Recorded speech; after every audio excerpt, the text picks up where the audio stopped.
Chapter 441. In the 13 realms of the northern wasteland, countless races flourish under the Great Tao's expansive canopy. Even before the Great World fully opened, sacred Taos endured across this vast territory. More than 24 hidden sects, each cloaked in secrecy, have cultivated in the shadows for generations.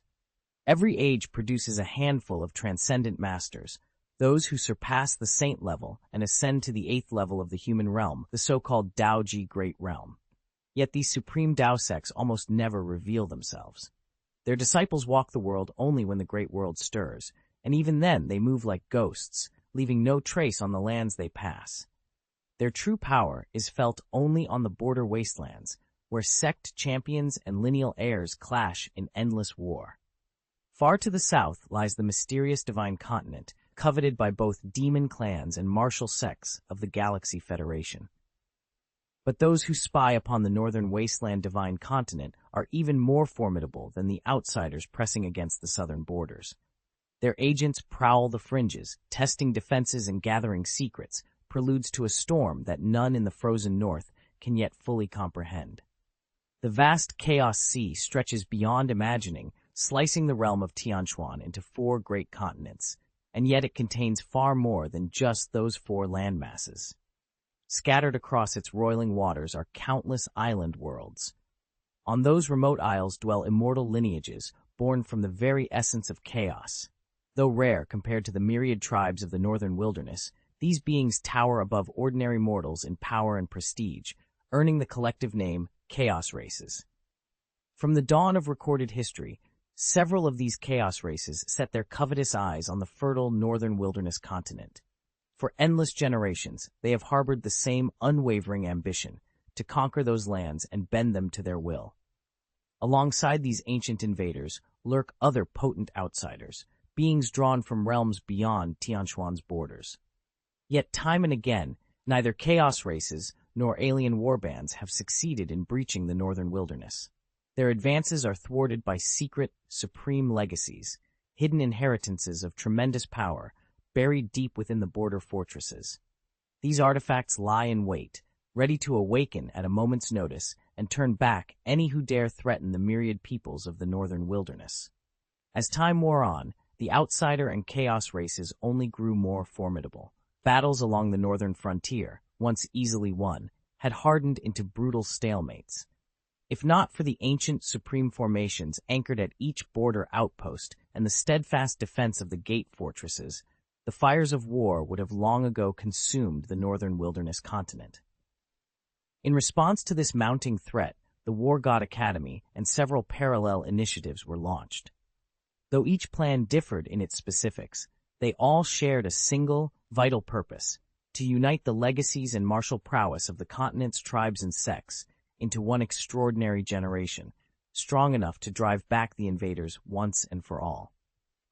Among these schemes, the War God Academy stood out for its openness, welcoming talent from every corner, while the others imposed more rigid entry requirements. Only the God of War Academy truly intends to unify the strength of every race, to marshal all the power of the northern wilderness, humans, Shenzhou spirits, and every other people, into one supreme generation. All the other cultivation sanctuaries, by contrast, impose their own limits. Ironically, although the God of War Academy was the first concept to be born, it has been the slowest to materialize and the most doubtful in everyone's eyes. Even so, the old man in hemp robes stroked his graying beard, his tone as commanding as ever. The foundation I've laid for the God of War Academy is nothing short of extraordinary. Ye Cheng, a venerable old man clad in simple hemp robes and the revered domain master of the Heavenly Hold sect, paused and swept his gaze over the gathered disciples. His eyes gleamed with barely contained excitement as he began. War God Academy is built upon 3 pillar sects, each a supreme inheritance of the northern wilderness divine continent. Among the human race stands the Heavenly Hold sect, my own lineage. Among the ancient races, we have the Kenglong clan and the Tianku clan, both unparalleled in their traditions and power. But our support doesn't end there, he continued, voice rising with pride. More than 15 other sects are already led by domain masters who have pledged their loyalty to the Academy. Beyond that, Well over 100 smaller sects, each brimming with potential, are ready to rise and claim their own seats of power in this world. Together, they form a coalition unlike any before it, one that gives War God Academy the backing to achieve great things. At those words, Master Yuan Sheng's gaze settled on Ye Cheng. Despite the Academy's faltering first steps, he had never lost faith. On the contrary, since meeting this young man, Yuan Sheng's resolve had only strengthened. He dreamed of establishing the first true holy sanctuary of cultivation in the northern wilderness, and of nurturing within its walls a generation of warriors unrivaled in strength. And at the heart of that dream stood Ye Cheng. Taoist Yuan Sheng's eyes shone with excitement as he studied the prodigy before him. Ye Cheng's talent, he thought, ranks among the very best in the entire northern wilderness divine continent. He rivals, or even surpasses, the so-called seed treasures everyone clamors after. If Ye Cheng were to join the God of War Academy, it would be a boon on two fronts. First, the Academy would secure a disciple whose swordsmanship teacher could boast of equally lofty attainments. Second, Ye Cheng himself would become a shining candidate for the next generation of war gods, one whose progress would become apparent almost immediately. After all, Ye Cheng's foundation was already extraordinary. All he lacked was access to the finest natural treasures for cultivation. As soon as we provide him with those missing resources, Taoist Yuan Sheng mused, any lingering doubts about the Academy's strength will vanish. The wavering warriors will rally to our banner, and those who have doubted the God of War Academy, be they of human stock or any other race, will be forced to admit our supremacy. All eyes turned to Ye Cheng, their gazes alight with expectation. After hearing the story of the War God Academy's founding, even Taoist Yuan Sheng looked on eagerly.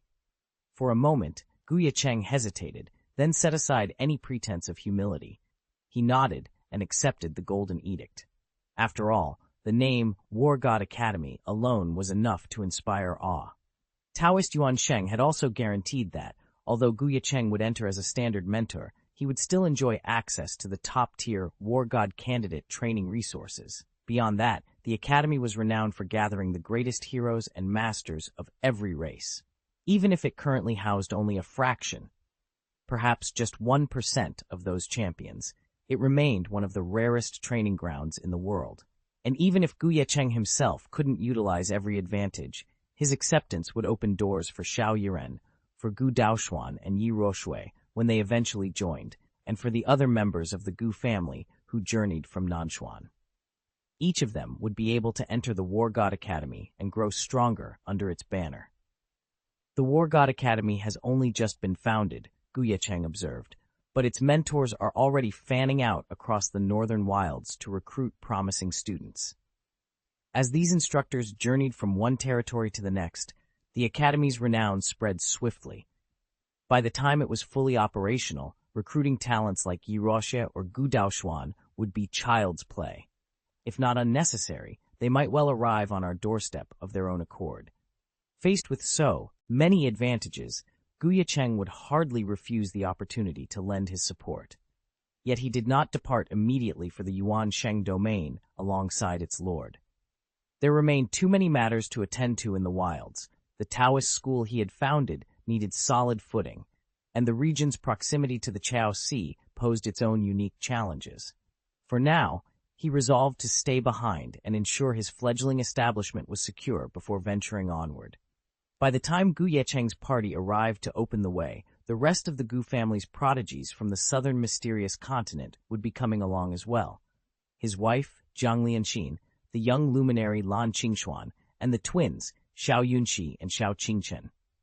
Their destination was the fabled ancient sage road, and their first stop lay deep in the northern wilderness. Before anyone could venture farther, Ye Cheng needed to secure a foothold here.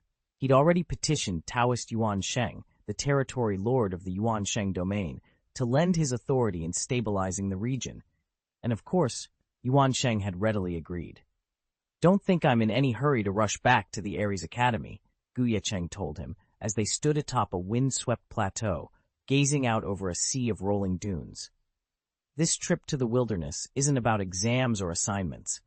I've come to inspect the ancient ruins, to visit the deserted tower, to pay my respects at the ancestors' temples. He turned to smile. Afterwards, I plan to explore the northern wilderness, scout for promising disciples, and recruit capable masters to join our cause.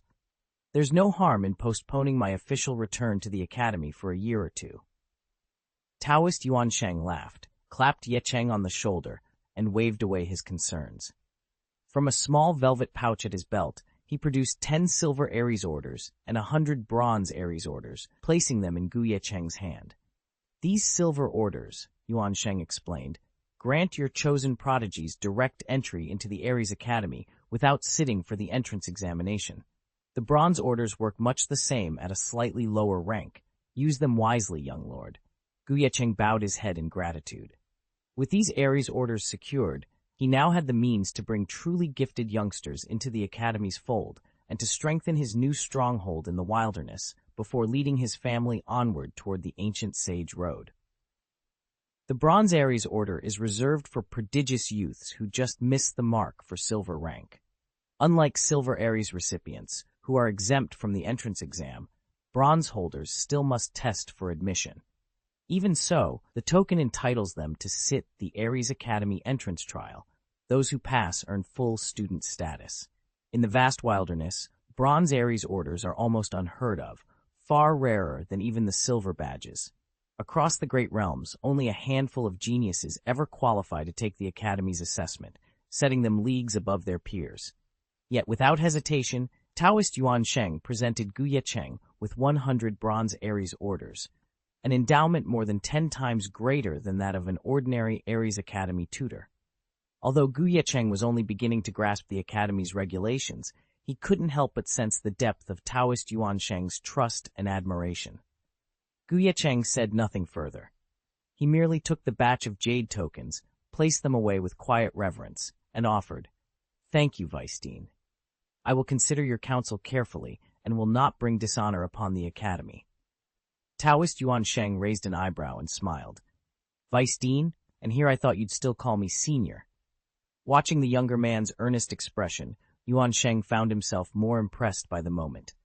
Ye Cheng, returning the smile, inclined his head respectfully. Realizing the Vice Dean was preparing for a long journey, he added, "In that case, allow me to see you off." "Ha!" Taoist Xianxia laughed, his voice echoing across the courtyard. "No need for formalities. I'll take my leave, now." With a graceful wave, he dissolved into silvery mist and drifted skyward, disappearing among the clouds. For a moment, the assembled cultivators stood frozen, then one by one they blinked, coming back to themselves. All eyes turned skyward, gazing at the spot where the mist had vanished. Shock and awe shone in their faces. They hadn't overheard the exchange in detail, but any fool could see that Taoist Xianxia, Vice Dean of the Academy, held Ye Cheng in the highest regard. Who would have thought that even a Saint King, or perhaps someone far surpassing that rank, could hold such deep respect for Ye Cheng? "Behold His Highness's rising momentum," one cultivator murmured in awe. "Out here in the wilderness, there's no force that can stand against him." A ripple of hushed agreement swept through the onlookers, but Ye Cheng paid them no heed. He simply lowered his gaze, fixing it on the two figures poised atop the highest battlement of Tianyuan Imperial City. The instant they met his eyes, both of them trembled involuntarily. Chapter 442, Ye Cheng, Your Highness Ye Cheng, I swear my life to you. From this moment on, I will follow you unfailingly and never betray you. Emperor Tianyuan's voice trembled so badly that he could barely speak. Ye Cheng stood before him, face as emotionless as polished steel, eyes cold and unyielding. Beside the emperor, Prince Jian fared even worse. No sooner had Lord Xianxia departed than the prince collapsed to the floor like a broken puppet, utterly helpless. "Follow you? Never betray?" he repeated, disbelief and fear warring in his tone. Without a word, Ye Cheng lifted his hand. In a single fluid motion, he drew his sword, its blade gleaming with an otherworldly light. The arc of brilliance sliced through the air, and in an instant, both Emperor Tianyuan and Prince Jian were reduced to drifting ashes. He had unleashed half of the wilderness's sovereign destiny tied to him. The remaining half still clung to Emperor Tianyuan by virtue of the Tianyuan Holy Dynasty's backing. As for the other members of the Ji royal family, some might yet be spared, since their crimes paled beside those of the emperor and the prince, but mercy had no place for these two. Ye Cheng was no saint. He would not grant their line a chance to rise again. His voice rang out, calm and resolute. Taiyan Huoling, Senior Yunjiao, Taoist Ruoli, finish the work I've begun.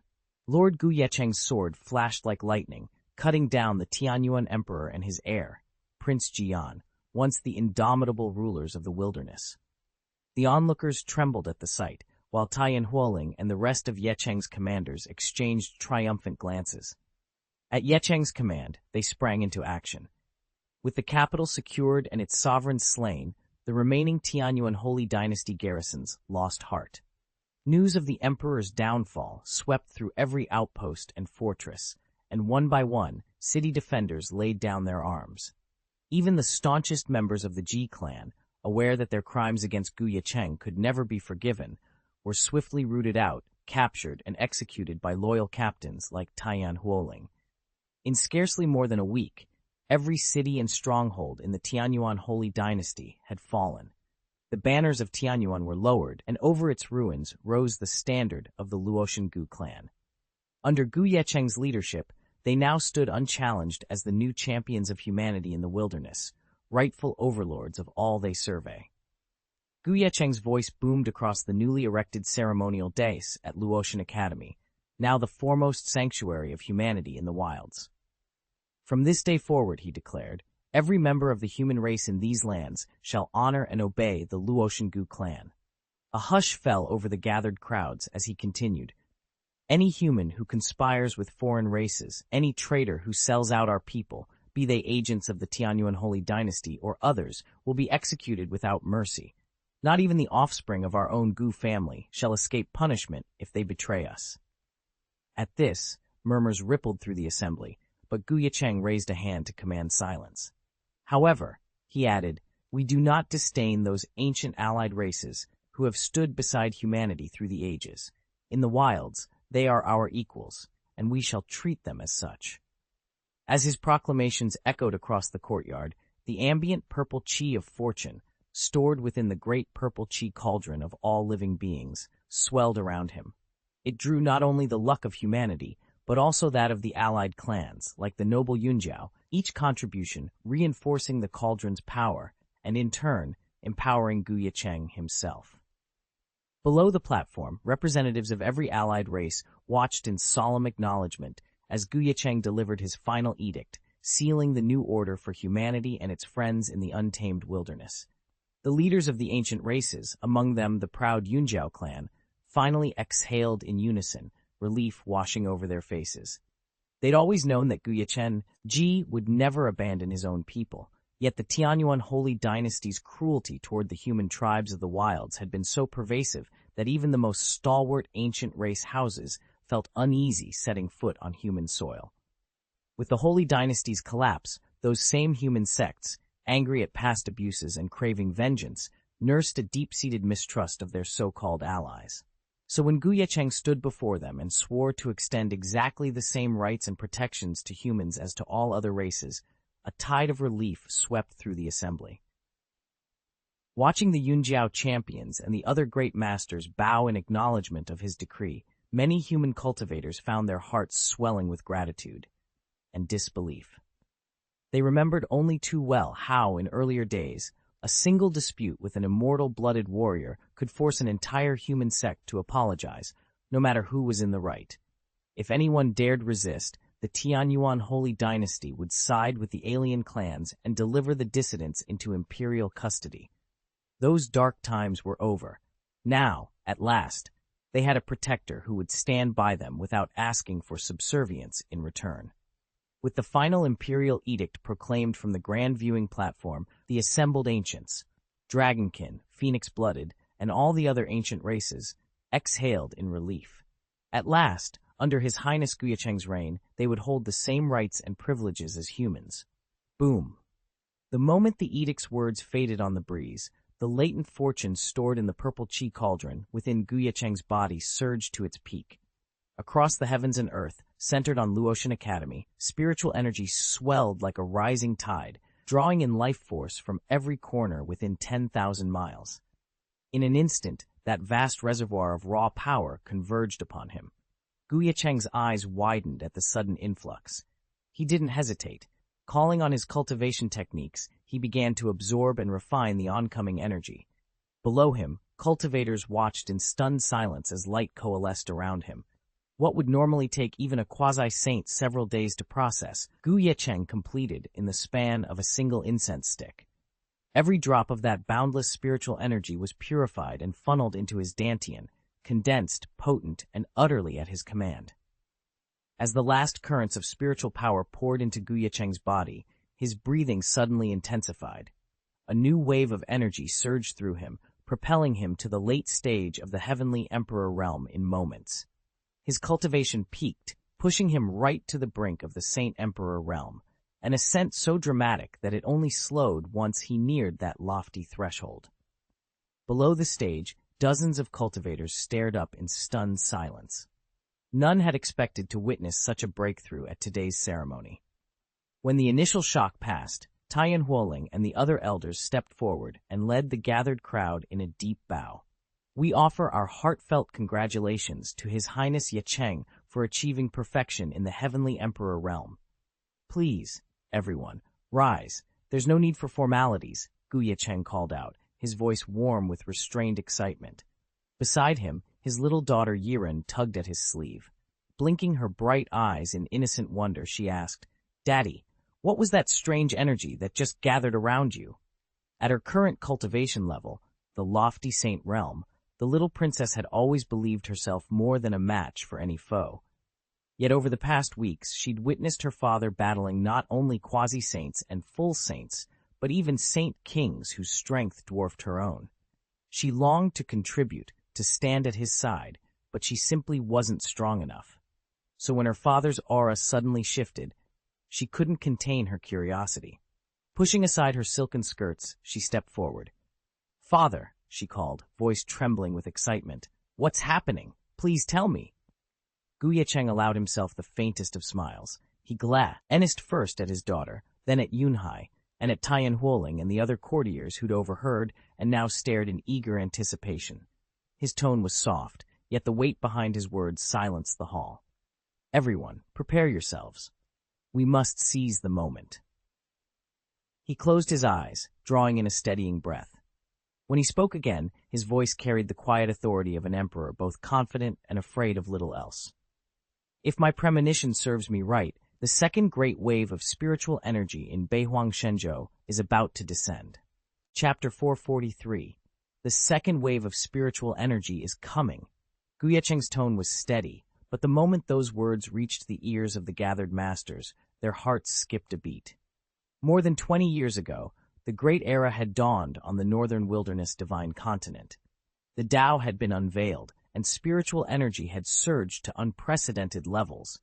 It was then that most of today's renowned figures at Luotian Academy, among them seasoned experts from every corner of the wilds, seized that tide of power and rode it all the way to their current heights. Even the benevolent, hot-blooded seventh ancestor of the Yunjiao clan owes his quasi-saint rank to that very swell. Yet, no matter how immense the initial surge, nothing lasts forever. Over 2 decades later, the once boundless momentum has faded, and almost all the great cultivators have stalled at the bottleneck of advancement. Only a rare few geniuses, Lu Ruoli, Luo Li, Changsun Ming, and the like, still manage to break through, striving into the realm of quasi-saints or even higher. Now, with talk of a second wave rising, every heart in that hall throbbed with both hope and trepidation. As the breakthroughs settled, everyone could feel their cultivation accelerating to a steady, powerful rhythm. Just then, Ye Cheng rose and announced, "A new cycle of spiritual energy recovery will begin shortly."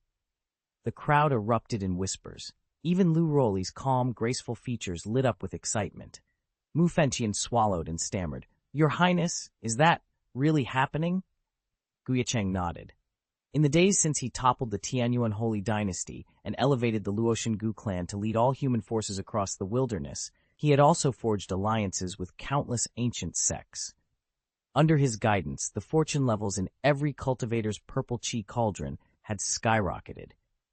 Yet, no matter how much fortune they amassed, it could never have drawn such an abundance of spiritual energy from heaven and earth if he hadn't planned it himself. In truth, this extraordinary influx was only possible because his grand scheme had fortuitously coincided with the dawn of the second wave of spiritual energy sweeping the northern wilderness divine continent. And now, as that tide rose again, Ye Cheng's disciples and allies would stand poised to harvest its full might. This sudden surge of power allowed Ye Cheng to be bathed in 1,000 miles of spiritual energy at once, vaulting him straight into the heavenly sovereign's perfected realm. With the second wave of heaven and earth spiritual energy about to begin, he announced, there's nothing more I need to add. Everyone, devote yourselves fully to cultivation. Don't let this golden opportunity slip by, and be ready for even greater chances ahead. A faint smile curved Ye Cheng's lips. At his signal, Mu Fentian and every cultivator and spirit beast under the Luotian Gu banner bowed in unison, fists clasped and eyes gleaming with excitement. The arrival of the second wave would make shattering their present bottlenecks far easier, and as Ye Cheng had promised, future opportunities awaited. Countless divine treasures left dormant during the first wave were now poised to awaken. Ancient relics, handed down through endless generations, would spring to life, and the older the lineage, the more precious and potent the marvels concealed within. As soon as the vassal beasts departed Luotian Academy, they carried Ye Cheng's warning to the far reaches of the northern wilderness divine continent. A second surge of spiritual energy was imminent, but most cultivators and wild creature tribes greeted the news with suspicion. Some laughed outright at Ye Cheng's claim. Sure, he's gifted, but he's only an emperor-level cultivator, one sneered. That display of power in the capital, all thanks to forbidden weapons, nothing more. An emperor lecturing us on destiny? Preposterous. A handful of experts who had witnessed the battle in the Tianyuan Holy Dynasty's imperial capital knew better. But before Yuan Sheng, Taoist departed, he had specifically ordered them to keep quiet. After all, Lord Yuan Sheng's journey into the wilderness was officially framed as a solemn pilgrimage to ancient sites. In truth, he'd simply been looking for an excuse to stretch his legs. Yuan Sheng territory. Lord had already sensed that a mentor from the God of War Academy was quietly roaming the wilderness, searching for a genius to recruit. To keep his own subordinates from noticing his lax oversight, he imposed an immediate news blackout. Ye Cheng watched him do it with mild surprise. Yet, recalling the old man's maneuvers in their previous encounter, the territory lord's actions made unsettling sense. Clearing his throat, Yuan Sheng territory lord addressed the assembled cultivators and beasts. Even if you muster 10,000 hearts of courage, you will not dare speak of what you've just witnessed, he declared, voice firm. Most people out here only knew the broad headlines, that Ye Cheng had decimated the Tianyuan Holy Dynasty. They had no notion of how much of his power remained once the forbidden weapons were set aside. Ye Cheng caught their doubtful glances, but said nothing. His silence carried its own weight, and the hesitant whispers died away almost as soon as they'd begun. Headlines erupted across the cultivation world. The Holy Land in the Clouds discovers a 10-year-old Calamity Realm prodigy. Wild Python clan welcomes a peerless monster, ancient divine bone detected, future dragon in the making. A young Xianxia sect disciple grasps all the sect's sacred laws at first glance. One bulletin after another swept through the factions. Those who had scoffed at Ye Cheng, calling him a fraud or a fluke, now sat stone-faced, cheeks burning with embarrassment. Even the most stubborn critics were driven into stunned silence by the relentless tide of praise. And it wasn't just these astonishing newcomers making headlines. Established prodigies, names like Mo Yunjiao among them, were surging forward too, each achieving breakthrough after breakthrough. From the farthest wilds to the loftiest sects, the entire cultivation realm buzzed with excitement over this unprecedented spring of talent. Like Mo Yunjiao, she was sent to train at Luotian Academy, now entirely under Ye Cheng's command. Every formation and spiritual vein within its grounds had been painstakingly reconfigured by him, transforming the academy into the premier sanctuary for cultivation in the wilderness. Under such auspicious conditions, Mo Yunjiao and the other young disciples rallied by Ye Cheng have made astonishing strides. Several have already broken into the Saint Venerable realm, and Xiao Yiren has surpassed even that, shattering the barrier into the Dao Venerable tier. Ye Cheng himself has soared to new heights. In just a single month, he shattered his previous bottleneck and advanced into the Saint Emperor realm. A Saint Emperor's might is immense, and at that level, Ye Cheng's killing power rivals, if not eclipses, that of a Saint King. He doesn't even need to draw his sword. A mere arc of swordlight, condensed from his spiritual energy, is enough to obliterate an ordinary Saint King in an instant. If Ye Cheng unleashed the Juxian sword formation, invoked the purple chi cauldron of all living beings, or even wielded that peerless blade in his grasp, not a single perfected Saint King could withstand his strike, much less anyone above that rank. Clang, clang, clang, clang. Deep within Luo Shen Academy's spiritual domain lies a sanctuary transformed since Ye Cheng first arrived in Beihuang Shenzhou. By tapping into 100 converging spiritual veins, he has exalted this land, intensifying its spiritual energy more than 100-fold compared to the outside world. It is here that Ye Cheng and his elite circle, Taiyan Huoling, Mu Fentian, Luoli, and Xiao Yiren, withdraw for their secluded practice. At this moment, Mu Fentian and Taiyan Huoling stand shoulder to shoulder, heads tilting back as they fix their gazes on the murky sky. Hovering before them is a war puppet lacquered in swirling purple and gold. It rises motionless, its carved features inscrutable, yet every fiber of its being hums with an oppressive, commanding aura. No wonder Master insisted we refine our forms here, Mu Fentian murmurs, voice barely above a whisper. Taiyan Huoling nods, eyes narrowing. The spiritual energy alone would crush most Saint Kings, and this automaton might be the key to our next breakthrough. Below, Ye Cheng remains unseen, his presence diffused through the land like a guiding current. Tomorrow they will test their limits against this purple-gold war puppet. Tonight they must prepare their bodies, temper their spirits, and steel themselves for the trials ahead. In the vault of Luo Shen Academy's sacred domain, every breath, every heartbeat, carries them closer to perfection. Just a wisp of it drifting down was enough to make Mu Fentian's heart constrict and his breath catch. Even Taiyan Huoling, on the verge of achieving saintly perfection, couldn't hide his unease. Compared to this war puppet, even the ancient Saint Kings would be like ants, he murmured, voice trembling. Of course, that war puppet was Ye Cheng's Tianlian Shenkui. With every breakthrough in Ye Cheng's cultivation, its combat power rose in tandem, now capable of unleashing force 5 realms beyond its master. When Ye Cheng first stepped into the Saint Emperor realm, the Tianlian Shenkui already boasted killing power rivaling a Saint Lord.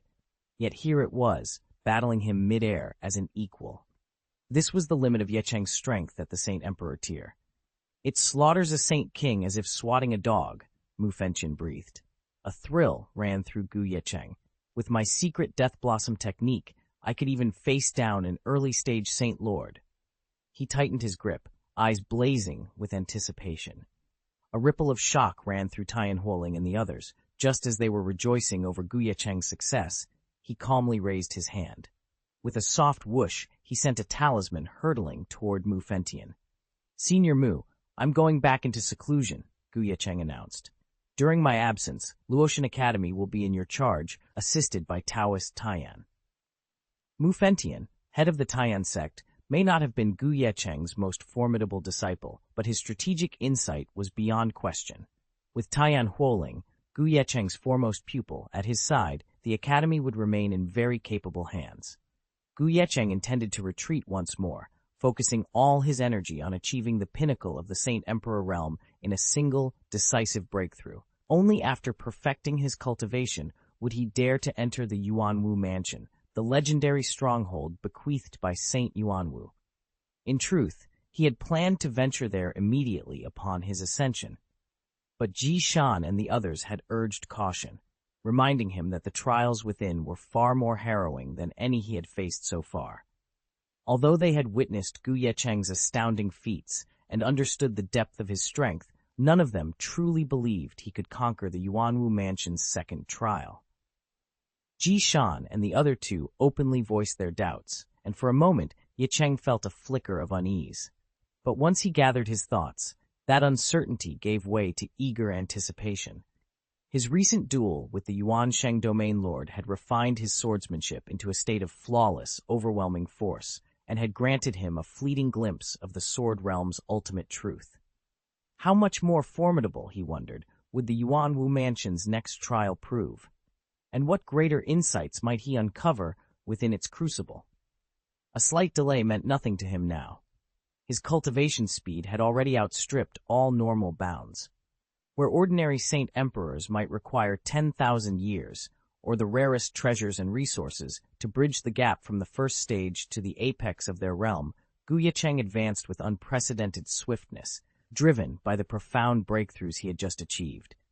It normally takes a cultivator over 10 years, or even decades, to perfect the Saint Emperor realm. Ye Cheng, however, was an exception.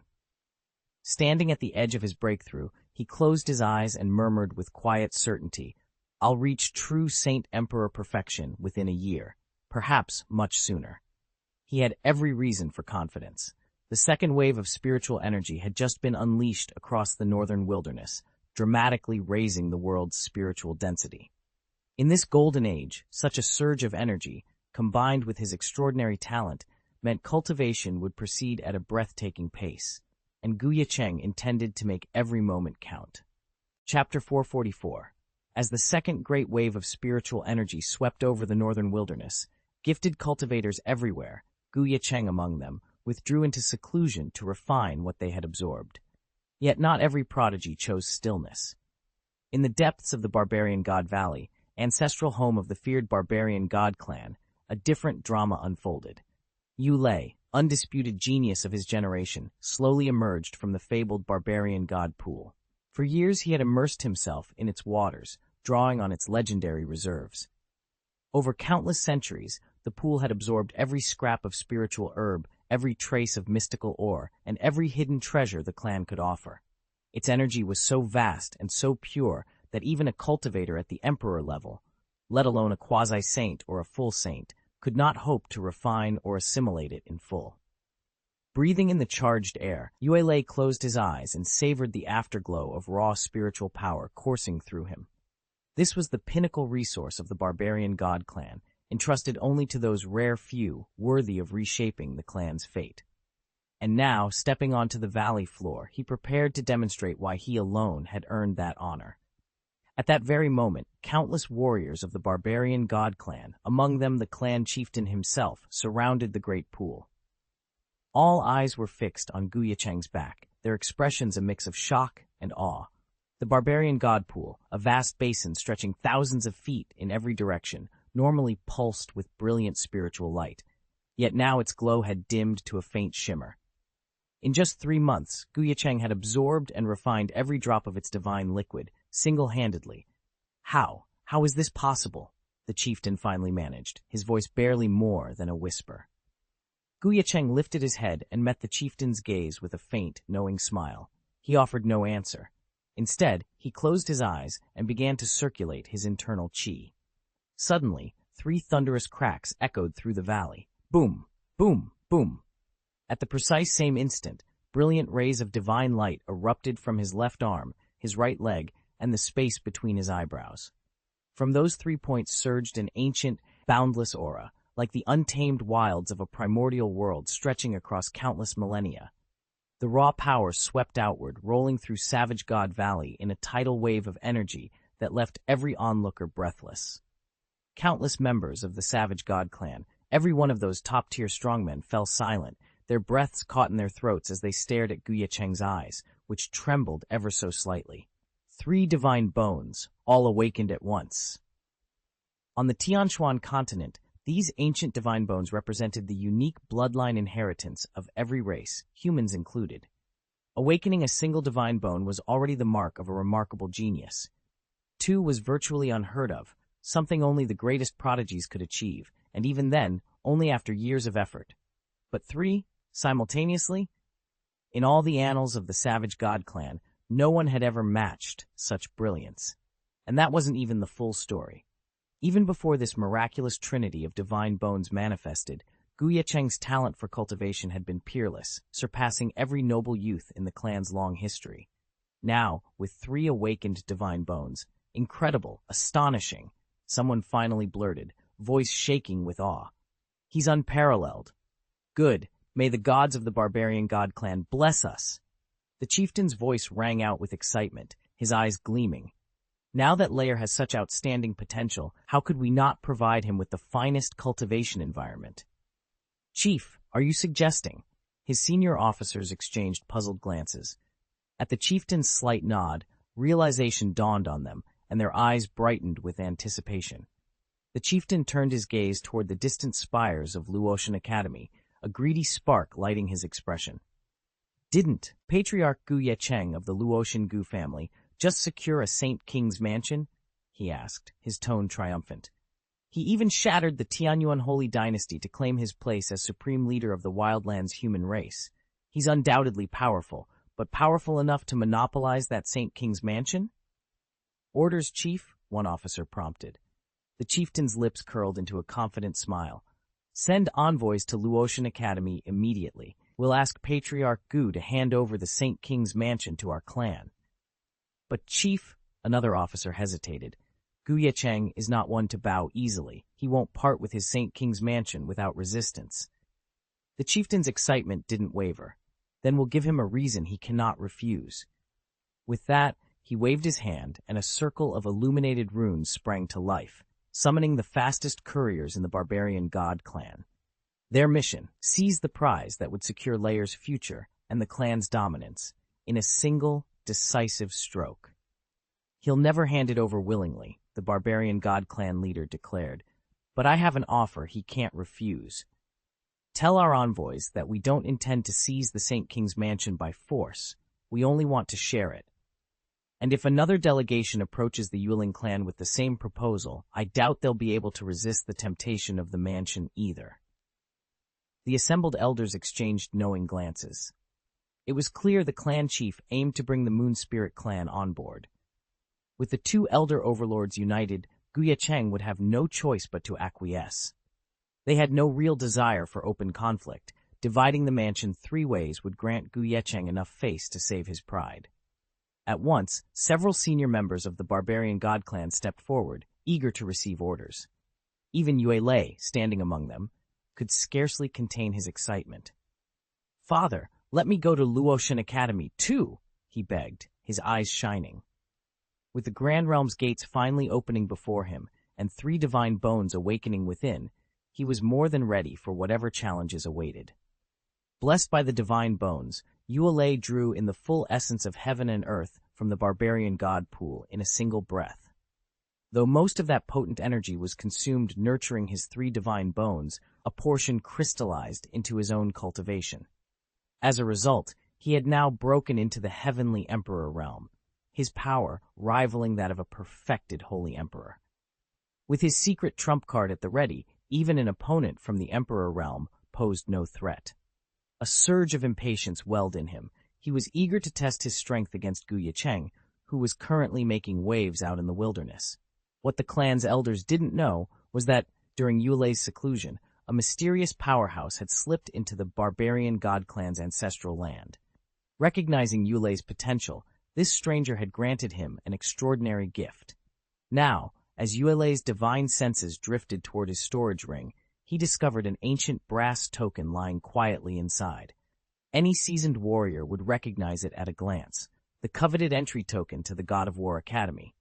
Yue Lei's discovery, though only at the lowest divine tier, was still impressive. Yet he chose not to breathe a word of it to the clan elders. He knew that once they learned of his progress, some might lose heart, and refuse to stand against Ye Cheng again. The barbarian god clan was notorious for its brutality, but not every elder was a warmonger. A few of the more cautious veterans, fearing for Yue Lei's future, might readily throw in their lot with him if he hadn't yet secured his God of War Academy token. But now that he had it, and on top of that, awakened 3 additional divine bones, his odds of passing the Academy's grueling trials were exceedingly high. This combination of token and newfound divine power would make the clan's leadership think twice before openly defying Ye Cheng. After all, Ye Cheng's reputation already stretched across the wilderness. He was riding the crest of a rising star, poised to become the next overlord.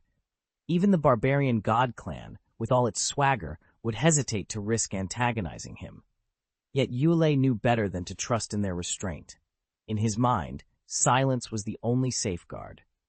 The fewer people who knew how close he was to transcending his current rank, the better his chances of going into battle without the destabilizing friction of divided loyalties. So he kept his counsel, biding his time until he could reveal his true strengths and claim his destiny. Yue's lips curled into a scornful smile. They're nothing but humans leaning on forbidden weapons.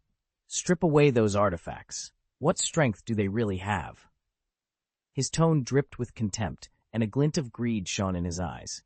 He was supremely confident about his upcoming enrollment in the War God Academy. Yes, the Academy ranked its students in tiers, but if he could claim a seat in the Saint King's Pavilion, Yue knew he'd vault ahead of his peers, emerging as their undisputed leader. The chieftain of the barbarian god clan furrowed his brow. He had never truly taken Ye Cheng seriously. After all, the young man's reputation was modest at best. At last, the chief waved a hand in reluctant concession. "Very well," he said. "Third Elder and Fifth Elder will accompany you. I'll also dispatch 10 quasi-saints to ensure your safety." What the chief didn't realize was that Yue already wielded a genuine token from the War God Academy, proof that admission was all but guaranteed. And even though the Barbarian God Clan and the Moon Spirit Clan had never severed ties to their ancestral legacies, they had only a fragmented understanding of the Academy's inner workings. Rumors abounded, but few knew its true hierarchy. To the leaders of the Barbarian God Clan, the War God Academy represented a shifting tide of power across the wildlands. Whoever controlled the Saint King's Pavilion would command respect, influence, and, most of all, the favor of the Academy itself. If Yue, armed with his token, could secure that coveted seat, he would reshape the balance of power far beyond human domains. Ye Cheng's possession of the Saint Lord's mansion was the keystone to boosting his son, Yue, giving him both the power and the confidence he needed to enter the God of War Academy. No sooner had the clan leader finished speaking than 7th Elder Lin, steady, mature, and always alert, couldn't remain silent. His sudden interjection sent a ripple of chill through Yue's veins. "Clan leader," Lin began, his tone carefully measured, "I strongly advise against letting the young master venture outside. In fact, we should avoid provoking Ye Cheng altogether." He let the words hang for a moment before adding, "The barbarian ancient Saint King set out earlier and still hasn't returned. The wilderness is in the throes of a massive spiritual upheaval right now. It's far wiser to lie low than to draw any attention." Before Lin could say more, Yue cut him off with a sharp tsk and a look of outright disapproval. "7th Elder, I thought you'd be worried about serious matters. Must you really fret over the barbarian ancient Saint King? You're overthinking it." Yue didn't need to explain further. The barbarian ancient Saint King was the barbarian god clan's unrivaled powerhouse, a living fossil at the Saint King tier. At that level, no one in the entire wilderness could pose him the slightest threat. The barbarian ancient Saint King still wields the heaven-suppressing monument, the very foundation of the barbarian god clan. In Yue's view, only his ancestor has the right to lord it over others. No one else dares to challenge them. And as for the lack of news about the ancient Saint King, it's hardly surprising. Beings of his stature often vanish for years, or even decades, while exploring some mysterious realm. What's there to fuss about? Even the chieftain of the barbarian god clan couldn't help shaking his head at his 7th brother's needless worry. He cleared his throat and said, "Have you heard? The War God Academy has at last been officially established. Our lands are remote, so their instructors haven't descended on us with fanfare to recruit prodigies. But out in the neighboring Moon Realm, War God Academy scouts have already arrived and begun hand-picking talent." He paused. As remarkable as Yue's gifts are, if he truly hopes to enter and eventually rise through the War God Academy's ranks, he'll need far more than what he's accomplished so far.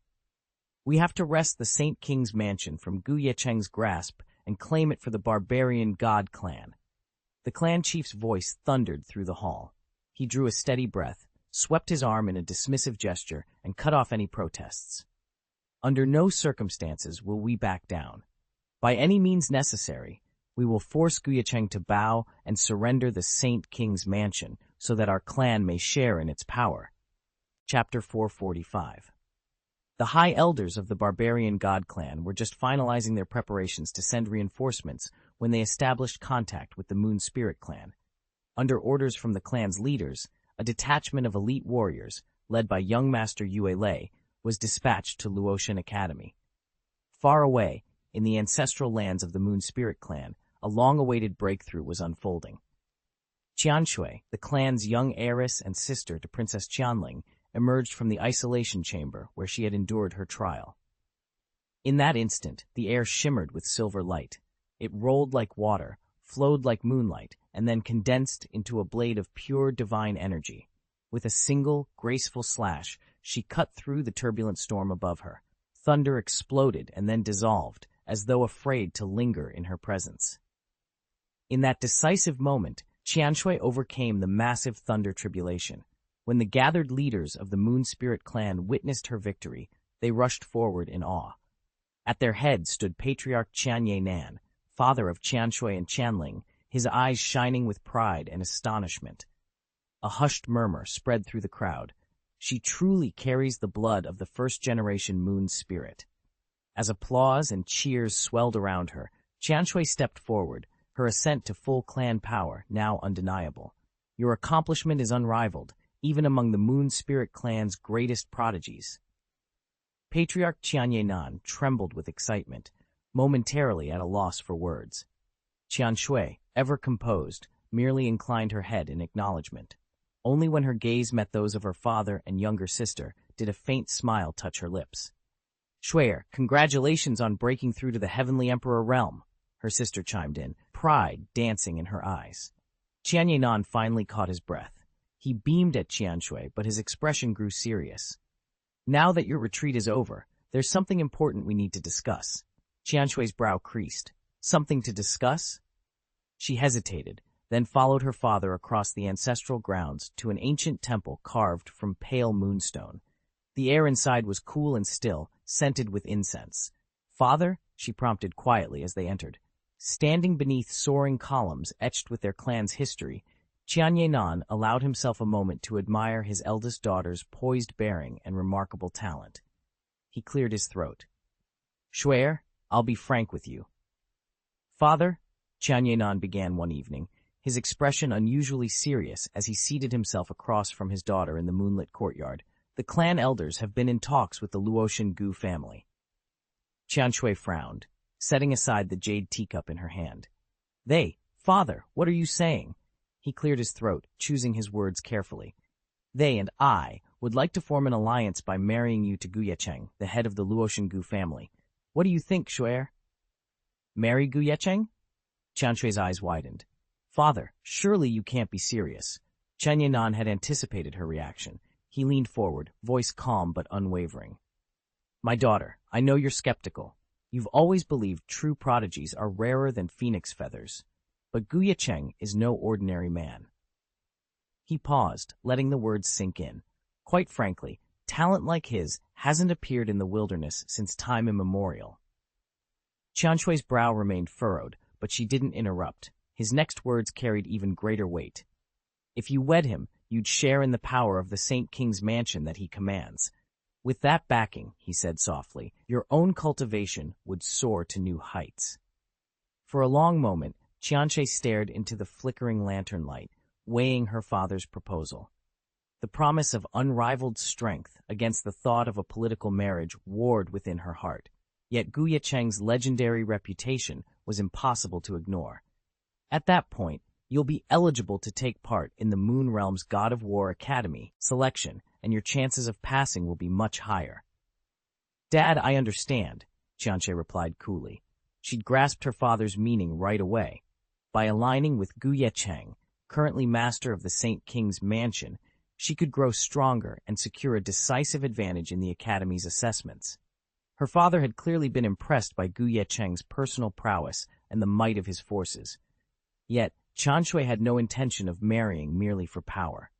Not just anyone can become my daughter's husband, even as a son-in-law, she declared, her eyes flashing with disdain at the name Ye Cheng. Is there anyone else in the frontier who even comes close to him? I highly doubt it. Xianxia pressed a hand to his temple, exasperated.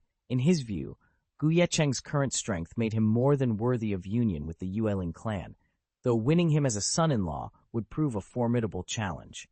Father Xianxia pinched the bridge of his nose in exasperation. Honestly, if this were a proper arranged marriage, your reaction would have been far worse. I only intended to recruit Ye Cheng as a son-in-law, nothing more. But Xianshui's proud nature hadn't softened for a moment, another headache for him. He sighed and beckoned to Qianling, who had been waiting nearby. Fine, linger, come here and tell your sister about all of Lord Ye Cheng's recent achievements. Ye Cheng. At their father's summons, Qianling's cheeks warmed. She recalled vividly the gates of Taiyan Mountain, where, with blade in hand, Ye Cheng had cut down the three tribes' fiercest warriors, his sword flashing like lightning against the ancient barbarians. The memory made her heart flutter, and for a moment she stood lost in admiration. Qianshui frowned, studying her sister's flushed face. She'd been in seclusion for cultivation, especially through the northern wilderness's second spiritual energy surge, and had hardly left the palace. She knew almost nothing about this so-called Lord Gu. Now, as Qianling drew near, Qianshui braced herself to hear of deeds she'd never imagined, and perhaps to confront the man who seemed destined for her family's favor. Qianshui stood silently on the pavilion's upper landing, her gaze flicking anxiously to her younger sister. No matter what happened, she couldn't let Qianling appear so openly shocked, yet it was already too late. Qianling's eyes were wide with disbelief, and Qianshui realized in that instant why. They actually looked down on the three holy clans? Qianling whispered, her voice trembling. They'll wipe out Qingjiao, Yinming, and Shuike in 7 days? And the ancient Saint King is dead, killed by him? Qianshui's brow furrowed as she turned to her. Are you absolutely sure the report is true, that the ancient Saint King has fallen? Qianling bobbed her head vigorously, as if plucking the last grains from a bowl of rice. Yes. Although even the high elders of the barbarian god clan can't confirm the life or death of someone at the ancient Saint King's level without summoning a fossil-tier figure, I doubt they've realized yet that he was slain by His Highness Ye Cheng. At that, Qianxia, standing quietly beside them, stepped forward. Whether it was Qianling, Qianxia, or any other senior of the Yueling clan, their knowledge of Ye Cheng was confined to 3 legendary battles: the defense of Taiyan Mountain Gate, the purge of the 3 holy clans, and the downfall of the Tianyuan Holy Dynasty. They exchanged uneasy glances. If the rumors were true, Ye Cheng's power had just crossed a threshold none of them had ever imagined. And now, the balance of power in the entire realm trembled on the edge of a knife. The precise details of that final battle, especially how Ye Cheng fared against Domain Lord Yuan Sheng, remained shrouded in mystery. Even so, the bare facts of Ye Cheng's achievements were enough to make Qianshui's brow furrow in surprise. He used forbidden weapons to slay the Holy King and topple the Tianyuan Holy Dynasty, she murmured. That alone is extraordinary. Aye, is that so? Qianxia eyes gleamed with excitement. Shuer, if you think it's that impressive. But Qianshui raised a hand to stop him. A faint, proud smile curved her coldly beautiful lips as she met her father's gaze. Papa, don't be so quick to celebrate. Her voice rang with unshakable confidence. Yes, Ye Cheng's exploits are remarkable, but they're hardly enough to thrill me. In Qianshui's eyes, Ye Cheng's triumphs owed far more to his forbidden weapons than to any innate superiority. If she wielded a weapon of the same caliber, she believed she could match, or even surpass, his combat prowess. Qianshui's eyes flickered with cool disdain as she turned to Qianxia. Ye Cheng already has a daughter, she said evenly. He must be married. She squared her shoulders. Even if I find a husband, I won't settle for someone who's already taken wives or concubines. Qianxia opened his mouth to argue, his features shifting with concern, but Qianshui only smiled, half mocking, half contemptuous. With a graceful flick of her wrist, she produced a copper token that hovered above her palm in an instant. Qianxia's eyes widened as he recognized the ancient coin, its face embossed with 3 warlike figures. It was unmistakably a bronze war god token, the official entry credential for the War God Academy. Shuer, you actually got your war god token. His voice trembled with excitement. Xianxia inclined her head, pride shining in her gaze. Yes, I secured my assessment token for the War God Academy ahead of schedule. I'll spend another year or two perfecting my realm, then head to the Moon Realm to sit for the God of War Academy's entrance exam. Dad, I still don't understand. This Ye Cheng you mentioned, is he even eligible to receive a God of War token? Chapter 446. Silence settled over the hall as Xianxia digested his daughter's bold remark. For a moment, he had no words. Then, with an awkward chuckle, he tried to smooth things over. Beside him, Xianxia looked ready to interject, but it was the youngest, Qianling, who leaned forward, her voice low, yet unwavering. Sister, I don't think we should underestimate Ye Cheng, Qianling said softly. I was there at Taiyan Mountain's front gate when he fought. Everyone's been saying he only won because of some forbidden weapon, our clan's elders, even father and mother. But I sensed it for myself. There was absolutely no aura of forbidden art energy around him that day. No traces, no fluctuations, nothing. She paused, meeting Qianshui's gaze. And besides, throughout history, no one's ever brought down a Saint King with a forbidden weapon alone. If Ye Cheng really is as skilled as he showed, the War God Academy won't let a talent like him slip through their fingers. Xianxia remained silent, her expression thoughtful. Qianxia sighed, shook his head in resigned amusement, and allowed a small, reluctant smile to play at his lips. The debate, it seemed, was far from over. Linger, you're seriously underestimating the War God Academy. Since its founding, the Academy has weathered countless trials, and despite the rise of rival sects, it remains the undisputed pinnacle of cultivation in the northern wilderness divine continent. Its grand ambition to unite every tribal power may still be unfulfilled, but its status as the holiest of holy training grounds stands firm. Admission is earned through sheer strength. Every student here has proven themselves by crushing their peers in open combat. Flashy forbidden weapons, however potent, pale next to true martial skill. Not even slaying a Saint Lord would tempt the Academy's masters. Do you honestly think the envoy who delivered your sister's war god order has ever so much as set foot inside the Luo Shenggu estate? Qianxia voice softened as he met Qianling's stunned, hurt gaze. He sighed quietly. To be frank, I never paid that Highness Ye Cheng you keep mentioning the slightest mind.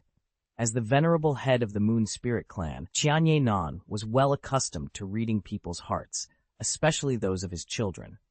Lately, he'd sensed something unusual in his youngest daughter, Xianxia, a tender affection for Ye Cheng. But Qianxia saw no virtue in this. He had once intended to bind Ye Cheng by marriage to his family, using the prestige of the Saint King's mansion to secure his daughter's admission to the War God Academy.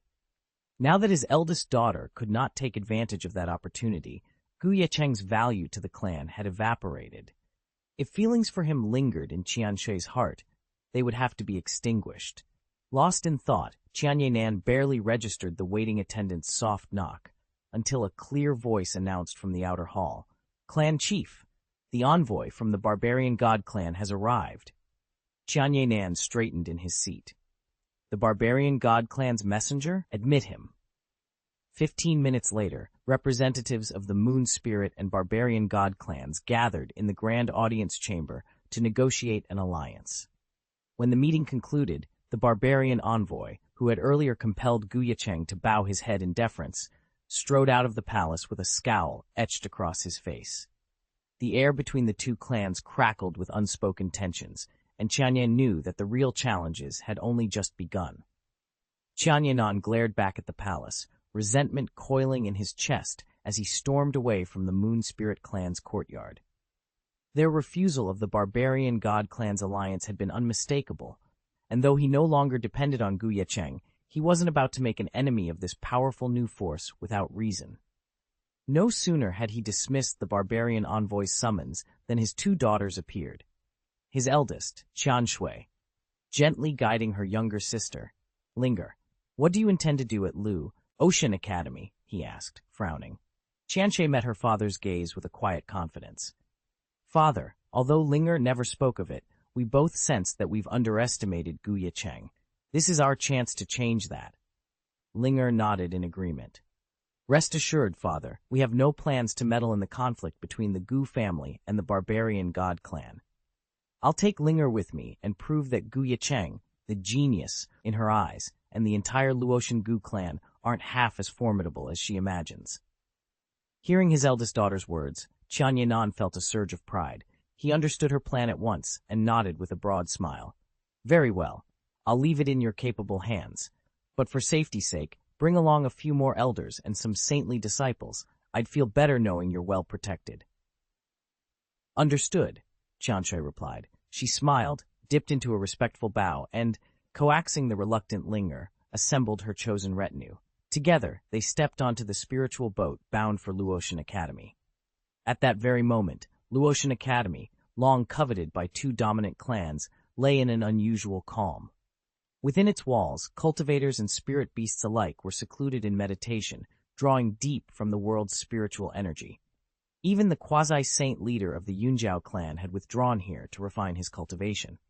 Though the Yunjiao's ancestral mountains teemed with energy, they still fell short of Luotian Academy's power, especially the stretch of Luotian spiritual land that had been meticulously enhanced by Ye Cheng. The moment the incense stick burned away, the patriarch of the Cloud Nest clan slowly opened his eyes. He exhaled a breath of thick, stagnant air and felt the sudden surge of spiritual energy coursing through his body. Astonished, he muttered, "Even at my age, training here can advance one's cultivation by leagues. I wonder how His Highness discovered such a miraculous place." Next to him, Li Yang and the other disciples under Ye Cheng shared his excitement. Since arriving at Luotian Academy, they'd immersed themselves in its extraordinary training halls and drawn upon the ever-strengthening spiritual currents that flowed through heaven and earth. Their progress, they all agreed, felt like riding a rocket, frighteningly rapid. Then, with a thunderous crack, a pillar of golden flame shot skyward. Everyone inside the spirit realm, and countless students and vassal monks beyond its boundary, looked up in awe. "Another breakthrough," someone whispered. "How many has that been this session?" another asked. "No one's counting," a third replied, nodding toward a figure bathed in light. "Miss Yiren truly lives up to being His Highness's daughter. Such talent is astonishing." The pillars of flame erupted precisely where Yiren had secluded herself these past months. At the same time, Ye Cheng had also been in retreat, refining his foundation and pushing himself toward perfection in the Saint Emperor realm. Yet young Master Yiren had not been idle. In just a few months, she had soared to the Daozun realm, an achievement born not only of her innate gift, but also of the guidance provided by the Taiyan fire spirit. Long before Ye Cheng ascended to the Emperor tier, this primordial fire spirit had already sparked a transformative shift in the entire Gu family's bloodline, Yiren included. Under its influence, she awakened the Crimson Ninth Grade Fate, the Emperor Flame Body. With the Emperor Flame Body's blessing, every divine flame scattered across heaven and earth could be drawn upon as her nourishment. The Taiyan fire spirit itself, an offshoot of the innate celestial flame, fell readily within her reach. Yet having matured into an independent consciousness, the spirit now possessed its own will. Neither Yiren nor Ye Cheng could simply consume or refine it as they pleased.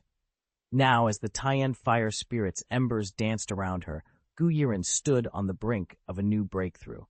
Her eyes shone with fierce determination, ready to unleash the full measure of her prodigious talent, and to prove that with the Emperor Flame Body as her core, the skies themselves were no limit to her rise. The Taiyan fire spirit simply plucked a life fire seed from its essence and fused it into Xiao Yiren's body. Over time, she will slowly absorb and refine this seed, integrating it into her Emperor Flame Body. As her cultivation deepens, the seed will evolve into a second innate fire, this one, a Taiyan divine fire, just as intrinsic to her as her native Li fire, becoming her personal guardian flame. Because the seed comes directly from a being whose power rivals that of a saint, its spirit power is extraordinarily concentrated and pure. Once it merges with her Emperor Flame Body, it's as if Xiao Yiren has consumed the entire cultivation of a quasi-saint, perfect realm practitioner in one bound. With such a potent reservoir of spiritual energy fueling her, Her training efficiency will be nothing short of terrifying.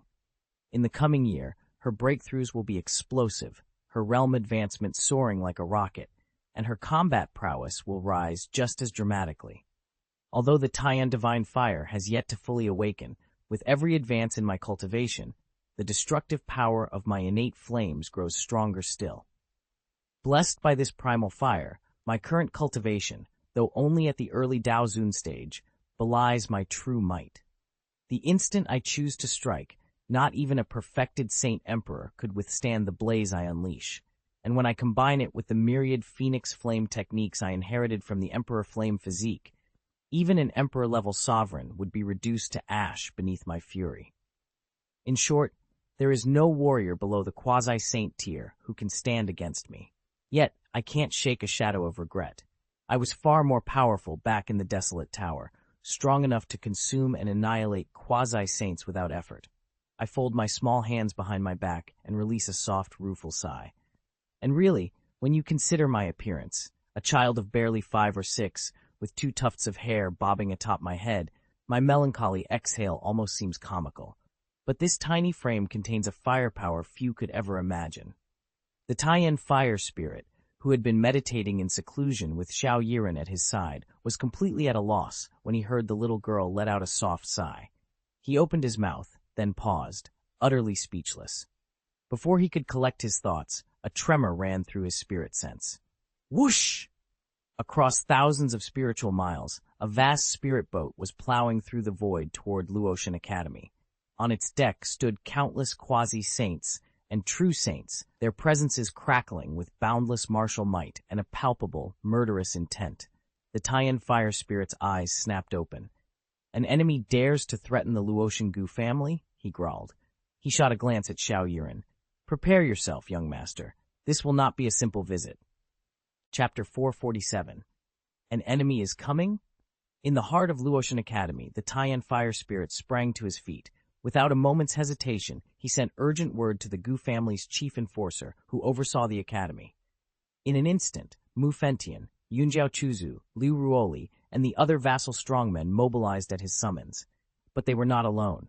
From the far corners of seclusion, a dozen or more hidden quasi-saints, each nursing deep grudges against the Tianyuan Holy Dynasty and the 3 great holy clans, had finally emerged. Drawn by the Gu family's growing power, they now rallied behind the Taiyan fire spirit. Their combined strength easily rivaled even the wilderness overlord clans like Yueling and Manshan. A tall, lean quasi-saint lowered his eyes and spoke in a smooth, excited whisper. I never imagined an enemy would dare strike now, directly at the Luotian branch of the Gu family. They truly have no regard for their own survival. Surprise flickered in his voice, but excitement shone brighter. After all, no force in the wilds had ever wiped out 3 rival clans in a single day, an achievement unprecedented in 100,000 years. Now, with this unexpected threat looming, the assembled quasi-saints felt their pulses quicken. The blood-soaked record of the Gu family had drawn its challengers, and the coming battle would be unlike any they had yet faced. With Ye Cheng's achievements as proof, every vassal of the Gu family brimmed with confidence. Over the years, they'd trained at Luotian Academy and seen firsthand the foundations and secret techniques of the Luotian Gu clan. Even now, the spiritual environment at the academy, let alone within the sealed Luotian spiritual realm where Ye Cheng cultivated in seclusion, was unmatched anywhere else. Outside that inner realm, the ambient spiritual energy available to ordinary disciples and vassals already exceeded what the Saint clan's ancestral grounds or the Saint sect could offer. And inside the Luotian spiritual realm itself, the energy was on an entirely different plane. Establishing such a cultivation environment demanded not only the rarest natural materials and highest-grade spirit treasures, but also the overwhelming strength to bind them together. Combine that with Ye Cheng's proven track record, and it's no wonder everyone, whether longtime followers like Mu Fentian and Liu Ruoli or newly enrolled quasi-saints, eagerly anticipated battle. Even if they faced the other 2 overlords of the wasteland, they felt no fear. Their confidence in Ye Cheng and the power of the Luotian Gu clan was absolute. They even talked about seizing this chance to leap into battle, earning merit points and winning Ye Cheng's favor, even if they had to hold back at first. Tian Huoling and the other senior Gu family cultivators stood at the heart of Luotian Academy's spirit realm, eyes fixed on the massive array arrayed around them. Since Ye Cheng's last refinements, the protective formation had been powered up to an even higher grade. Honestly, one of them murmured, even if a Saint King shows up, this formation will withstand him, and we might just turn the tables and slay him in the process. Before anyone could reply, a sudden whoosh split the clouds overhead. Through the rolling gray mist descended a spirit bark the size of a fortress, its hull etched with ancient divine patterns that glimmered like restless lightning. At its prow stood a towering statue of the barbarian god, carved in fierce relief. In an instant, the vessel broke free of the cloud sea and hovered above the academy. The air trembled with its arrival, a deep, archaic resonance, as if millennia of war cries and the scent of blood had been unleashed in a single thunderous roar. The assembled cultivators froze, then a voice rang out above the tumult, trembling with awe and dread. The young master of the barbarian god clan has arrived. Where is the head of the Luotian Gu family? Hurry up and come out to greet us. No sooner had the challenge echoed across the courtyard than a crushing aura rolled in. Suspended above the academy gates on a great spirit boat, an elder of the barbarian god clan, ranked just below Sage, descended with a disdainful glare. His voice boomed as he surveyed Luotian Academy. Chosen personally by the barbarian god clan leader to accompany ULA to the Saint King's mansion, this battle-hardened aristocrat knew more about the Gu family, and especially about Ye Cheng, than anyone else at ULA's side. In his eyes, Ye Cheng's celebrated victories were nothing but the fruits of forbidden weapons and other contrivances. Though he watched Ye Cheng's proud stance with a wary eye, he felt no genuine fear. After all, a man whose fame rested on illicit armaments would never dare ignite a full-scale war with the barbarian god clan. No sooner had the elder's words cut through the air than two voices thundered from within the academy walls. How dare you! You're looking for death! Mu Fentian and the hidden quasi-saint suddenly broke free of the crowd and struck the barbarian god clan's quasi-saint without warning. Their coordinated attack sent a shockwave rippling through the spirit boat, catching not only the targeted adversary, but every barbarian god clan master on board by surprise, including the overconfident young Lord Yulei. Even the saints among them froze, unable to react in time.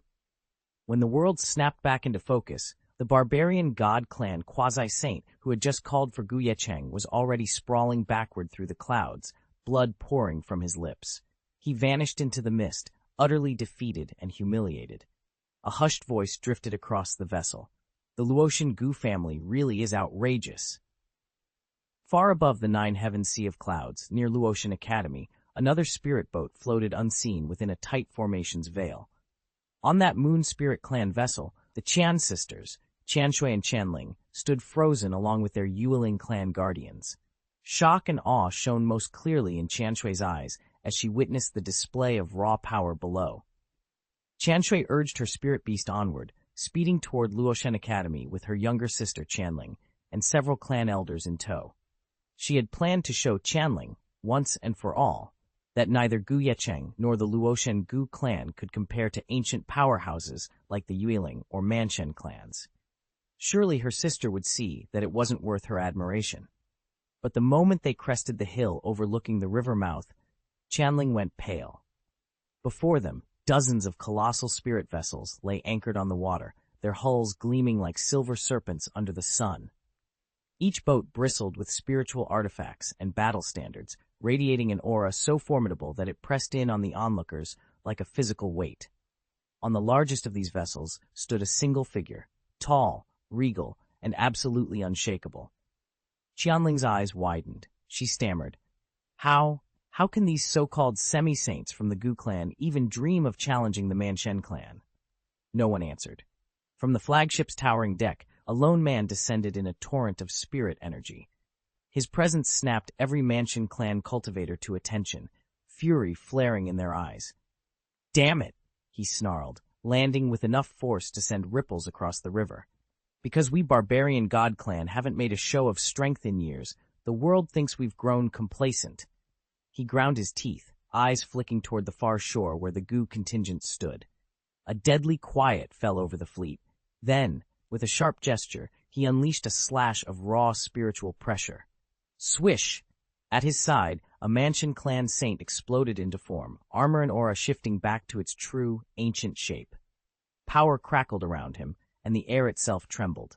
Caught between awe and dread, Xianxia and her party realized too late that they were witnessing a clash of titans, and Ye Cheng's Gu clan was about to be tested as never before.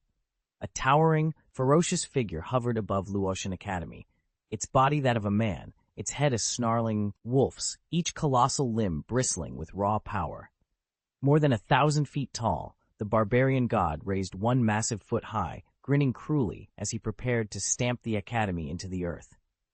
"Go and regret it in hell," he roared, his voice rolling like distant thunder. He had reached the late Saint realm, a level of cultivation so advanced that even among the saint elders of the barbarian god clan it was considered exceptional. Now he unleashed the clan's secret legacy, the sky-stepping technique, infusing the very air with the profound principles of the great Tao of space. With a single downward strike, even the strongest saint-level protective formation would shatter like glass. Yet far from facade, Yue and the others, along with Yueling clan champions, such as Qianshui and Qianling, watched in stunned silence. What confounded them wasn't the sheer destructive might of the barbarian god, but the unshakable calm within Luotian Academy's walls. Neither the seasoned Saint Dao masters, like Taiyan Huoling, nor the Academy's prodigies, such as Changsun Ming, showed any sign of fear or retreat. Instead, they stood their ground, resolute and unbowed, as the wolf-headed terror bore down upon them. Everyone braced themselves against the dreaded treasure assault of the barbarian god Saint, and yet none of them looked the least bit afraid.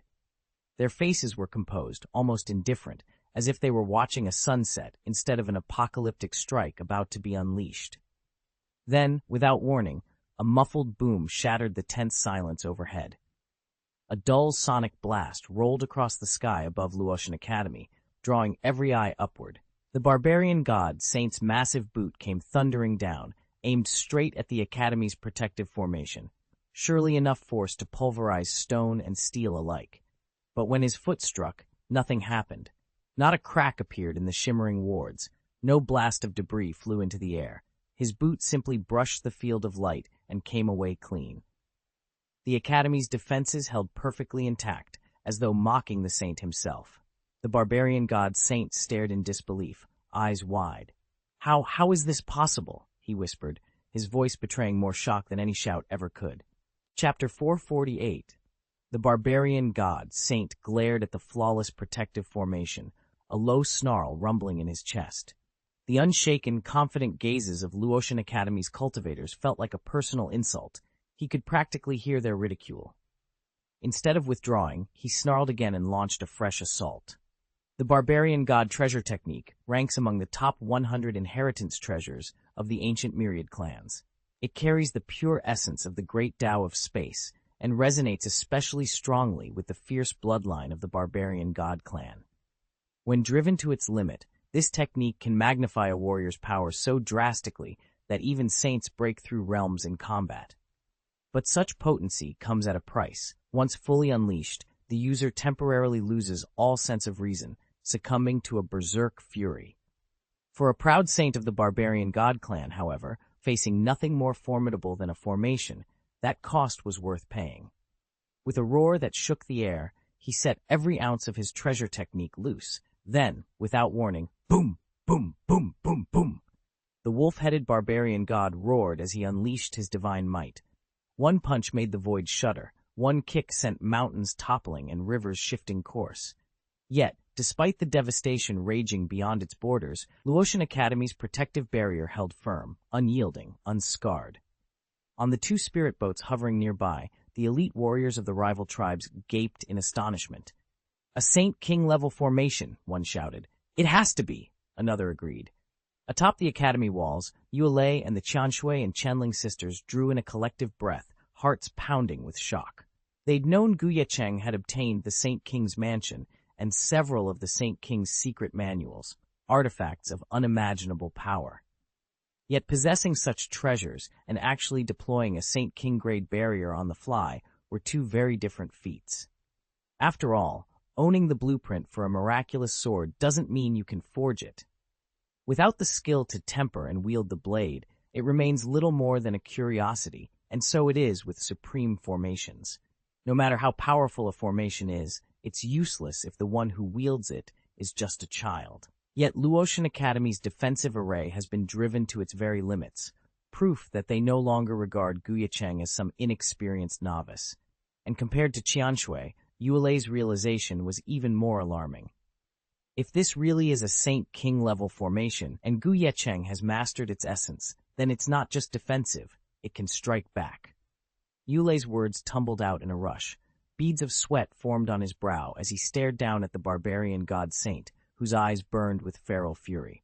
Third Elder, don't press him. Fall back now. What? The barbarian god saint snapped. The blessing of the barbarian god had sent his killing intent soaring, but his mind, in turn, was shrouded in rage. He hadn't even registered Yuelei's warning. At the heart of the vast formation, Taiyan Huoling watched with a cold, pleased smile. You only just realized that? She murmured. It's already too late. With that warning, she lifted her pale hand and swept it downward in a graceful arc. Hua Lala! From the protective formation surrounding Luotian Academy, thousands of divine lights erupted and coalesced into a shimmering dragon. Its roar shattered the ninth sea of clouds, the sound echoing like thunder across the heavens. The barbarian god clan's cultivators stared in stunned silence, and even their revered saint-level elder looked on in horror. Boom! The dragon of light descended with devastating force. In a single strike, it sent the barbarian god clan's third elder hurtling backward, blood spattering from his lips. He flew thousands of feet before crashing into the cloud bank below, his fate uncertain. Are you kidding me? One onlooker whispered, disbelief etched on his face. The third elder, defeated that easily. Could the Luotian Gu really activate a forma Taiyan of such power? Across the sea of clouds, the Moon Spirit clan's warriors stood frozen. Xianxia could only gape, her voice caught in her throat. Beside her, Chanling's eyes gleamed, captivated by the display of might. Even the usually reserved Xianxia felt her resolve wavering in the face of such overwhelming power. Xianxia's legs trembled, and she fought the urge to collapse. How could her sister have come all this way to help someone else? It was so obvious. She was here to boost the Gu family's reputation and win her sister's favor for Ye Cheng. The realization hit Xianxia like a blow to the chest. At that moment, aboard the barbarian god clan's spirit boat, a dozen hulking warriors stared at Luotian Academy in shocked silence. Several of the clan's saints, fresh from rescuing the third elder, exchanged uneasy glances. One leaned toward their leader, Yang Lei, and murmured, Young master, perhaps we should fall back for now and petition our ancestors for direction. It would be far safer. A cruel spark lit Yang Lei's dark eyes. His reputation for ruthlessness and volatility was well known. He'd led this force to Luotian Academy partly because he looked down on Ye Cheng, a mere human, and partly because he resented the way this upstart had risen to prominence in the wilderness. The pain of jealousy twisted Yang Lei's lips into a cold smile as he consigned the suggestion to silence. Yuelei had come here expressly to humiliate Ye Cheng and the Luotian Gu clan, and now he would leave without even laying eyes on his target? He could not bear such shame. Clenching his teeth, he strode to the prow of the spirit boat, leapt ashore, and glared down at the waterborne encampment below. Coldly, he called out, Luotian Gu clan, so this is all you've got? Your patriarch relies on forbidden weapons, and your disciples only know how to hide behind formations. He paused, letting his words hang in the evening air. If any of you has the nerve, step forward and challenge me honorably. If you win, I shall withdraw and never darken the Luotian Gu clan's doors again. But if you lose, you will hand over the Saint Lord's mansion. Do you dare to fight? Yuelei deliberately amplified his spiritual power, sending his voice rippling across the lake and through the surrounding forest. Within moments, not only the students of Luotian Academy, but also cultivators from neighboring sects and tribes had picked up his challenge. Curious leaders cast their spiritual senses toward the confrontation, and upon seeing the one-sided display, they recoiled, hastily withdrawing their awareness as shock and disbelief spread among them. They dared only to leave behind a sliver of their spiritual consciousness, slipping into hiding as they watched the battle unfold. "I never imagined His Highness Ye Cheng had such a record," one murmured, "and someone actually had the nerve to challenge him." "Quiet," another hissed. "This isn't some random upstart, it's the young master of the barbarian god clan." A ripple of surprise ran through the hidden cultivators. The barbarian god clan? Of course. Only a fierce warlord from the frontier would dare pick a fight with the Gu family right now. Though shaken, none of them dared turn away. Their ghostly wisps of awareness hovered just beyond reach, hungry to see the outcome. High above the battlefield, Yole sensed every flicker of suppressed attention. He allowed himself a confident smile. With neither the forbidden weapon nor the protective formation in play, Ye Cheng would never stand a chance against him. Yole deliberately raised his voice, ensuring every wandering hero in the wilderness heard him. It was a trap. If Ye Cheng accepted the challenge, he would have to fight and likely lose. If he refused, he would lose face. Either way, Yole could seize the moment, humiliate Ye Cheng, and rocket to fame across the wilds. Just picturing it made his blood boil.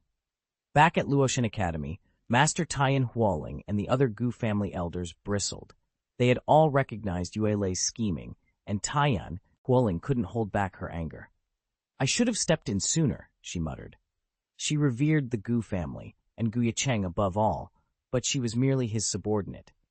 She had no authority to override her young master's decisions or directly provoke a powerful adversary. After all, repelling the barbarian god clan's quasi-saints and saints had been one challenge, but wounding the clan's young scion could ignite a full-scale war between the barbarian god clan and the Gu family. Taiyan Huoling's heart pounded. If anything went wrong, she knew she'd bear the blame. The instant they hesitated, Yuele struck, pinning them fast atop the tiger and giving them no chance to dismount. "What do we do now?" "Send word to Lord Ye Cheng," whispered one of the quasi-saints, panic edging his tone. Taiyan Huoling shook his head. "His Excellency is in retreat. Before withdrawing, he entrusted us with the formation, his faith in our abilities. We can't break his concentration now." A hard glint appeared in Taiyan Huoling's eyes. "This upstart insists on an honorable fight. Very well, I'll hold back my true strength and match him blow for blow." Before anyone else could speak, a young woman at his side stepped forward, excitement dancing in her voice. "Don't rush it, sister. Let me take him on." Chapter 449. Huh? The Taiyan fire spirit froze at the unexpected voice. In the next instant, he caught sight of a diminutive figure streaking through the air, leaping right through their formation to face Yuele head-on. If it wasn't Xiao Yiren, who else could it be? "You want to challenge my father?"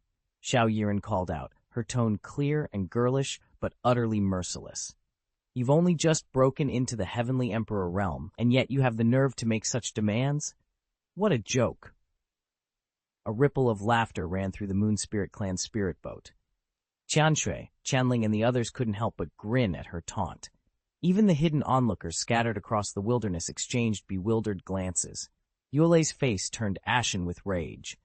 To be mocked by a child under 10 years old, he felt his blood boil.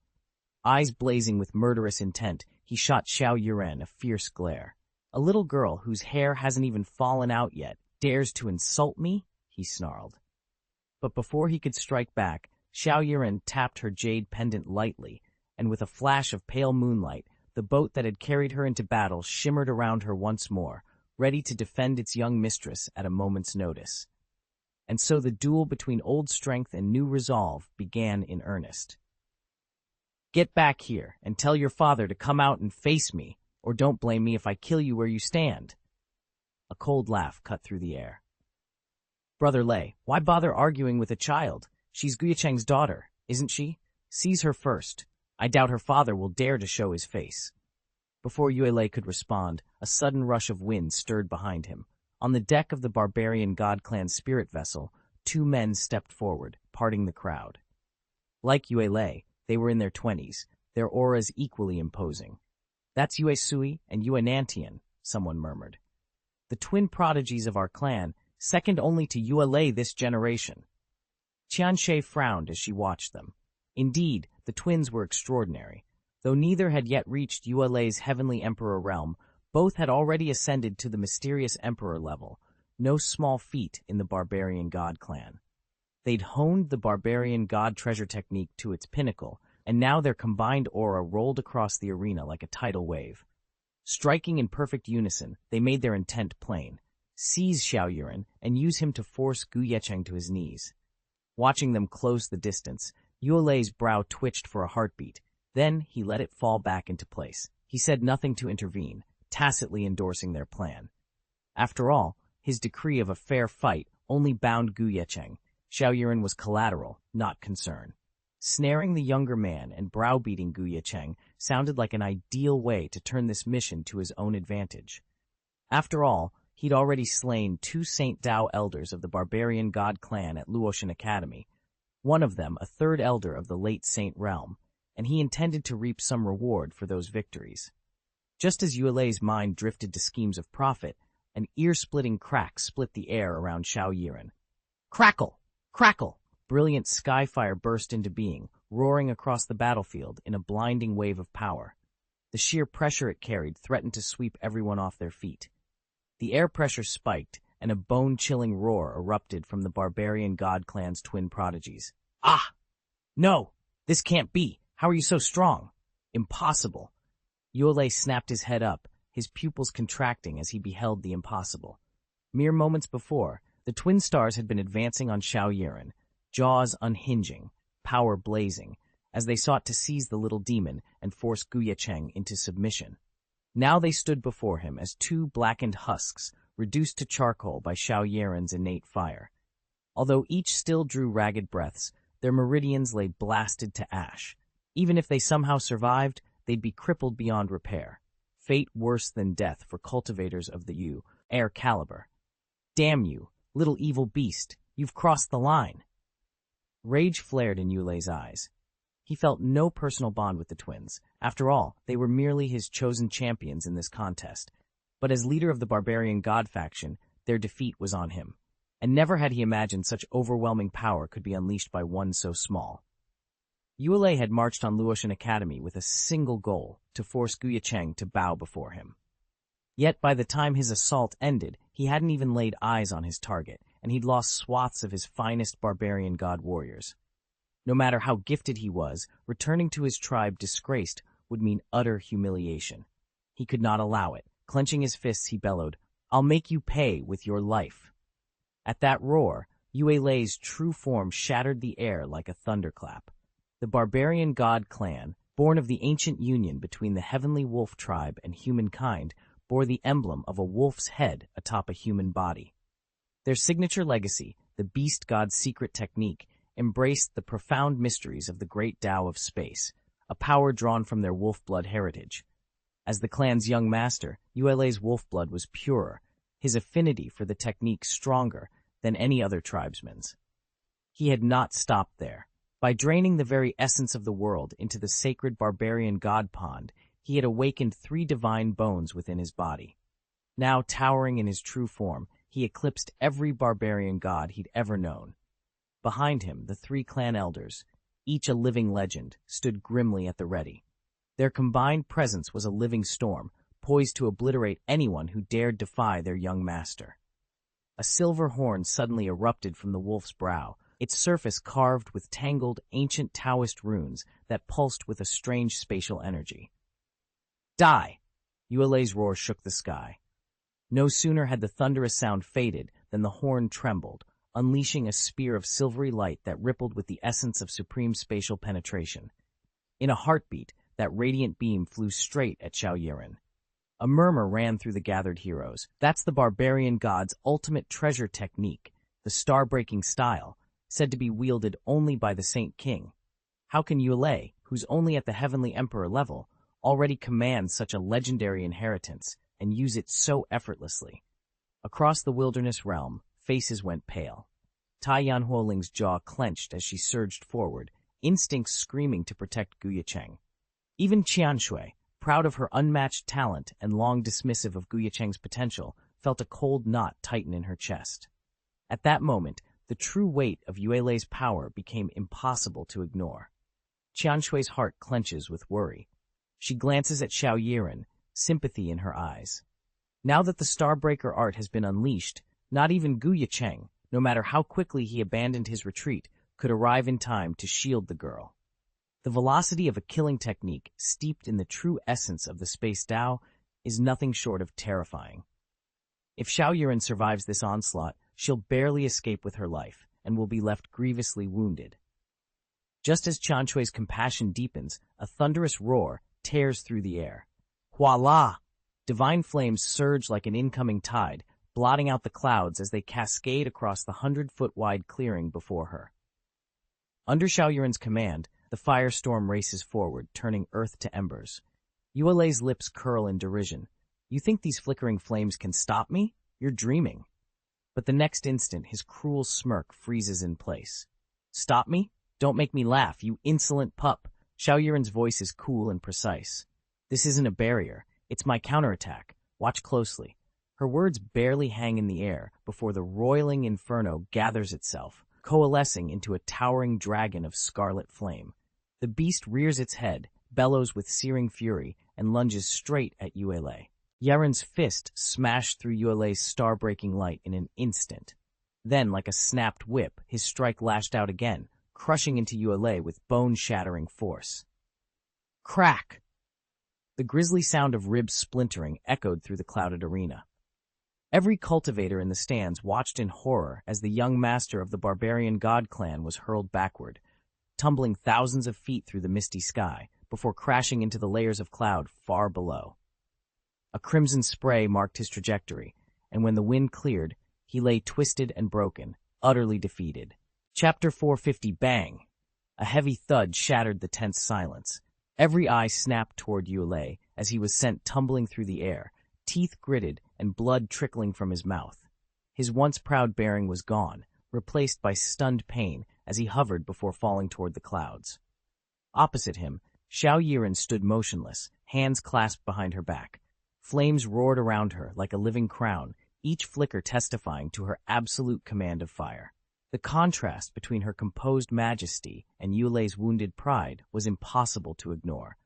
From the gathered spectators, barbarian god clan warriors, the Qianshui and Qianling sisters of the Yueling clan, and countless masters of the wilderness realm drawn by Yuelei's challenge, there arose a collective murmur of astonishment. Even Taiyan Huoling and the elder disciples of the Luoshengu clan watched in disbelief. Taiyan Huoling's eyes widened. She had heard whispers of Xiao Yiren's rapid improvement, but never expected her to be strong enough to unseat the barbarian god clan's prodigy with a single blow. Xiao Yiren tilted her head, fire dancing in her eyes. With such meager power, you still dare defy me? Her voice was calm, yet it carried the weight of a verdict. Yulei's flight ended as he smashed into the cloud bed, creating a crater of mist and wind. He struggled to rise, every breath ragged, his earlier confidence extinguished. Around him, the onlookers pressed closer, eager to see whether he could recover, or if the Sovereign of Flames would claim outright victory. Xiao Yiren tilted her chin high, disappointment flickering in her wide eyes. She'd assumed that Ye Cheng must possess real strength if he dared to challenge her father, so she'd only meant to gauge how much he'd improved. Instead, he'd crumpled under her lightest strike. Her lips curled with contempt. I really don't know where you get your confidence from. Her words hit Ye Cheng like a blow to the chest. Blood welled at the corner of his mouth, and an angry crimson flared in his gaze. With a low, furious growl, he lunged forward again. You only won by luck the first time, little beast. Don't get too cocky. At that roar, Ye Cheng's sleeve flared open and a jade statuette flew out into his palm, the likeness of a barbarian god, its body human, but crowned with a snarling wolf's head. With brutal force, he crushed it. The jade shattered, erupting in hundreds of inky black streams of divine power that whirled into him in an instant. Ye Cheng's aura surged upward, dark and roaring, as he prepared for the next blow. Ye Cheng had no doubt that in this moment he was unleashing the forbidden weapon of the barbarian god clan to forcibly amplify his combat prowess. Bathed in its unholy blessing, his cultivation erupted. In mere breaths he soared from the early heavenly emperor stage to its perfect peak. His power swelled in kind. What had once allowed him only to rival junior emperors now felt like a river mouth flooding into the sea, unstoppable, ferocious, and alive with murderous intent. "Even a mid-level emperor," he snarled, every syllable dripping with contempt. "If you dare stand before me now, I'll tear you to pieces." His eyes flashed. "You little devil, go to hell and repent for your presumption." With a wordless roar, Ye Cheng vaulted skyward.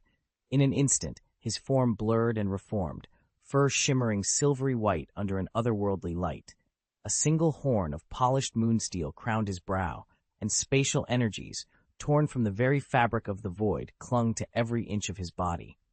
In that moment, he was no longer merely a man. He was the storm incarnate, a wolf spirit god marching toward his prey. Yue Lei's speed exploded in an instant. Before anyone could react, he had covered thousands of feet and materialized directly behind Xiaoyiren, his razor-sharp claws gleaming with murderous intent. The wind whipped through the arena with a high-pitched whistle, and the assembled spectators, Tai Yanhuo Ling included, fell silent in shock. Even the barbarian god Klel and his hulking warriors stood frozen. With a cruel smile, Yue Lei brought his claws down in a single savage arc, aimed to decapitate Xiaoyiren. But the next moment, that smile vanished. As his talons struck the air, Xiaoyiren's body flickered, like smoke drifting on a breeze or the dying flicker of a candle, and then simply disappeared, leaving nothing but empty space where he just stood. Ye Cheng's first instinct was to fling out his spiritual consciousness, probing every direction for Xiaoyiren's presence.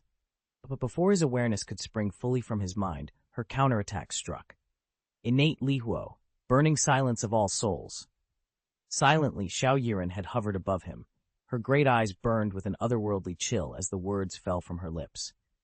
In that instant, a roaring inferno, shaped like a dragon of fire, erupted downwards and engulfed Ye Cheng. "Ah, no! Spare me! I'll surrender!" he screamed, his voice cracking with terror as the flames devoured him. His desperate cries echoed across the field, freezing every onlooker in place.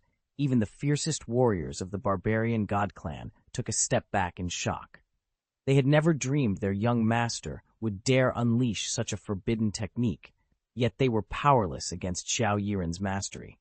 By the time they rallied to his side, Ye Cheng's screams had fallen silent. In a heartbeat, he was burned away, his charred form collapsing lifelessly to the ground. Dead! He's dead! That was the young master of the barbarian god clan. He just fell. Like that? It can't be real. I must be dreaming. For a heartbeat, the entire sky fell silent.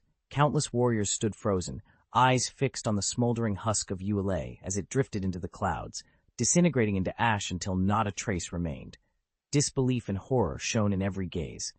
Then, with a roar that split the air, the barbarian god clan's champions snapped back to reality. They surged toward Ye Cheng, their shouts echoing across the heavens. "For Yue Lei, spill his blood in vengeance." Onlookers watched in mounting dread. A grim realization settled among them. War was about to ignite once more in the wilderness. How could the barbarian god clan possibly forgive the death of their young master? They would never relent, unless the Gu family handed over the killer, Ye Cheng. And everyone knew the Gu family would resist to the last. Sure enough, the barbarian god clan's strongest charged forward, blades drawn and fury in their eyes, determined to drag Ye Cheng away as retribution for Yue Lei's fall. But Ye Cheng would not go down without a fight. Taiyan Huoling, Mu Fentian, and the other Saint Dao masters sworn to the Gu family's banner surged forward, breaking free of the formation to shield Xiaoyiren. From a safe distance, they opened fire on the barbarian god clan's elite warriors. There was no hint of hesitation in their eyes, only the fierce joy of battle. Among their ranks were a number of newly recruited quasi-saints, all of whom owed their lives to Ye Cheng. They harbored a deep resentment for the alien invaders, and now, faced with the chance to claim the heads of the barbarian god clan's champions, they intended to earn merit, and, more importantly, Ye Cheng's gratitude. Their loyalty had been forged in hardship, and this was the moment to prove it. As for the veteran saints and quasi-saints, Taiyan Huoling, Mu Fentian, and the others, they had watched Ye Cheng single-handedly shatter the defenses of the imperial capital. Their confidence in their young lord was unshakable. In the past they had held back, unwilling to draw blood without his explicit command. Now that he had drawn his sword, there was no cause for restraint. With a single, unspoken signal, they unleashed the full fury of the Gu family's might. People of the barbarian god clan, fall back, right now. If any of you dare lay a hand on my young master, you won't be leaving this place alive. Taiyan Huoling's voice was measured, almost serene, yet every word crackled with absolute authority. He stood protectively before Gu Yiren, his gaze sweeping over the towering figures of the barbarian god clan masters. A stunned silence rippled through the clan. The Luotian Gu family is really pushing their luck, one elder muttered. Are they out of their minds? This is the barbarian god clan. We've reigned over these wilds for over 1,000,000 years, another growled. Even a newly risen overlord shouldn't be this arrogant, a third scoffed. From the edges of the battlefield, the seasoned warriors of the wilderness exchanged uneasy glances, none more so than Xianxia. Gu Yiren's strength had shattered all her expectations, and the Gu family's sheer audacity made her heart race. She still remembered how Ye Cheng's daughter had effortlessly dispatched Yue Lei, a warrior who had once struck terror into Xianxui's own soul. If that was the standard of the Gu bloodline, then as Gu Yiren's father, Ye Cheng himself must be a force beyond imagining. Xianxui's heart pounded as she fought to clear her thoughts. No, it can't be, she chastised herself. Yiren may be a prodigy, but she's still only a disciple. She can't possibly eclipse her own father. She closed her eyes, drawing in a steadying breath, then let her gaze drift across the field to where the Gu family's saints stood assembled by Luotian Academy's gates. A frown tugged at her brows. Despite her disapproval of the barbarian god clan's ruthless tactics, Xianxia had to admit their renown rivaled even that of the Moon Spirit clan. Yet here were Taiyan Huoling and the other Gu family luminaries, striding about with such haughty confidence toward the barbarians that it made her skin crawl. The Gu family might be the new overlord carving out its territory, she told herself, but they were nowhere near invincible in the wilds. They act as if no one could possibly challenge Ye Cheng, she thought, and such brazen arrogance will be their downfall. The knot of unease in her chest tightened. Around her, the battered warriors of the barbarian god clan, already wounded in body and spirit, snarled in barely contained fury, their eyes blazing with the promise of revenge. The Gu family's provocations had driven them to the edge of madness, and Xianxia knew it would take only the smallest spark to set the battleground ablaze. Does the Ye Cheng family truly intend to go to war with my barbarian god clan? Go to war? Taiyan Huoling lifted an eyebrow at the leading saint of the barbarian god clan, her voice ice-cold. Your clan was the one who struck first against my family. How dare you turn around and blame us? The saint's face twisted with anger, but Taiyan Huoling wasted no words. She raised her hand, and a streak of crimson light shot forward, cleaving a rift in the very air before him. Barbarian god clan, she warned, you will retreat, now. I choose not to press my family's grievance today, but if you continue to blockade my master's escape, you will regret it. A cruel smile flickered across the saint's lips. Retreat? No one retreats. We'll all stay right here, and we'll send your young master to eternal rest. You're courting death, Taiyan Huoling said coolly. With a deafening roar, the saint shed his humanoid guise and revealed his true form, a gargantuan figure wreathed in crackling thunder. He charged at Taiyan Huoling, bolts of lightning arcing from his fists. Yet even in his fury, he did not strike with full reckless abandon. Around him, the other clan leaders charged with protecting young Lord Yue Lei watched closely. To safeguard their own positions and to back their cause, they knew they could not stand down. If war was what the Ye Cheng family demanded, then war they would have, now or never. The Taiyan fire spirit and its entourage have just stepped beyond the protective formation. If he strikes now, he can catch them unawares, kill Xiao Yiren, seize the fire spirit, and turn the tide. But a single moment's hesitation, and they'll retreat behind the barrier, hope lost forever. Die! The barbarian god clansman's row shattered the tense air. In one swift motion, he crushed the forbidden idol in his hand, unleashing the clan's secret treasure technique. Behind him, the space rippled, and a colossal spectral wolf materialized, its phantom muzzle raised in a bone-chilling howl. With a savage bound, the ghostly beast tore through the void. In the next heartbeat, it reappeared at Xiao Yaren's side, severing him and the Taiyan fire spirit from their allies. Before Xiao Yaran could react, the clansman's hand shot out, his palm poised to strike down the unsuspecting general. Boom! In an instant, the sea of clouds roiled, and heaven and earth trembled in a deafening roar. The assembled monks, silent witnesses to this colossal duel, held their breath, eyes widening in horror as they beheld the barbarian god clan saint. Empowered by a forbidden weapon, his strength had surged so dramatically that the chi radiating from him now approached the very threshold of a saint king. Such relics of the Overlord clan, capable of propelling an ordinary saint nearly to Saint King's stature, were treasures beyond imagining. No early-stage saint could hope to wield one without the direct sanction of a Saint King. The realization sent shockwaves through every cultivator present. Xianxia's lips curved into a grim smile as she nodded ever so slightly. Her long-held suspicion that the Gu family was on the brink of a catastrophic defeat suddenly seemed all too certain. Yet before she could brace herself for the fallout, her expression went utterly slack, as if frozen in time. Boom! As the barbarian god saint's palm strike bore down on Xiao Yiren, the Taiyan fire spirit sprang into action. Without ceremony or incantation, she lifted a single hand, and from the void erupted 5-hued radiance. The shimmering light coalesced into the 5 heavenly monuments, summoning 5 dragon-like pillars that pierced the heavens. One blazing shaft obliterated the heavenly wolf projection the god saint had called forth. In the same instant, the other 4 descended like lightning-charged storms, striking the barbarian god saint with overwhelming force. He was hurled backward thousands of feet. 4 cavernous holes rent through his sacred form.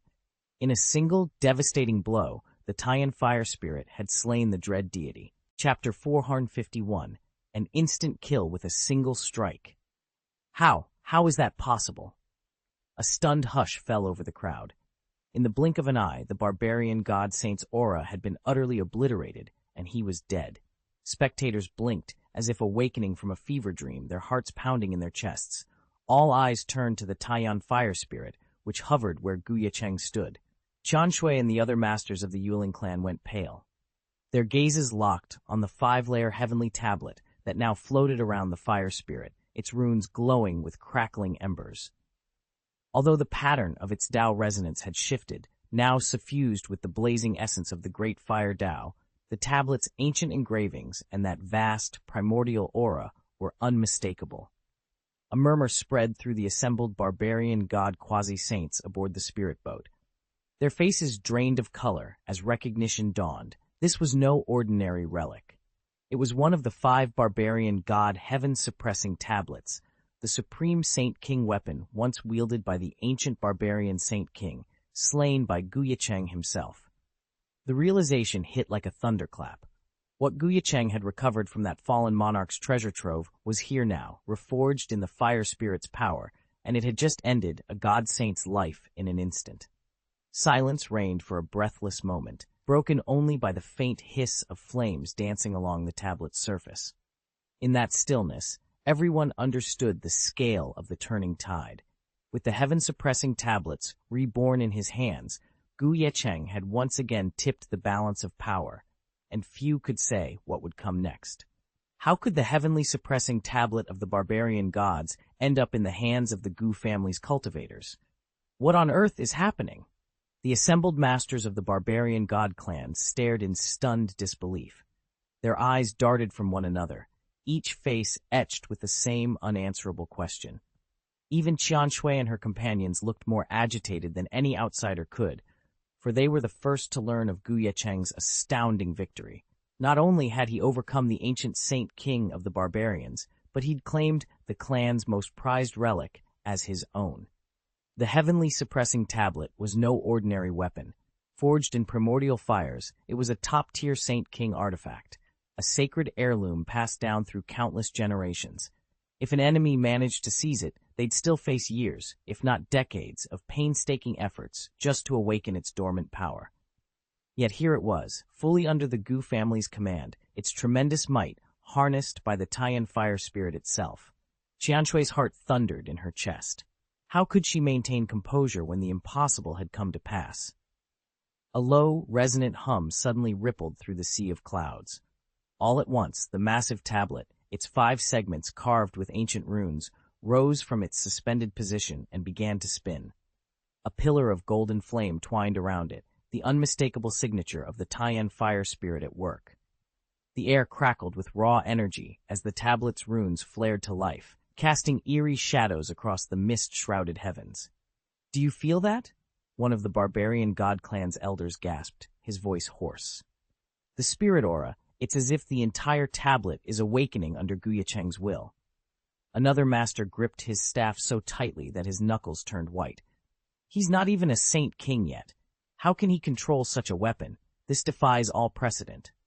High above them, Ye Cheng stood on the deck of his own cloud ship, watching the scene with a calm, confident gaze. The Taiyan fire spirit swirled at his side, its flames dancing in harmony with the tablet's rotation. To him, this was only the beginning. Below, among the ranks of the barbarian god clan, murmurs of disbelief swelled into outright panic. The clan's greatest treasure was no longer theirs, and the boy who dared steal it was about to redefine the balance of power in the heavens. A wave of 5-colored radiance rippled across the 9-day sea of clouds, coalescing into a brilliant flame above the barbarian god clan's elite warriors. The unexpected display snapped them awake from their confident reverie, and they trembled in place, though their pride would not let them show outright fear. One of the burliest fighters spat out a challenge. "Skyfire Spirit, you're meddling with powers far beyond you. Do you even realize the trouble you're bringing down on your master?" Another snarled, "The heaven-suppressing stele of the barbarian god is in your possession. What did your Gu family do to the ancient saint king of our clan? Tell us now." A third roared in warning, "Return the stele and Gu Yiren at once, or face the consequences." They never saw the response come. With a single, measured motion, the Skyfire spirit pressed down its hand. A deafening boom echoed through the clouds as the 5-colored stele plummeted. In an instant, every barbarian god warrior was incinerated where they stood. None had dreamed the Skyfire spirit would dare unleash such divine thunder, nor that it feared them at all. They fell with eyes wide, stunned into their final moments by the power they had so arrogantly dismissed. Ye Cheng. Below them, the bodies of the barbarian god clan warriors tumbled into the sea of clouds, dissolving into mist. Above, the Taiyan fire spirit, its face as unreadable as stone, clutched aloft the recovered heaven-suppressing monument. Even the unflappable Xianxia felt a sudden ache at her temples, her brows nodding in disbelief at what she'd just witnessed. The onlookers, powerful cultivators from across the wilds, drawn by the uproar Yulei had stirred, stood frozen in shock as Gu family soldiers proudly marched back toward Luotian Academy, the ancient relic secured. In every mind echoed the same question: where had the Gu family found such unshakable confidence? Even with Lord Ye Cheng wielding a forbidden weapon, how many Saint Kings could he possibly face down alone? After all, the barbarian god clan was a major power, boasting several living fossil Saint Kings among its ranks. And yet, in a heartbeat, those champions had been laid low. Meanwhile, far below in the depths of Barbarian God Valley, before the clan's ancestral hall, a group of quasi-saints stood guard in solemn formation. Shielding ancient runes and sacred relics, they had been envisioning a triumphant future for their people, never imagining the tide of fate could turn so swiftly. In the grand war chamber of the Barbarian God clan, a half-circle of quasi-saints gathered around a polished obsidian table. Their voices hummed with eager anticipation as they spoke of the young master's upcoming mission. "I don't doubt you'll return with something worth celebrating," one of them said, leaning forward. "If Ye Cheng secures an entrance into the Saint King's mansion, his reputation will soar, and so will ours. Our clan will rise alongside him." Another chimed in with a knowing grin. "Why wait for future glory? This very expedition could fill our coffers tenfold. Trust me, we'll reap the rewards long before any ceremony." A third nodded emphatically. "Exactly. With our clan's prestige behind him, how could Ye Cheng refuse our demands? The third elder and the fifth elder are traveling in person, and the fifth elder even wields a forbidden weapon. His strength surpasses that of the third elder." They all exchanged looks of ruthless calculation. "With that kind of backing, a single entry into the mansion is far too little," one whispered. "We'll squeeze every advantage from this. No mercy." A ripple of laughter followed, but a few of the quasi-saints hesitated, their faces shadowed by doubt. Even the fiercest ambitions could not entirely drown out the unease that flickered in the back of their minds. "Heh!" one of the half-saints scoffed, folding his arms. Although Ye Cheng's recent feats are impressive, everyone knows it's only because of that forbidden weapon of his. The record's clear. Without it, he's just another child. There is no way he'll ever bow to us. Xianxia chuckled at the remark. Exactly. How many of those alien trinkets can he even carry? The moment they run dry and his cultivation stalls, he'll be at everyone's mercy. Too bad he dared defy the barbarian god clan. The other half-saints exchanged derisive smiles and shook their heads. The first speaker leaned back, confident that he'd eased their minds, until a sudden, eerie clamor rang out from the ancestral hall behind them. Their laughter died on their lips. "What was that?" one asked, narrowing his eyes. "Sounds like it came from the hall itself," another muttered on edge. They hurried inside. The vast chamber was dimly lit by amber braziers, and along each wall lay rows of jade plaques, the life cards of every elite master in the barbarian god clan. All were accounted for, except the living fossil Saint Kings. Their auras were so immense, no life card could contain them. The half-saints shared uneasy glances. Everything appeared exactly as it should, yet that strange noise still lingered in the air, promising that something was very, very wrong. Ye Cheng and 6 other demi-saints stood on guard in the vast ancestral hall of the barbarian god clan, every nerve on edge at the slightest echo.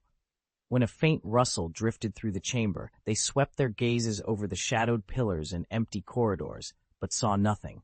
Relief washed over them, and they began to lower their guard. Then, without warning, a sharp crack split the air. They froze. Whose handiwork could this be? Before any of them could answer, a second crack cracked, then a third and a fourth, snapping loud and clear, like kernels bursting in oil. Ye Cheng's heart pounded. The source of the noise lay on the high altar at the center of the hall. There, one of the clan's cherished golden tokens lay shattered in 2 glistening fragments. One of young Master Yuelei's life tokens. One demi-saint gasped, beads of sweat forming on his brow. "We must alert the clan leader at once," another shouted, voice trembling. "This is an emergency." Within minutes, the hall's doors flew open. The clan leader stormed in, flanked by his highest-ranking elders, faces contorted with rage. As soon as they saw the broken token, their anger exploded. "Worthless fools," the clan leader roared, thunder in his voice. "Third brother, fifth brother, both of you are dead weight. How could you let this happen under your watch?" The assembled demi-saints bowed their heads, chastened. Ye Cheng felt a chill run down his spine. In the barbarian god clan, a life token's destruction was no trivial matter. It meant that its owner teetered on the brink of death, and brought disgrace on those tasked with their protection. Silence reigned for a heartbeat. Then the clan leader stepped forward, eyes blazing. "Find out what destroyed Yuelei's token, and do it now. I want answers, or there will be hell to pay." As his words echoed through the ancestral hall, Ye Cheng clenched his fists. He might be young among the demi-saints, but he would not stand by while the honor of their clan unraveled. Whoever, or whatever was behind this, would soon face the wrath of the barbarian god clan. They couldn't even protect Lair. What good are they? The barbarian god clan leader's howl shook the vaulted hall. With a brutal stomp, he crushed 2 golden life tokens beneath his boot, the life tokens of the clan's 3rd and 5th elders. All around him, the elite warriors of the barbarian god clan trembled, bowing their heads so low they dared not meet his fury. Only the 1st and 2nd elders, each nearly as powerful as their leader, found the courage to speak. "Brother," the 1st elder began, voice strained, "the deed is done. Our wrath won't bring Lair back." The leader's eyes burned with crimson rage. "Then what do you propose?" Silence fell for a heartbeat before the 2nd elder cleared his throat. "We must strike back, decide our next move." A savage grin spread across the clan leader's face. "Of course, send word to every warband. I want the Luotian Gu family erased from this wilderness, blood for blood, tooth for tooth." He paused, drawing in a deep breath, and opened the upper chamber of the ancestral hall. "I have plans for it." At his command, the elders bowed again, their hearts pounding. Vengeance would be swift and merciless. Chapter 12. The summoning of the ancestors.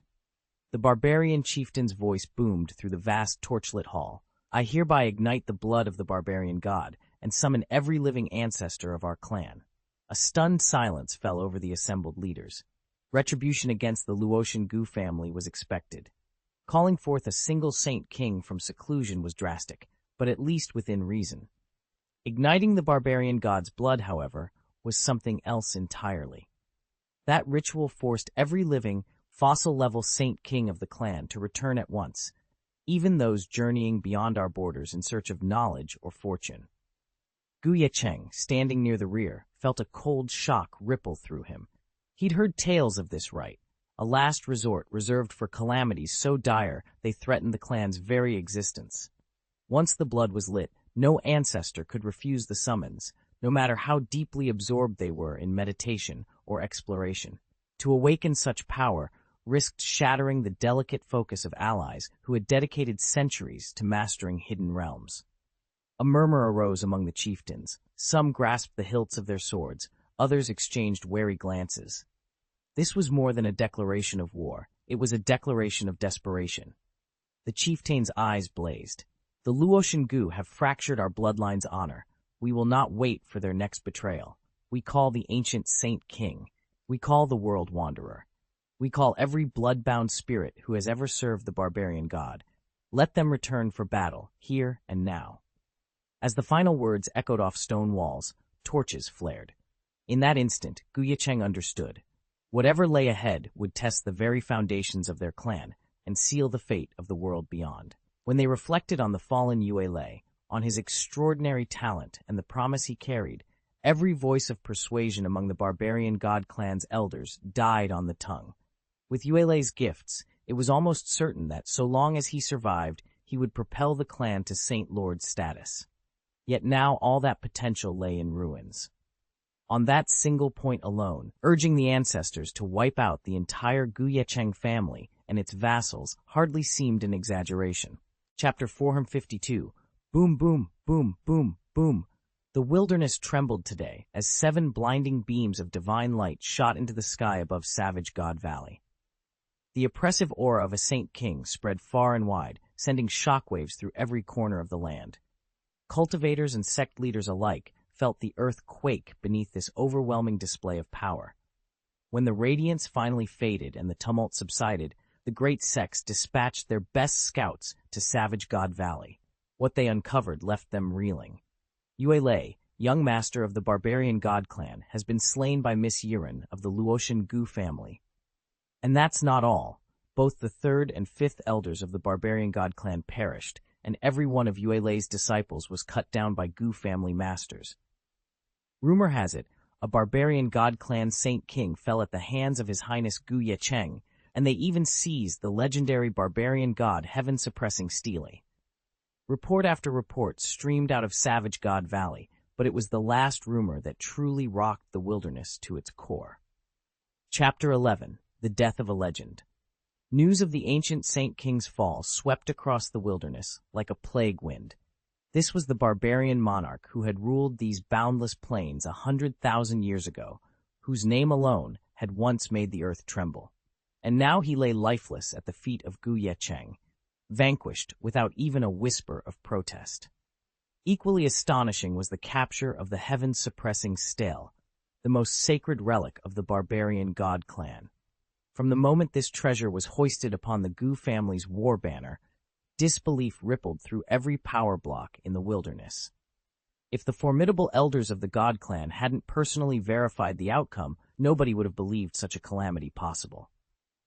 Deep within the god clan's shadow hall, 7 Saint Kings, each baptized in the blood of gods, stood in furious silence. One by one they had returned, only to learn that the old scourge of their people had been struck down, and with him, their brightest hope, Yue Lei, had fallen as well. Faces frozen with rage, they closed ranks around the Grand Elder. This disgrace stains our entire clan, the youngest Saint King spat, veins throbbing at his temples. We must purge this shame with their blood. But hear me, the Grand Elder rumbled, his voice deep as a burial bell. Ye Cheng and Yiren must not die. We will not grant them the mercy of death. They will live, dragged by our chains to bear witness to our vengeance." A hush fell as eyes shifted.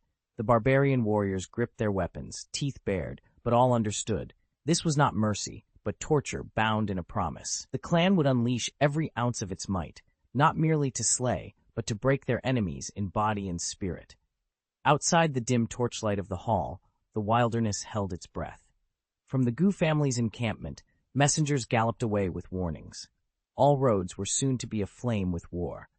And somewhere beyond the horizon, Ye Cheng and Gu Yiren, unaware of the full scope of the hunt, rode into a gathering storm. Thus was the barbarian god clan's decree issued. The greatest shame in their history would be washed away, not in blood alone, but in the agonized screams of the Gu lineage. Neither Ye Cheng nor Gu Yiren would be spared. The banner of war had been raised. "We'll seize that father and daughter alive," the chieftain bellowed, "and we'll make them suffer for 100 millennia, no, for countless eons, before we cleanse the disgrace the barbarian god clan has endured." At his command, the mighty warriors of the barbarian god clan erupted in triumphant roars. From the depths of the barbarian god valley, a flotilla of spirit boats ascended, their banners snapping in the wind. At the fore stood the Saint Dao champions of the clan, guiding the fleet into the sea of clouds and setting course for Luotian Academy. Below, scattered across the wilderness, every cultivator felt a chill of terror. They watched in awe and dread as the barbarian god armada advanced. Even after losing 2 saint kings and countless quasi-saints, they still muster such power. There are 7 saint kings here, over 10 full saints, and more than 20 quasi-saints. Thousands of emperors, tens of thousands of Dao masters. What force in the entire wilderness could possibly oppose them? This is the might of the old overlord's lineage. As the spirit boats vanished into the mist, the onlookers trembled, fully aware that the barbarian god clan's vengeance was about to descend upon Luotian Academy like an unstoppable storm. "Those Luotian Gu strongmen are just kids, so reckless and hot-headed," one of the wilderness masters scoffed. "Reckless, yes," another replied. "And don't forget His Highness Ye Cheng. He's still deep in his retreat. When he finally emerges, he'll step outside to find the barbarian god clan already at our gates. He'll be consumed by regret, but by then it'll be far too late." A few masters sighed, convinced they were witnessing Ye Cheng's undoing. Yet across the plain, a different group of masters watched the barbarian god clan's army advance with something close to awe. "Look at them," one murmured. "They're the poster children for charging straight into death." His companion nodded, eyes fixed on the brutal ranks. If Ye Cheng could see this now, he'd be torn apart by regret. "Wait, did you just say they're charging straight into death? Do you mean the barbarians are committing suicide?" The question hung in the air. A handful of nearby masters blinked in confusion, certain they'd misheard. But as the barbarian god clan's forces pressed onward, their words took on a chilling clarity. These warriors truly seemed bent on self-destruction, heedless of the carnage that awaited them. The wilderness master shook his head. "No, you heard me right," he said firmly, eyes fixed on the retreating fleet of the barbarian god clan. "They're marching straight into suicide. Mark my words." He leapt into the air, cutting through the clouds in hot pursuit of the departing ships. His only motivation was his unquenchable thirst for swordsmanship. Not long ago, he had lingered in the imperial capital of the Tianyuan Holy Dynasty and been privileged to witness the titanic duel between Ye Cheng and Lord Yuan Shengyu. Those sword techniques had shattered every limit he'd ever imagined. If only I could watch His Highness Ye Cheng strike again, the wilderness master thought, adrenaline coursing through his veins. My own blade would ascend to heights I've only dreamed of. The sword heart would be within my grasp. And he was far from the only one aflame with excitement. All across the wilderness, those who had witnessed that fateful duel were now racing toward Luotian Academy and the looming battlefield, each determined to glimpse Ye Cheng's legendary swordplay once more. They all longed for another display of Ye Cheng's power, and, more than that, they hungered to witness the ruin of the barbarian god clan, those primeval overlords who have ruled the wilds for over 1,000,000 years. Let the skeptics whisper that the barbarians are unbeatable and the Gu family is doomed. They only earn derision. The Gu family is going to fail? Ridiculous, they scoffed. With Lord Ye Cheng's strength, even the combined might of the Barbarian God Clan and the Moon Spirit Clan wouldn't stand a chance against him. Let the Barbarian God Clan dare to challenge the Gu family. They will soon learn the meaning of true defeat. A day later, high above the wilderness, the sky above Luotian Academy split open. Whoosh, whoosh, whoosh, whoosh. A fleet of spirit-sailing warships, each bearing the crimson banner of the Barbarian God Clan, tore through the clouds like thunderbolts. From their decks, row upon row of the clan's elite warriors stared down at the academy, murderous intent glinting in their eyes. At the vanguard stood the 7 barbarian god Saint Kings. Their gazes were ice-cold, sweeping over the orderly spires and cultivation formations of Luotian Academy. For a moment, as they took in the academy's defenses, an unreadable flicker passed through those ancient, battle-hardened eyes, an omen of the storm about to break. The 7 barbarian god Saint Kings spread out in a loose semicircle, their expressions dripping with contempt. As the rumors suggest, the Gu family really does have a few tricks up their sleeves, one of them drawled. Not far off, the Taiyan fire spirit of Luotian Academy responded by tracing glowing runes in the air. With a soft hum, a radiant barrier bloomed around her like a lotus of pure fire. Infused by the formation's power, her aura swelled to true Saint King level, enough to match all 7 intruders. Still, none of the barbarian god Saint Kings showed the slightest hesitation. Their leader gave a casual nod, and in the same instant, they struck. Boom! A shockwave tore across the clearing as each Saint King unleashed a fearsome roar of energy. 2 among them had already attained the perfect Saint King stage, their power chilling the air around them. Clutching their divine weapons, they invoked the barbarian god treasure technique. 7 towering projections of the heavenly wolf sprang to life behind them, each manifestation unique. Some wolves were wreathed in roaring flames, while others crackled with staccato bursts of thunder. Flames and thunder clashed against the fire spirit's protective barrier, rippling its edges and illuminating every leaf and stone on the battlefield. The clash of divine forces had begun in earnest, and neither side would yield an inch. Raging torrents, whipping gales. The 7 holy kings channeled the 7th level of the barbarian god treasure technique. Each drew upon a different great law of heaven and earth, and as those celestial edicts intertwined with the vast true essence of the treasure technique, they resonated into a single, awe-inspiring force. Under the stunned silence of countless onlookers, that force coalesced into an 8-headed heavenly wolf. Its aura eclipsed anything the Holy King realm could muster, hovering just shy of Holy Lord power. With a thunderous roar, the monstrous wolf lunged at the grand defensive formation. "It's over," gasped the crowd.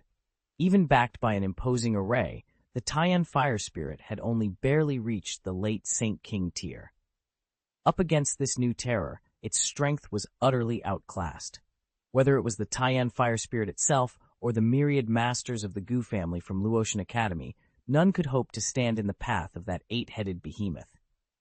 The snarling heavenly wolf hurtled toward them, but not one of the barbarian god clan's masters flinched. A murmur ran through their ranks.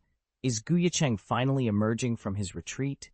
For a moment, the 7 Saint Kings of the barbarian god clan exchanged cautious glances, then relaxed. In perfect unison, they unleashed the barbarian god projection. They all knew, only another Saint King could stand against such power. No matter how formidable Ye Cheng might be with his forbidden weapons, he could at best match 1 or 2 Saint Kings, not all 7 of them working together. One Saint King ground his teeth. "Today we end the Gu family for good." Another laughed softly. "And those Saint King estates and legacies that Ye Cheng unearthed, they'll become our spoils." The thought of unimaginable treasures hidden in those manors set their hearts racing. Memories of Yue and the others they'd slain before drifted away. They were no longer worth a second thought. Lost in visions of conquest, the barbarian god clan's warriors braced themselves for victory, unaware that underestimating Ye Cheng might yet prove their undoing. Chapter excerpt, revised. Boom. From the depths of Luotian Academy's spiritual domain, a surge of power erupted. A lone figure cloaked in violet and gold light sprang forth like an arrow released from a taut bow, bearing down on the 8-headed celestial wolf that was plummeting toward him. Is that Ye Cheng? A monk whispered in awe. A warrior of the barbarians of the Ji, odd clan snorted. So what if it is? This battle's already lost. Even if he has left seclusion, he can't change a thing. The 7 Saint Kings, perched on their elevated dice, exchanged dismissive glances. None bothered to regard the newcomer seriously, until the next instant when the world itself seemed to hold its breath. Puff! A sickening crack split the air. As countless monks gasped in horror, Ye Cheng's violet gold aura flared. With a single razor-sharp palm strike, he severed one of the wolf's heads clean from its massive body, its strength rivaling that of a Saint Lord, yet it never even had a chance to react. The towering beast, once a living mountain of fury, collapsed in a thunderous crash. Its vast form shattered into 1,000 scintillant motes of spiritual light, which scattered across heaven and earth before vanishing entirely. Silence reigned. Every onlooker, saint, monk, and warrior alike, stared, wide-eyed, at the young man who had appeared almost too late, and yet turned the tide in a single, impossible stroke. Chapter 453. A sudden hush fell over the battlefield. Every observer, whether a valiant hero from the frontier or one of the barbarian god clan's fiercest warriors, stood frozen, eyes wide and mouths agape, as they beheld the sight above the swirling clouds. There, bathed in a purple-golden glow, hovered a divine puppet whose single, sweeping strike had just felled the dreaded 8-headed celestial wolf. The 8-headed celestial wolf, forged from the combined might of the barbarian god clan's 7 Saint Kings and animated by their Saint King soldiers, its power rivaled that of a true saint monarch. Such a creature should have been unstoppable, capable not only of crushing the Gu family without effort, but of sweeping away every sect in the entire wilderness except the Yueling clan. Yet here it lay, destroyed in an instant by this astonishing puppet that had appeared out of nowhere. A stunned silence stretched on until a lone cultivator finally found his voice. Saint Lord? This is a Saint Lord spirit puppet. Could His Highness Ye Cheng really have unearthed such an inheritance from that abandoned mansion? Shock and awe rippled through the ranks as the reality of the moment sank in. What power had Ye Cheng unleashed, and what would it mean for the fate of the wilderness? Ye Cheng stared in awe at the floating purple and gold god puppet, his breath catching in his throat. His voice trembled as he finally found words. No way. At that moment, the puppet's glowing eyes snapped toward the barbarian god clan warriors arrayed nearby under their chieftain's banner. A low, ominous hum filled the air, as though the automaton itself had heard Ye Cheng's doubts and chosen its next target. No, this can't be real. The barbarian god clan chief howled, pacing like a cornered beast. When did Ye Cheng ever gain possession of the abandoned Saint Lord's mansion? How could he possibly have gathered so many legendary treasures, much less a Saint Lord spirit puppet, in such a short time? This is a fraud, a sham, he roared, raising his blade to charge. But the god puppet moved first. In a blur of light, it lunged forward. Before a single barbarian warrior could react, the puppet's colossal palm descended like a falling star, shattering armor and bone in a thunderous explosion of dust and debris. The ground itself seemed to groan under the impact. Yet this devastating strike was only the opening salvo. The purple and gold automaton pivoted effortlessly and plunged straight into the heart of the barbarian god clan's formation. Its arm transformed mid-swing, the metal plating splitting into 100 razor-sharp blades that tore through ranks with merciless precision. Screams of terror rose as the puppet carved a path of destruction, leaving nothing but chaos in its wake. A single palm strike rumbled through the air, then shattered into thousands of gleaming swordlights that swept across the battlefield like a tidal wave. In an instant, the entire barbarian god clan army, leader included, was buried beneath that radiant onslaught. A handful of the clan's strongest warriors, sensing imminent doom, tried desperately to flee. But against the relentless pursuit of the purple-gold god puppet, their efforts were as futile as crawling snails. None escaped.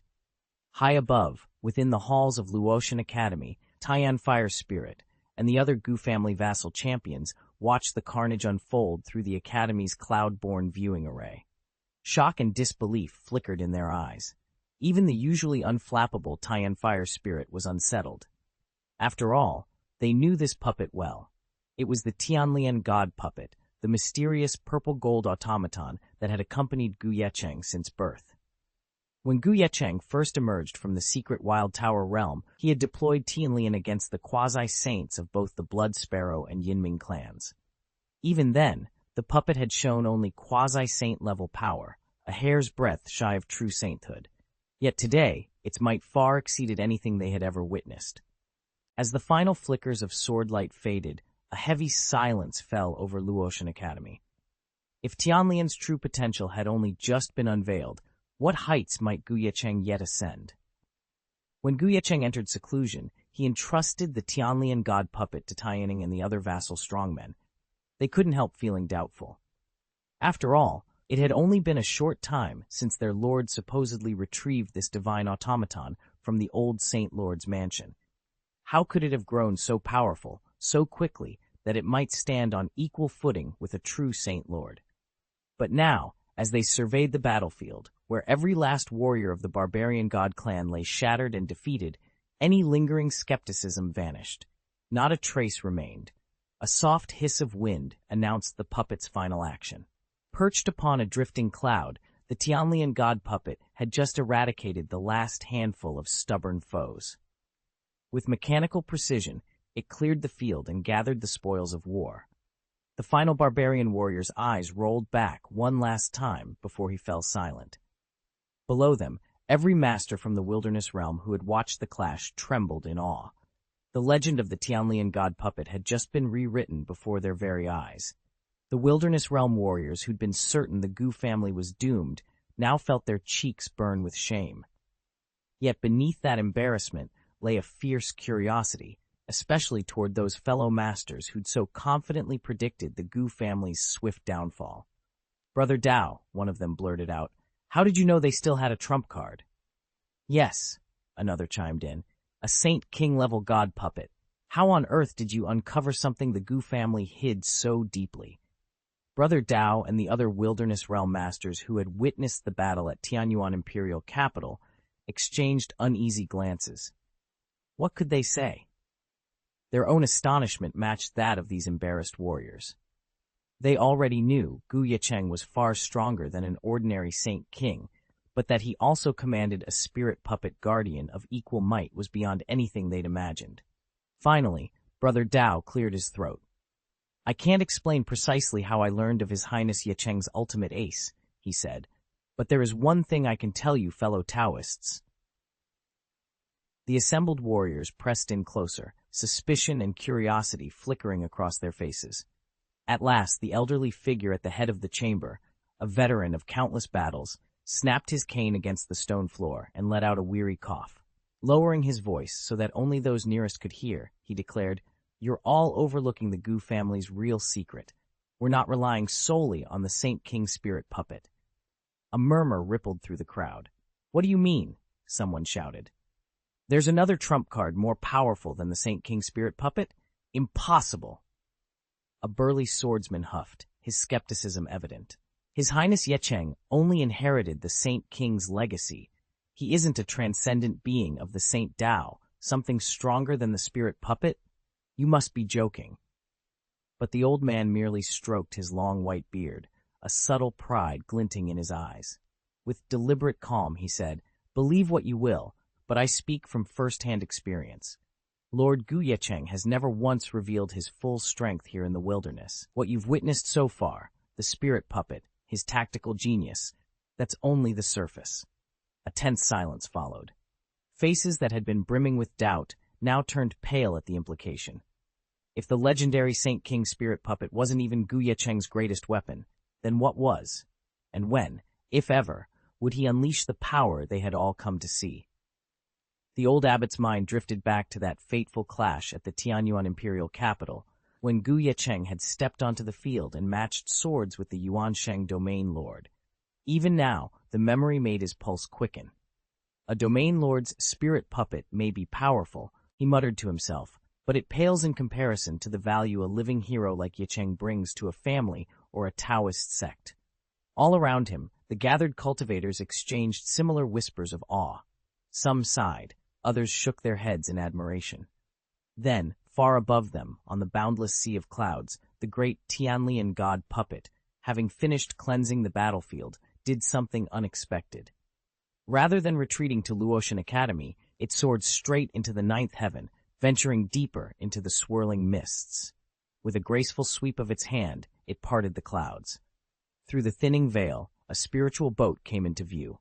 On its deck stood several of the Yueling clan's most revered saints and quasi-saints, clustered protectively around the sisters, Xianxia and Qianling. The two young women pressed close to their guardians, eyes wide with terror as they beheld the towering figure of the god puppet, its hollow jade mask gleaming in the pale light. Silence fell over the sea of clouds. Even the wind seemed to hold its breath in anticipation of what would happen next. The Yueling clan. Ye Cheng heard the chorus of exclamations before he even saw what had drawn everyone's attention.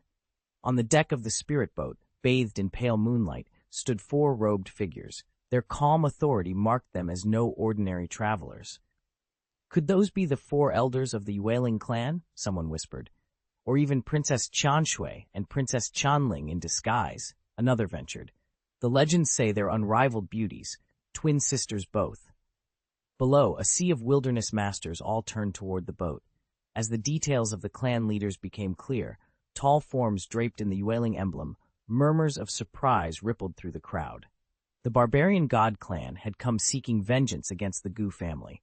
Although the Moon Spirit clan held no formal alliance with the barbarians, it was one of the Wilderland's four great powers, every bit as fearsome and storied.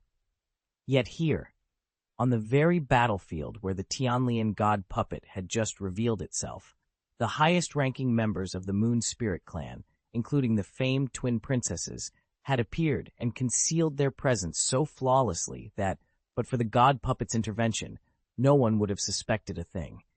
To so effortlessly mask such distinguished guests struck the assembled masters as deeply suspicious.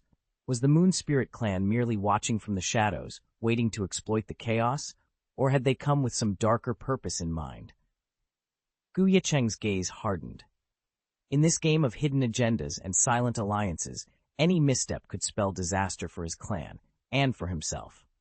A murmur ran through the assembly of wilderness masters. Was Ye Cheng seizing on Tianlian Shenkui's momentary stillness?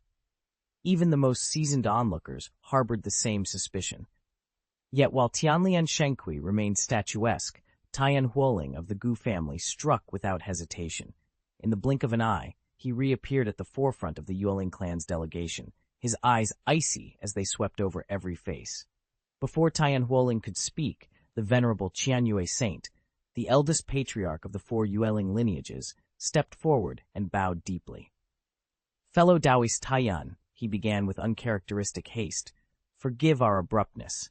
We are here to offer our heartfelt congratulations to His Highness Ye Cheng on his latest breakthrough in strength, and to celebrate the Luotian Gu family's rise as overlord of our wilderness. Saint Qianyue's voice rang out clearly across the assembly. On behalf of our clan leader, I am honored to announce the following gifts. 100,000 caddies of Imperial-grade divine materials, 10,000 Imperial-grade divine medicines, and 100 Imperial-grade spiritual roots. In addition, we offer 10,000 caddies of quasi-saint divine materials, 100 quasi-saint divine medicines, and 3 quasi-saint spiritual roots. But that is not all.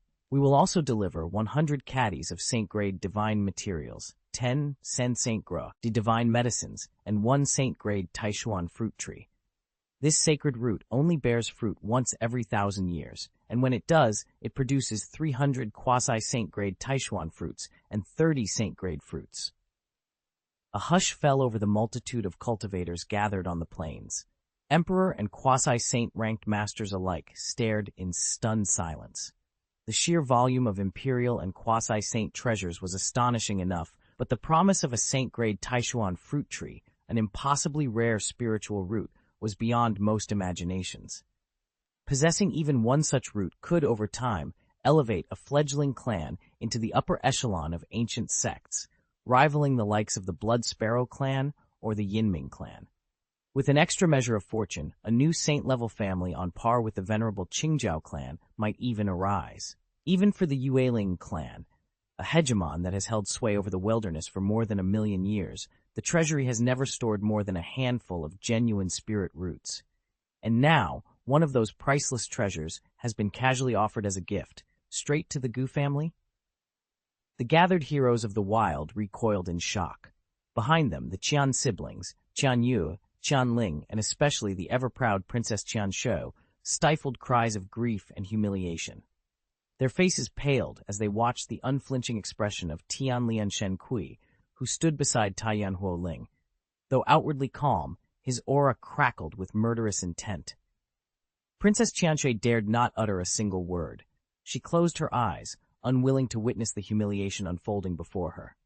But no sooner had her lashes shut than Taiyan Huoling's cool voice rang out, causing every Yueling clan strongman to blanch, even Qianyu Saint, who had been bowing his head. "This gift," Taiyan Huoling declared, voice cold and clear, "is most generous. Henceforth, let it be written into our tribute edict as a standing rule. Once every 10,000 years, the Yueling clan shall offer us a spirit root of equal rarity and potency." A stunned silence descended. The Yueling clan's most coveted treasure, elevated into a routine obligation? The implication was clear and crushing, yet none among them dared to argue. The balance of power had shifted irrevocably. Chapter 454, Tribute Every 1,000 Years? Taiyan Huoling's casual declaration hung in the air like a thunderclap. In an instant, the assembled martial heroes froze, their applauding and chatter cut off by stunned silence. Across the misty clearing, even the Yueling clan elders aboard their spirit vessel stared in disbelief. Only Princess Qianxue refused to be cowed. Her crimson robes fluttered as she stepped forward, voice ringing with indignation. "Senior Taiyan, our Yueling clan does not deny your master's extraordinary fortune in inheriting the Saint Lord's legacy, but must you demand such endless tribute?" Before her words could finish, a sharp crack echoed through the night. Qianshui's hand flew to her cheek. The rest of her retort died on her lips.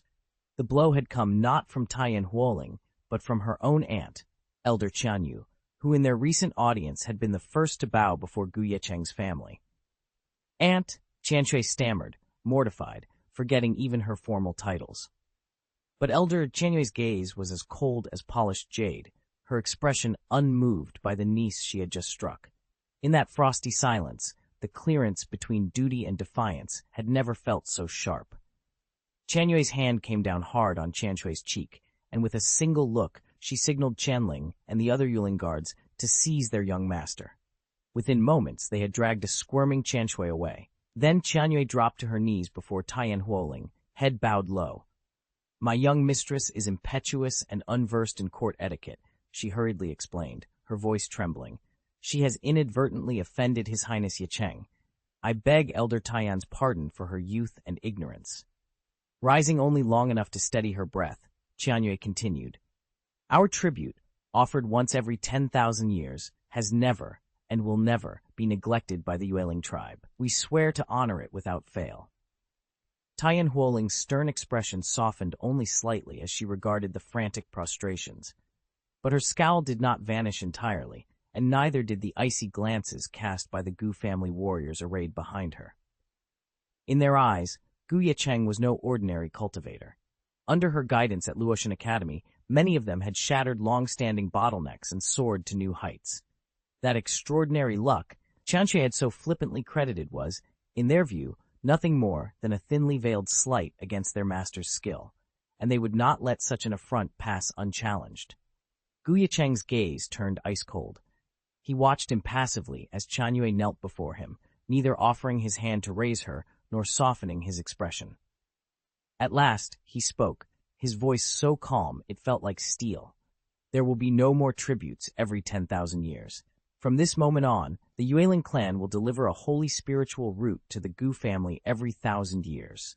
Let that be their rule. And if they ever slip up again," he paused, letting the threat hang in the frozen air, "they can begin choosing a new young master." At this decree, the semi-saints of the Moon Spirit clan standing behind Qianyu lost every color from their faces. They dared not utter a word, too mindful of Qianyu's earlier failures, and could only follow her example, bowing their heads low in forced submission. Below them, a vast assembly of cultivators from across the wilds bore witness in stunned silence. For over 1,000,000 years, the Moon Spirit clan and the barbarian God clan had stood unchallenged at the pinnacle of power. Now one lay shattered, and the other knelt, shackled by a tribute so severe they dared not resist. A single holy spiritual root delivered every 1,000 years, an impossible burden to bear. Never in anyone's memory had such a scene unfolded, and yet here it was, unrolling before their very eyes, tearing apart every preconception they had ever held. The three great overlords of the wilderness? After today, there will be only one transcendent sect across all the wilds, only one supreme authority, the head of the Luotian Gu clan, the man who subdued both overlords from start to finish without ever setting foot on the battlefield. Ye Cheng. A hush fell over every gathered cultivator. Countless masters inhaled sharply as their gazes shifted toward the hidden depths of Luotian Academy's spirit realm, where Ye Cheng had been in seclusion. Awe and reverence shone in their eyes. One overlord lay in ruin, the other bowed in surrender, and both had fallen to the unseen hand of Ye Cheng. As the dust settled on Luotian Academy's final engagement, disciples and masters alike streamed back to their home sects. In record time, word of these astonishing events spread on wings of rumor throughout the wilderness. Shock gave way to admiration for Ye Cheng's concealed might, and to envy for the Saint King rank Tianlian Shenkui, now pledged to serve under his command. Meanwhile, far to the south, in the Moon Spirit clan's ancestral enclave, that proud lineage, long locked in quiet rivalry with the Luotian Gu family, stirred with unprecedented concern. The balance of power in the wilderness had shifted overnight, and every faction now faced a single, unassailable leader, Ye Cheng of the Luotian Gu. Xianxia, patriarch of the Yuling clan, stood in the great hall with his hands clasped behind his back, eyes fixed on his eldest daughter, Xianxia, who knelt before him in silent apology. At her side, Qianling, his second daughter, was already on her knees, pleading for her sister's forgiveness. After a long moment, Qianxia exhaled softly. "Cher, stand up. This isn't your fault." A surge of relief lit Qianling's eyes. "Thank you, father. Sister, please, rise." Qianling reached forward to pull Xianxia to her feet, but Xianxia refused to move. Tears glistened on her cheeks as she bowed her head.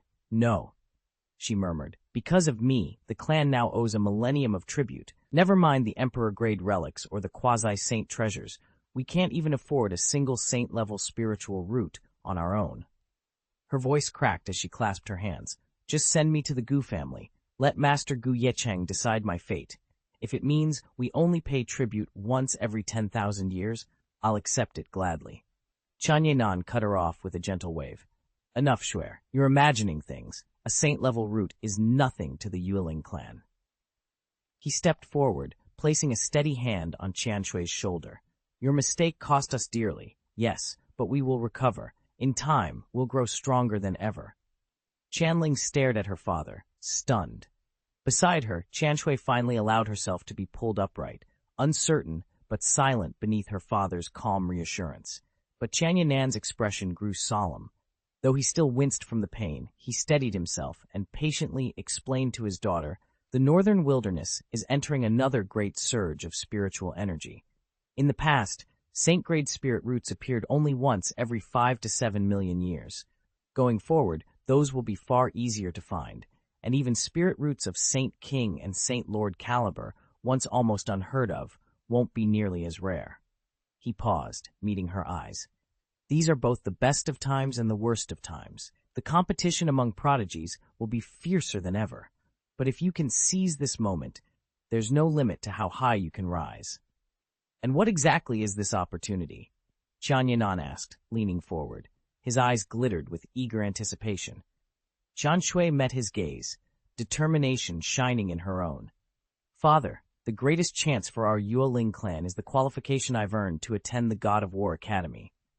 The moment you set foot in the Moon Realm, pass their entrance trials, and secure your place at the Academy, you'll ride the next wave of spiritual energy to the top. While the second surge sweeps the lands, you, and through you, our entire Yuling clan, will rise without rival. By then, neither the Gu family nor any other force in the wilds could dare challenge us." At her father's encouragement, Xianxia felt a fire ignite within her. The humiliation she'd suffered at Luotian College earlier that day transformed into fierce motivation. She balled her fists, her spirit soaring. "You're right, father. No matter how talented Ye Cheng might be, it's all luck that put him ahead. But if I can join the God of War Academy, I'll seize my own destiny and secure a future no one can take from me." Chanyenan watched his daughter's fire return to her eyes and couldn't help but smile with approval. Standing beside him, little Qianling was equally elated. Her older sister had stood her ground again, and their father's forgiveness was plain for all to see. Still, a flicker of unease tugged at Qianling's heart. She remembered all too well the day Ye Cheng had unveiled his extraordinary technique at the gate of the Taiyan sect. Could her sister truly believe his advantage was only temporary? After all, he'd just been officially recognized as the heir of the Saint King's mansion. Surely such a man's prowess couldn't fade so quickly? Qianling bit her lip, determined to keep her doubts to herself. She feared that if she spoke out, her impulsive sister might act on those worries and drag their entire clan into unnecessary danger. While Chanyenan continued to comfort and rally his daughter's spirit, the scene shifted far to the north of the Moon Realm. Across the vast Kangshan Plains, the grand city of Tianhua rose on the horizon like a slumbering beast waiting to stir. Tianhua City was one of the most prosperous centers in the vast Kangshan lands. Today, within its ornate Yuandao Tower, waves of monks lined the galleries, eyes wide with awe as powerful saints and saint kings descended upon the courtyard on clouds of light. One after another they arrived, until even more exalted cultivators, their mighty auras rippling like thunder, took their places under the pavilion's intricate eaves. Yuandao Tower, renowned throughout Tianhua City as its greatest financial powerhouse, rarely hosted a single saint, let alone scores of them. Yet on this day, more than 20 saint kings had gathered here, and the number of saints alone had reached 9. These were beings whose mere presence could send tremors through cities and kingdoms alike. All of these illustrious figures now stood, like stars encircling the moon, focused on a lone man in white at the center of the pavilion. Ye Cheng carried himself with an incomparable elegance, a folding fan poised casually in one hand. Though he appeared to be nearing 40, his features remained strikingly handsome, marred only by the peculiar thorn-shaped mark nestled between his brows. The hideous black horn jutting from his brow shattered the man's once elegant bearing, warping his features into something grotesque and terrifying. Yet not one of the Kangshan saints dared sneer. Far from it, every face in that hall was filled with awe. They knew the man in white was not only more powerful than any of them, but also carried a pedigree that could crush Kangshan itself. Across the entire Moon Realm, there was likely no Taoist sect to rival his origins. "Elder Chiai hails from the Battle Seminary," one Saint King murmured. Officially, his personal cultivation is only at the early Saint King stage, but his mastery of formations is already at late Saint King level. He alone can deploy a Saint King grade advanced formation. Qi Wenxuan. From the summit of the Yuandao Tower, Kangshan's most famous Saint Dao masters clustered around him, their tones dripping with flattery. Even the other Saint Kings, those usually proud enough to keep their posture, bowed their heads and spoke in hushed, respectful voices. Qi Wenxuan responded with polite smiles, yet every syllable carried a chill aloofness, a reminder that no one truly stood as his equal. No one dared to contradict him. After all, anyone who spoke out of turn to Qi Wenxuan would draw nothing but envious glares. So the crowd continued their flattery, each voice vying for the teacher's favor. At that moment, Qi Wenxuan's otherwise serene expression suddenly tightened. A cold glint flashed in his eyes, and the temperature in the vast Yuandao Hall seemed to drop perceptibly. "Teacher Qi, is something wrong?" Several of Kangshan's strongest cultivators turned ashen, while a handful of saints shifted nervously. They feared that a single misstep in etiquette might provoke the God of War Academy's revered instructor. Qi Wenxuan waved them back, his voice level but firm. "There's no need for alarm, fellow Taoists. This concerns the wilderness beyond." He stared out the hall's open windows, his gaze hardening into something far more lethal. "I've just sensed that a seedling I personally selected in the wild has withered and died." A ripple of shock passed through the assembled crowd. What? How could that happen? They burst out, their admiration instantly giving way to disbelief. Chapter 455. Qi Wenchuan's single declaration hung in the air, simple yet earth-shattering. Every cultivator in Yuandao Pavilion of Kangshan Holy Land went silent, jaws agape. If he had taken a fancy to someone as a seedling, that person was instantly confirmed as a genius worthy of sitting the God of War Academy's entrance exam, and already bore the Academy's token. Even if it was only copper and lacked any magical defenses, once word got out, who would dare slay this prodigy and risk the wrath of a mentor-ranked powerhouse? A stunned hush spread through the crowd. Qi Wenchuan himself frowned. In the wilds beyond Kangshan, he had only chosen 2 seedlings. One was Princess Xianxia of Frost Palace, and the other was the fallen prodigy he'd sensed, the young master of the barbarian god clan, Yue Lei. He had paid little mind to Ye Cheng and his sister Gu Yiren, though their names were whispered across the frontier. Born among the 10,000 races, Qi Wenchuan had never believed humans on the wilderness's edge could yield true geniuses, and every rumor, every scrap of information he'd gathered had only confirmed his skepticism. Now, with the copper token gleaming in that young man's palm, all his assumptions lay shattered. Qi Wenchuan paced the marble terrace, his black robes billowing like storm clouds. In his eyes, Ye Cheng and Gu Yiren owed all their renown to forbidden weapons. Without those contraband implements, they were inconsequential. He had always looked down on the human realm, yet now Yue Lei, the one prodigy he believed would redeem their tide, was the first to fall. A murderous light ignited in his eyes. Who dares strike the prodigy I've taken under my protection? Silence settled over the assembly, until a group of senior Taoist saints stepped forward, bows low. Saint Qi, we stand ready to investigate on your behalf. Qi Wenchuan inclined his head curtly. Very well, thank you for your loyalty. Your primary task is to seek out any hidden talents of the Moon Realm, especially any survivors who might have witnessed what happened to Yue Lei. At the same time, dispatch several teams into the outer wilderness to gather every scrap of intelligence on this assault. He paused, glancing at the banner of the God of War Academy that hung behind him. Yue Lei had never been a registered disciple of the Academy, but Qi would not let that technicality excuse the offense. Whoever dared attack his protege, Academy ties or not, would pay dearly for this insult.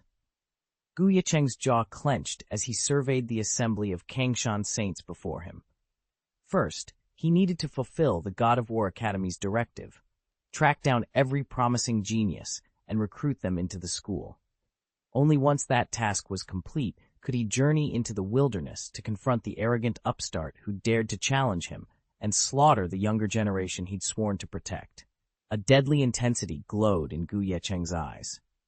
The Kangshan saints exchanged uneasy glances.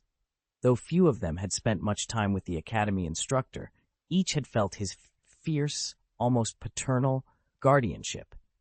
That fool out in the wilds, Ye Cheng said in a low, sharp tone, has no inkling of the catastrophe he's unleashed. He stirred the wrath of one of the God of War Academy's most formidable and most protective Saint Lords. Back in the Moon Realm, Ye Cheng dispatched the Kangshan heroes to scour the lands for prodigious talents and carry out every assignment the Academy had laid out. At the same time, they were to gather whatever intelligence they could on the untamed wilderness. Out there, the aftermath of the second spiritual energy wave was growing ever more pronounced. In just a few short months, the number of Saint King estates rising across the wilds had already reached double digits, each one a beacon of power and a testament to the shifting balance of strength beyond the Academy's walls. 2 Saint King-level inheritances have surfaced, an astonishing windfall, yet still a far cry from the treasures hidden in Yuanwu's estate. From Ye Cheng's point of view, even these saintly legacies can't compare to the myriad divine artifacts Yuanwu Saint King left behind. Not even the hoards bequeathed by domain masters or realm masters reach the same level of richness. After all, Yuanwu Saint King was no ordinary cultivator. As the sole direct heir of Tianwang Zhenxian, the prodigious genius personally ushered into the immortal realm for training, his posthumous legacy defies ordinary comprehension. Though Ye Cheng felt little awe for these newly discovered treasures, the Gu family was no longer the powerhouse it once had been. Securing the lion's share of 2 Saint King inheritances gave the clan's fortune a dramatic boost. Its foundations, long shaken, now rose to unprecedented heights.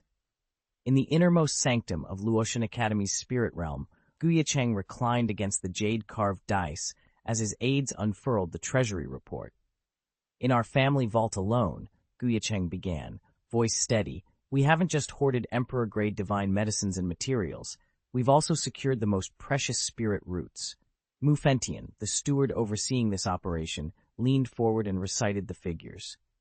Nearly 10,000 emperor-grade spirit roots, just under 1,000 quasi-saint-grade roots, and upwards of a few dozen saint-grade roots.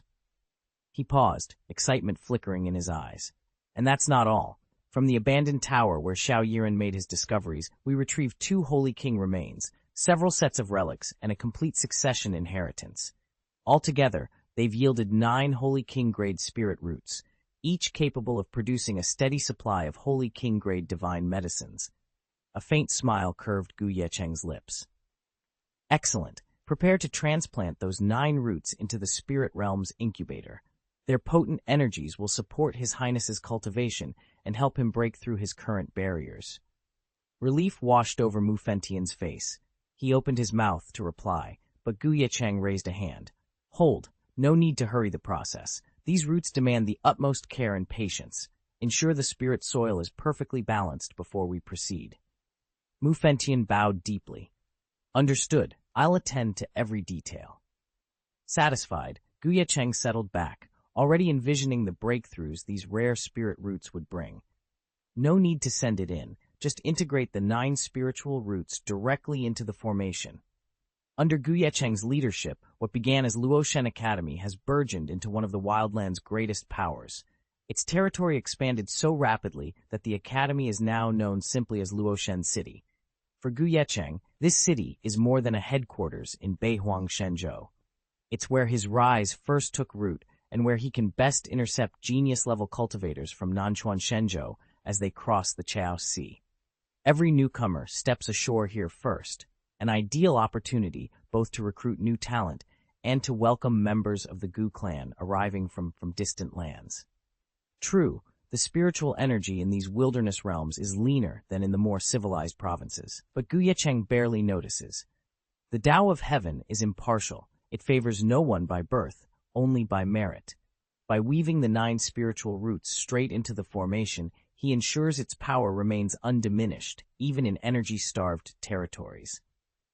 Ye Cheng had calculated the outcome down to the last detail. By the time this wave of spiritual energy finished rippling through, all 13 realms of the northern wasteland would have reached comparable levels of vitality. In the past, the wasteland itself had been the most remote, the most barren of all 13. But in this second, and even in subsequent spiritual energy cycles, it stood to gain the most. Accelerating its recovery to match the other realms was a small price to pay for the long-term benefits. With that in mind, Ye Cheng closed his eyes and focused his will. In an instant, 9 Saint King-grade spirit roots sprung into being around him. They hovered for a heartbeat before plunging into the 9 focal points of the Luotian Great Array. Seamlessly, he wove his own spirit into the intricate formation. Boom! A deep, resonant pulse rolled out from the heart of Luotian City. Every cultivator within its walls, numbering in the millions, felt it.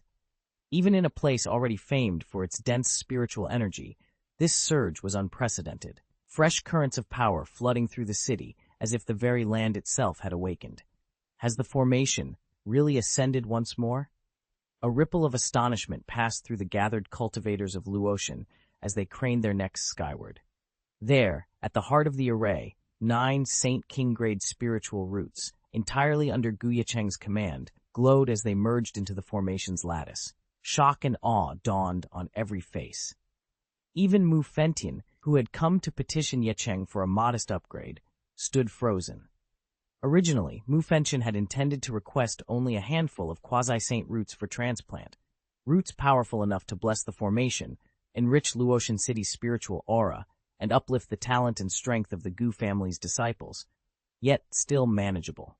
After all, embedding any spiritual root into a formation requires precise placement and extraordinary mastery of array techniques. The higher the root's grade, the more perilous the integration. Never had he imagined witnessing the seamless fusion of 9 true Saint King spiritual roots, an achievement that spoke not only to Ye Cheng's unrivaled skill, but to a transformation far beyond Mufentian's boldest hopes. Ye Cheng's achievement, fusing 9 Saint King-level spiritual roots into a single unified formation, was breathtaking. The complexity matched, if not surpassed, that of constructing a Saint King-grade protective grid from scratch. And yet, his master had done it with casual ease?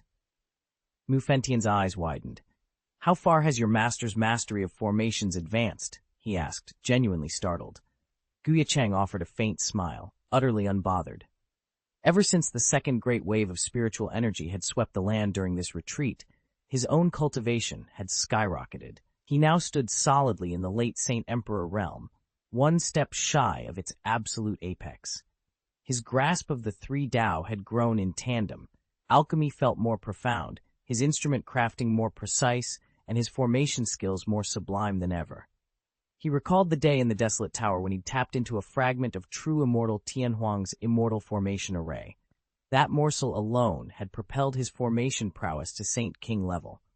Now, with his realm ascending to match, Ye Cheng's talent had effortlessly transcended that threshold, and he had quietly stepped into the Holy Emperor domain. Ye Cheng once found the laws governing immortal arrays obscure and mist-shrouded, but no longer. He has now absorbed every fragment of their essence, elevating his arraycraft to the level of a holy lord, and in fact, he's perfected it.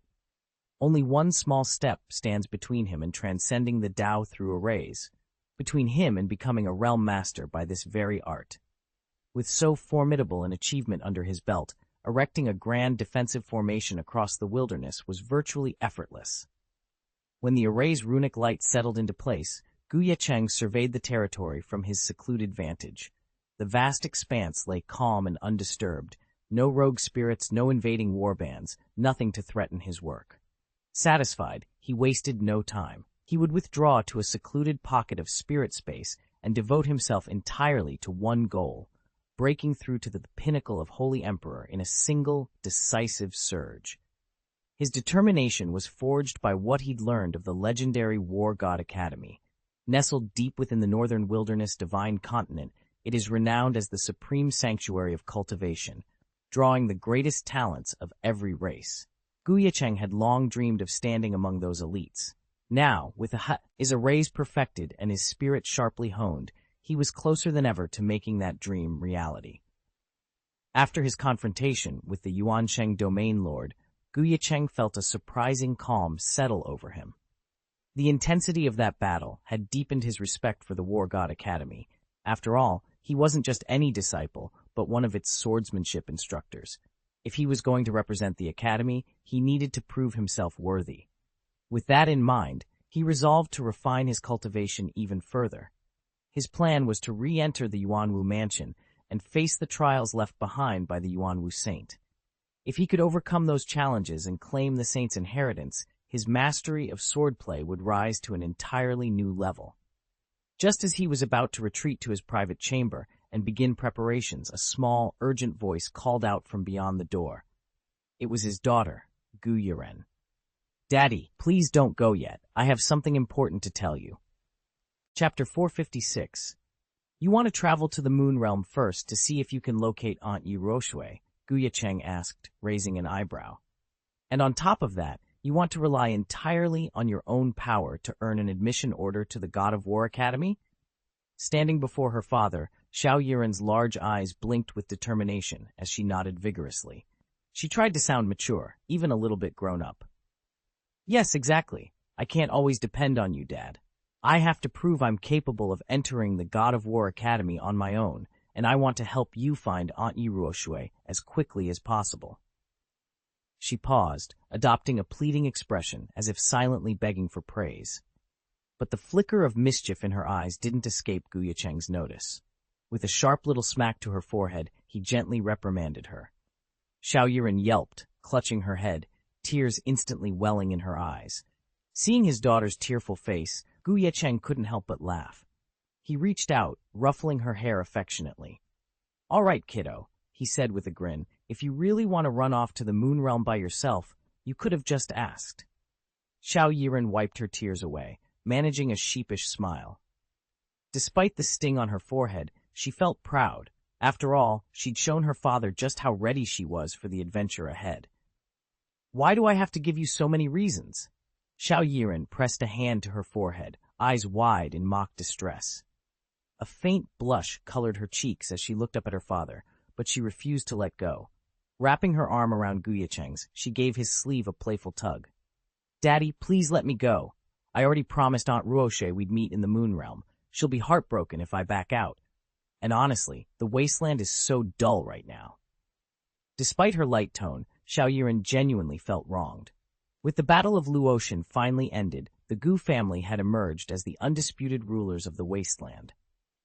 As Ye Cheng's only daughter, she was effectively its little princess. And though she was still young, her talent was unmistakable. In one hand she wielded innate flame power, in the other the blazing Taiyan divine fire, and her divine flame body harmonized the spirits of all fires.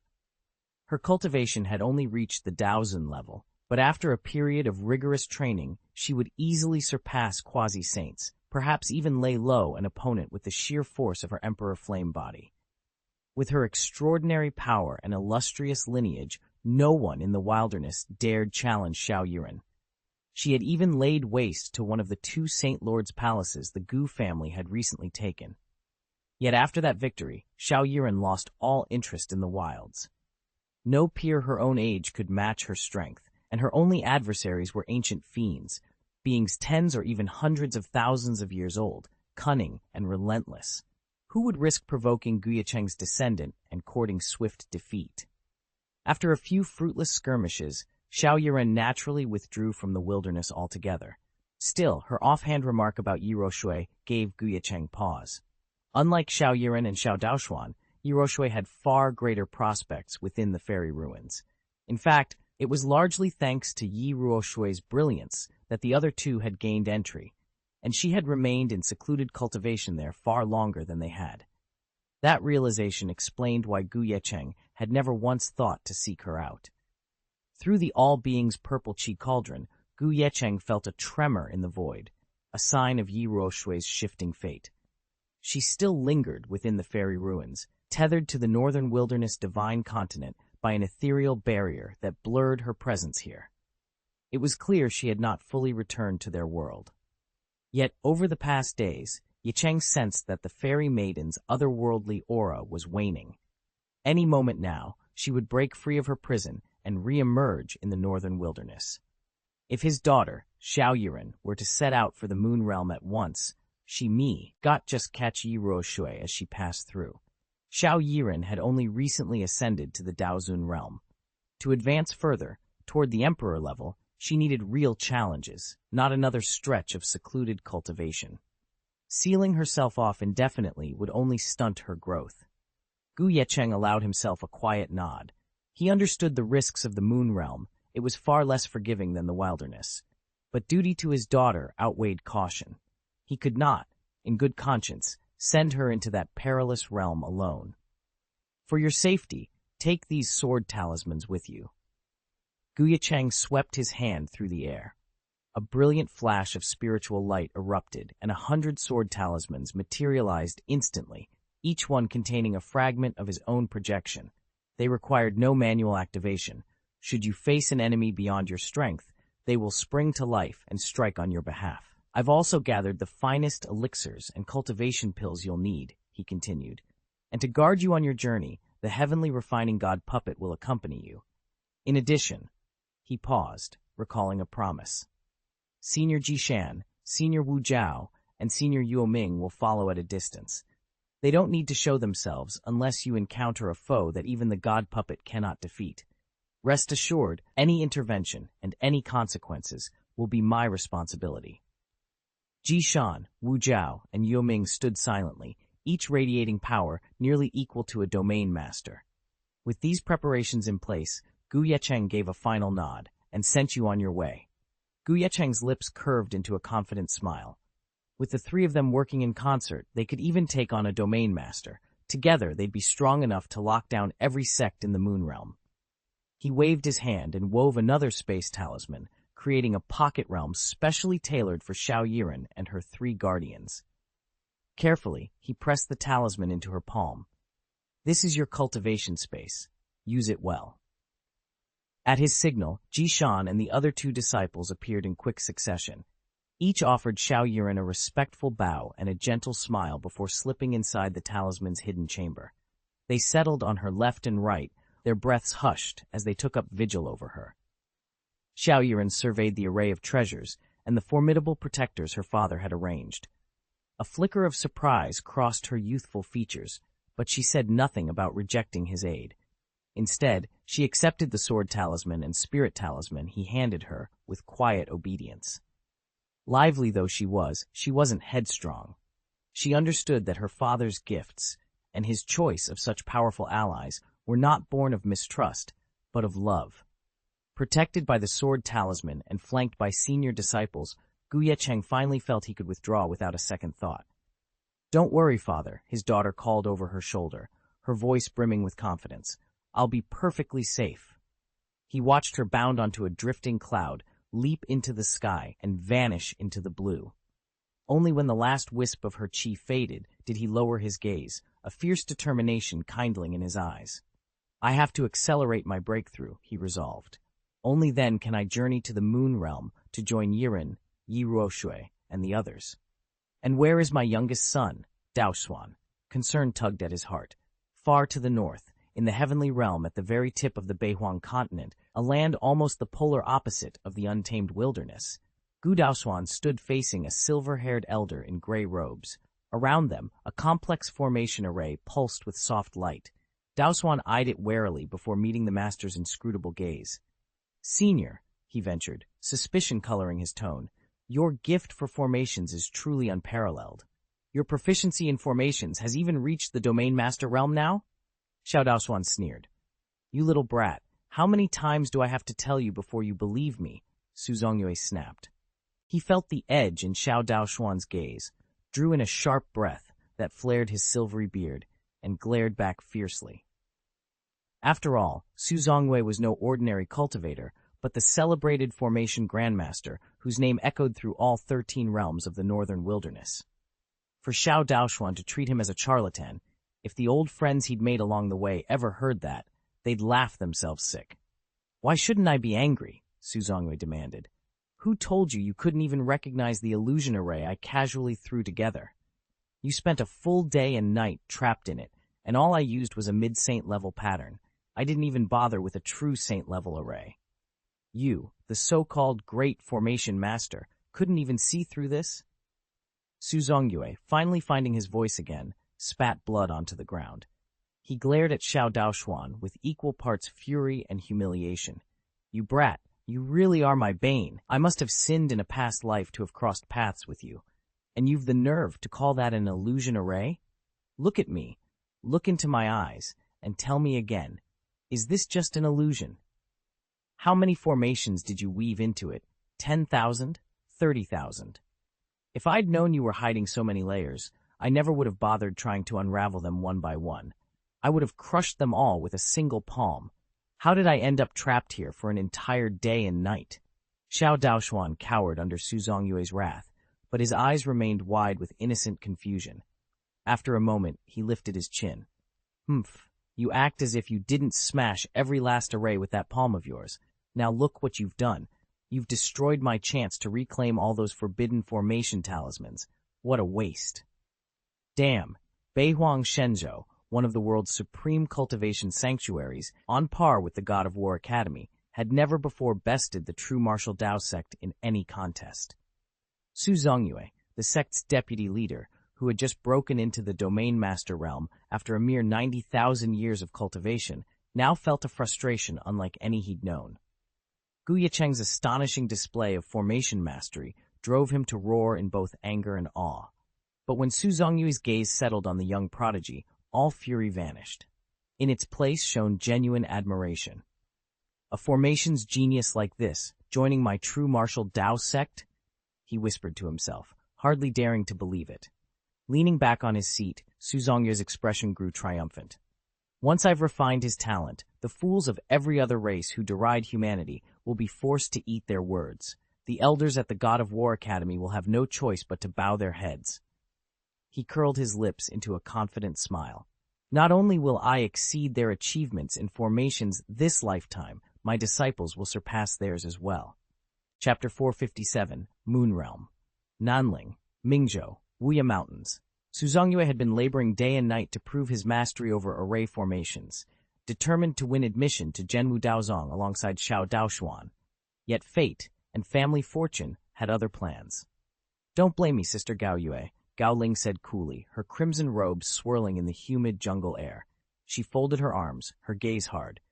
Blame our family's poverty. With so little in the way of resources, neither you nor I can hope to enter the great halls of the God of War Academy or Zhenwu Daozong.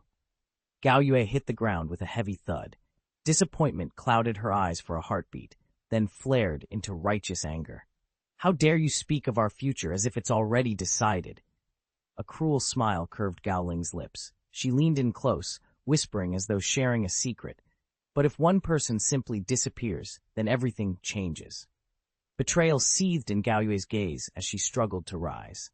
Across the clearing, her cousin stood serene and beautiful, but the flicker of malice in Gao Ling's eyes betrayed her true intent. In that moment, it became clear. This was no mere family quarrel. It was a calculated betrayal, and Gao Yu was the sacrifice. Gao Yu's glare was like a blade, but Gao Ling only offered a cool, covered smile before turning icy. With a flick of her hand, she summoned the two Mingzhou geniuses standing behind her to step forward. Chen Wu, Yang Fang, she said, her voice calm and authoritative. You two will take care of her. And those two imperial medicines she's caught, the red flame fruit and the burning heaven grass, are yours to keep.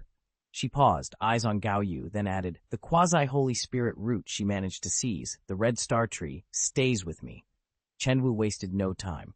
He strode forward, greed twinkling in his eyes, and snatched the precious herbs out of Gao Yue's trembling hands. Yang Fang, however, hung back for a moment, his gaze lingering on Gao Yu in a way that made her skin crawl. What do you intend, Yang Fang? Gao Yu demanded, her voice catching as panic rose in her chest. Yang Fang chuckled low and leered at Gao Ling. Sister Gao Ling, he drawled, are we really free to dispose of your sister however we please? The word dispose dripped with malice. Heat flooded Gao Yue's cheeks, part anger, part fear, and she tried to wrench herself free of the two cultivators advancing on her. But they closed in, grins twisting their faces into cruel masks. Desperation clawed at her throat as she realized just how powerless she was in their hands.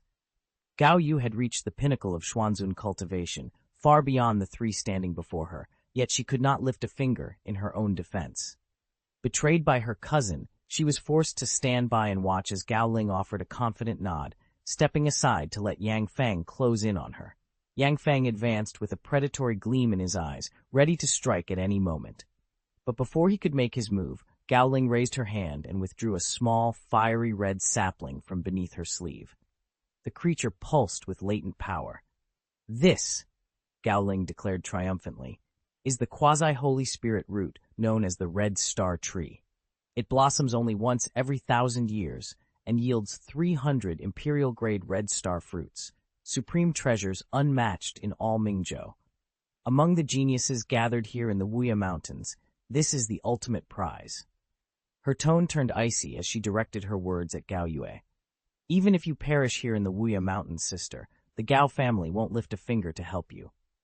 As Gao Ling gloated, Yang Fang's face twisted in greed, and he took another step forward. Despair overwhelmed Gao Yu. Her heart pounded with shame and fury. She was on the verge of unleashing her last reserve of divine power in a desperate self-inflicted end to avoid this final humiliation, when suddenly, a sharp crack split the air. Ye Cheng, Gao Ling, Gao Yu, and their fourth companion all spun around and froze. Through a tangle of pines just beyond them, the fabric of reality itself had torn open.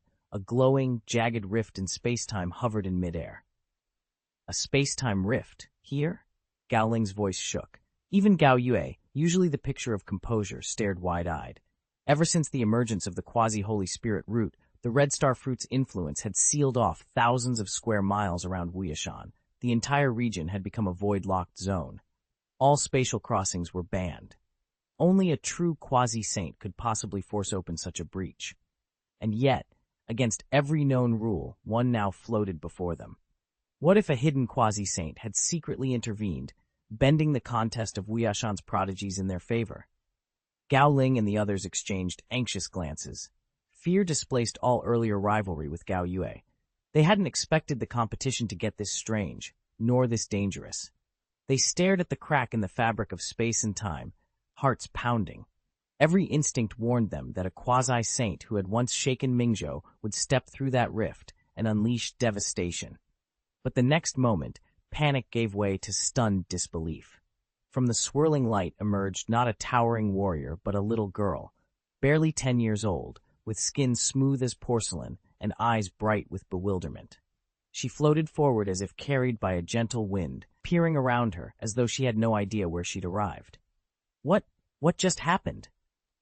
Gao Ling whispered, exchanging uncertain looks with her two companions. The girl drew in a shaky breath and murmured, "Where have I been teleported to?" For a heartbeat, pity softened their expressions, but just as quickly, something darker flickered in their eyes, undisguised, lethal intent. "Take her down," Gao Ling hissed, raising a blade. Behind them, Gao Yue's sharp voice cut through the tension.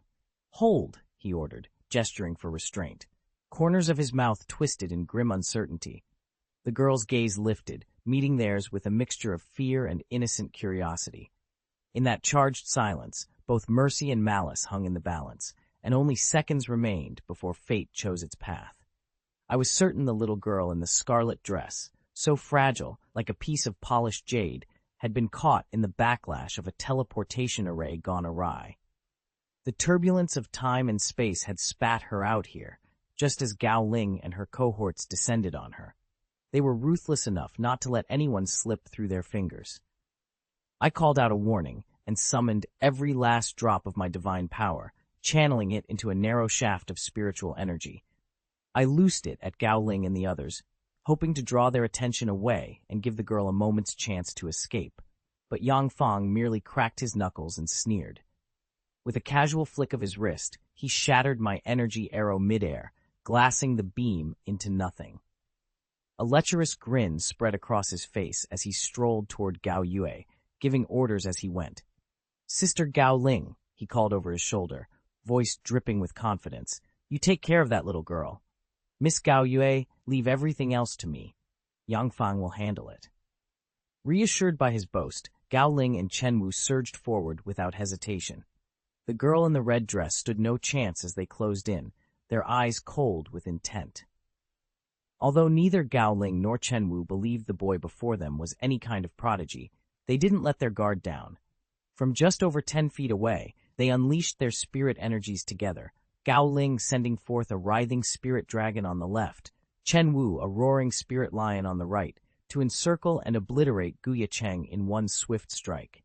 Even a genuine early-stage Xuanzun cultivator would have been torn apart by such might, much less an untrained child. "It's finished," they declared in triumph. Gao Yue, standing to the side, squeezed her eyes shut. She couldn't bear to watch what would surely be a massacre. Then snap! A sharp, startling crack cut through the air. Heart pounding, Gao Yue forced her eyes open. What she saw froze her blood. Both the spirit dragon and the spirit lion had shattered the moment they touched Ye Cheng's aura. The attacks fell away harmlessly, and the boy stood unharmed, his protective spiritual veil intact, his robes unblemished, not a single strand of hair out of place. What just happened?" Gao Yue whispered, every word trembling with disbelief. Gao Ling, Chen Wu, and even the lewd-looking Yang Fang gave no thought to Ye Cheng as they advanced. Yet the three of them froze, their faces drained of color, when they looked into the child's eyes. He appeared barely 8 years old, his round cheeks and wispy hair making him look harmless, until those eyes met theirs, cold and unblinking. Gao Ling swallowed hard and stepped forward with a nervous half-smile. Little brother, I think there's been some misunderstanding here." But Ye Cheng didn't bother to reply. He lifted his chin, his voice soft yet impossible to ignore. "Heaven and earth fire, appear." At once, a low, resounding roar filled the clearing. Within Ye Cheng's petite body, divine flame coalesced into a cobalt-blue dragon. Its scales shimmered like molten night, its mighty jaws opening to unleash a torrent of searing fire. "No!" Yang Fang managed to squeak, but the words were lost in the conflagration. In moments, the dragon swept through Gao Ling, Chen Wu, and their companion, enveloping each of them in a pillar of blue flame. They didn't even cry out. When the blazing dragon finally dispersed into sparks and drifted away, there was nothing left of the three but scorched footprints fading on the earth. Ye Cheng stood alone in the eerie silence.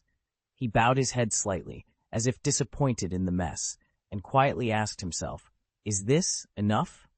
Chapter 458. Gao Yue blinked, her mind spinning. A crisis she had believed impossible to avert, an inescapable disaster, had just been snatched from her grasp by this little girl, who looked no older than 5 or 6. And what had she called it? Heaven and earth fire? Could it really be the supreme divine fire, the innate flame that ranks among the top 3 on the celestial fire list? How could a child so young wield such a treasure? No, that couldn't be right. It must be the girl's clan magic, a manifestation of the innate flame's power, or perhaps a condensed form of acquired fire. But Mingzhou had never been known for a fire-based bloodline. Whether innate or acquired, such a legacy would belong only to the overlord of Mingzhou, the one presiding with a quasi-saint. And yet she had never heard of this family or its secret inheritance. Thoughts tumbled through Gao Yue's head as doubts swirled, but before she could piece it all together, whoosh!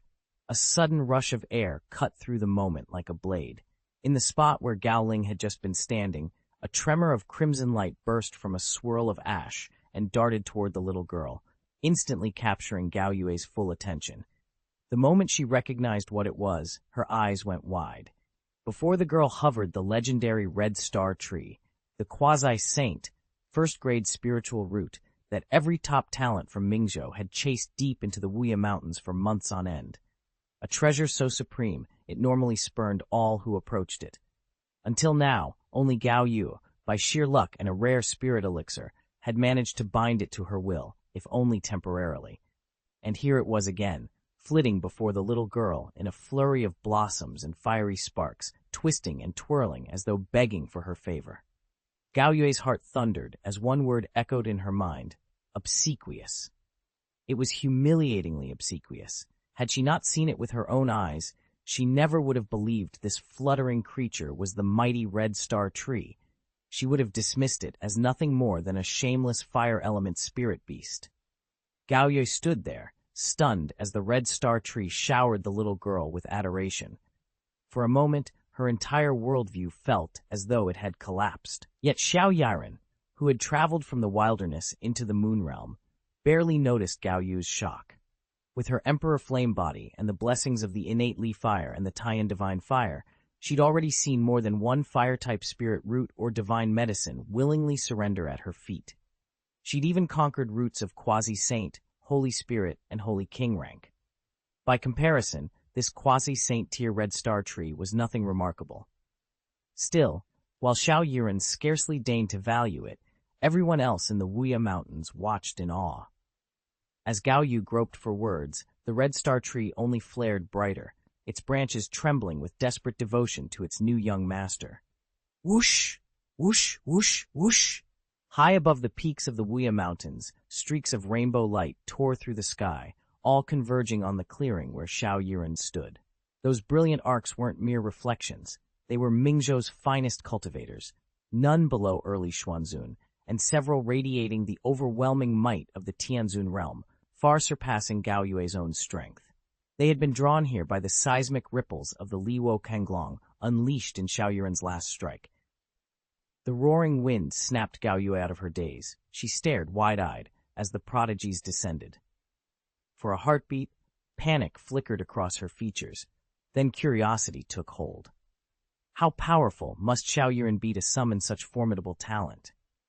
Though these elites easily eclipsed the 3 Gao sisters they'd faced before, the dazzling array of techniques Xiao Yiren had already displayed filled Gao Yue with genuine awe. If that wasn't proof enough of her prowess, even the legendary Red Star tree had bent its will to serve her without question. Even if the fire in this young woman's body wasn't true, innate, it had to be the cultivated flame. Innate fire is born of heaven and earth. When it reaches its peak, it rivals the power of immortal soldiers. Cultivated fire may be weaker, but forging it still requires merging countless fire-related treasures, a process that yields a supreme treasure flame ranked at least as high as the top tier of quasi-saints. With such a protective treasure guarding her, how could she possibly fear these intruders? Of course, the geniuses chasing Gao Yue had no idea. They'd pursued her all the way here to seize the legendary Red Star tree. So when they saw the tree's crimson branches hovering obediently before Xiaoyuan, as if fawning for her favor, their eyes glittered with greed. Mistaking her calm for incomplete control, they believed she was using some exotic device to attract the sapling, and that it hadn't fully submitted. To them, an opportunity like this was too good to pass up. "Snatch that Red Star tree," one of them shouted. "With it in our hands, our futures are assured." Joining the God of War Academy? Don't make me laugh. With the Red Star tree in our hands, our clan's prestige will skyrocket. A quasi-saint is practically within reach, and once that happens, we'll be the ruling saint clan of all Mingzhou. You, child, hand over the Red Star tree now, or don't blame us for crushing you. One voice after another rang out, and brilliant arcs of rainbow light splashed the clearing. In an instant, 100 Mingzhou prodigies burst from the Wuya Mountains, encircling the lone figure of Xiaoyuan and cutting off every avenue of escape. Some of the more impetuous geniuses dropped all pretense of negotiation and lunged forward, eager to seize the tree at once. "Where did you come from, brat?" sneered a youth at the center of the ring. His cold eyes glinted with contempt as he lifted a hand. "You dare lay a finger on the Red Star tree before your first hair's even grown? Give it up!" As he spoke, a vertical iris formed between his brows, an ominous eye of oblivion. A streak of deadly rainbow energy shot from it, crackling with malevolence. The very air seemed to shudder as he prepared to unleash its full wrath. Ye Cheng's attack was devastating. Wherever that spectral rainbow of destruction swept, earth and stone alike turned instantly to ash. He was the young prodigy of Mingtong, one of the prestigious Taigu Emperor branches in Mingzhou, a first-class clan that, while not a regional hegemon, still commanded immense respect. Born and bred on power, Ye Cheng was notoriously overbearing, and he never bothered showing mercy to mere mortals. As the rainbow of death rippled out, even the most gifted cultivators in attendance couldn't help but blanch. Some of the human sect elites scowled in irritation, jealous that Ye Cheng's onslaught had effectively cleared the field for the Dark Eyes clan to strike at Xiaoyuan. Truth be told, they had all underestimated her. After all, she'd managed to protect the priceless Red Star tree at her side, a feat hinting at hidden reserves of strength. And to appear so composed here in the perilous Wuyashan Mountains at such a young age was no small matter. Better, they thought, to watch the Dark Eyes clan test her mettle first, even if it meant celebrating her downfall. A handful of female geniuses from Mingzhou's various sects watched the carnage unfold with mixed fascination and dread. Seeing Gao Yue collapsed at the edge of the clearing, the surrounding geniuses leapt forward, certain Xiaoyuan had ensnared her. They knelt beside her, pressing healing pills and precious elixirs into her limp fingers, eager both to mend her wounds and to learn what treachery Xiaoyuan had unleashed. Gao Yu lifted a trembling hand, her voice steadier than anyone expected. "I have only one piece of advice for you. If you hope to meet the supreme genius and secure a bond with the dominant clan, act now. Eliminate the Dark Eye clan's own prodigy and rescue my little sister. This is your best course." A tense silence followed. One woman swallowed nervous, lie before asking, "And if we'd rather not provoke the Dark Eye clan?" "Then leave, immediately," Gao Yue replied, placing her hand on her chest as though bracing herself. "Withdraw from this battlefield, stand aside, and do not take part in the siege against my sister. That is the safest path for you." Without pausing, she closed her eyes and slipped into meditation. Slowly, the potent elixirs were absorbed into her veins, purging every trace of poison and restoring her cultivation. Moments later, her aura flared back to life, and her complexion regained its warmth. With a soft sigh, she opened her eyes, a weary smile touching her lips. The circle of geniuses stared, mouths agape. After what felt like an eternity, one dared to whisper, "Sister Gaoyue, are you serious?" Gaoyue simply raised an eyebrow at their startled faces. "Don't worry," he said with a faint smile. "You'll understand once you see it." He turned his gaze back to the battlefield, and the female prodigies of Mingzhou followed almost in unison. Then came a sharp hiss through the air. A deadly arc of qi, crimson and black, born of the Mingtong clan's dark eye treasure technique, streaked across 10,000 feet and slammed down just before Xiao Yiren. The energy ribbon writhed like a colossal obsidian python, its coils choked with the silent promise of death. Even a warrior at the Tianzun level would suffer shattered meridians and a crippled dantian if struck directly. And unless that deathly force was cleansed at once, one's Taoist foundation would be fatally undermined. "Look at that," one onlooker whispered. "Ming Che of the Dark Eye clan has grown terrifyingly skilled with this technique." "True," another replied, voice low with awe. "But I'm even more afraid of his brother. They say his mastery of the Dark Eye treasure technique surpasses Ming Che's by far. Could it be that the Dark Eye clan is really about to produce a quasi-saint this generation?" Maybe, murmured the assembled Mingzhou prodigies, their eyes locked on the ominous rainbow of death arcing toward the arena. They scarcely spared a glance for Xiao Yiren. By now, nearly everyone had concluded she didn't stand a chance. Then, with a sharp crack, everything changed. At the very instant the rainbow of death descended, Xiao Yiren sprang into motion. No grand gesture, no elaborate formation, she simply vaulted into the air. Instantly, a fierce crimson aura swirled around her, the innate flames of separation dancing across her skin. Like a blazing comet, she streaked forward, leaving a trail of red light in her wake. Collision followed almost at once. A harsh tearing sound split the air as Xiao Yiren plowed through the rainbow of death. Under the horrified gaze of her peers, the lethal energy could not even slow her. Instead, it hissed and dissipated on contact with her fiery aura. 1 breath, 2 breaths, 3. In the time it takes to count 3 breaths, the rainbow of death evaporated entirely, nothing left but a faint wisp of vapor.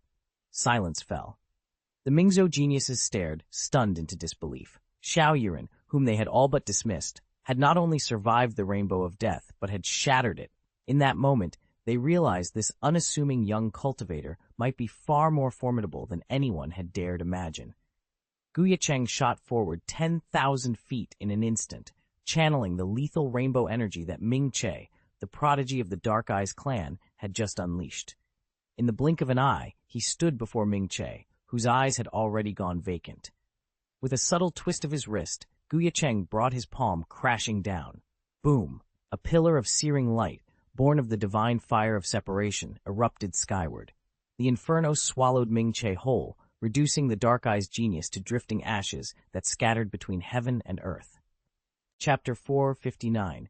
Did Ming Che really die from a single palm strike? Are you kidding me? Ming Che has reached Xuanzun perfection. How could a little girl do that? This must be a joke. I'm still dreaming. A stunned hush fell over the crowd before rippling into an uproar of disbelief. The female disciples who had stood with Gao Yue gaped at the young girl poised triumphantly on the floating mist, their earlier doubts replaced by boundless shock and deep regret. They remembered Gao Yue's warning, but none of them had imagined she meant this. Ming Che was no ordinary cultivator. As a Xuanzun perfection master, he was the Mingtong clan's shining star, second only to his own brother, the young master of Mingtong. His feats were legendary, yet now his lifeless form lay tremoringly on the ground, felled by a single palm strike. Even among the hundreds of geniuses present, several of whom had struggled for more than a century to reach the Tianzun realm, none could fathom such a feat. And the one who had performed it? A child no older than 10. Her victory defied reason, shattered expectations, and sent shockwaves through every soul in attendance. Only those who have truly trodden the holy way can reach this level of genius. Each of these prodigies stands at the very summit of Mingzhou's cultivation world, backed by their clans, their sects, and their own martial prowess. That alone is enough to dominate Mingzhou and compel countless practitioners to bow in deference. And among them, Ye Cheng was clearly recognized as one such quasi-saint descendant. It's no wonder the young female geniuses now seethed with regret. If they had heeded Gao Yue's advice and thrown themselves at Ye Cheng earlier, if they had acted decisively instead of hesitating, they would have won far more than a fleeting alliance to handle Ming Che.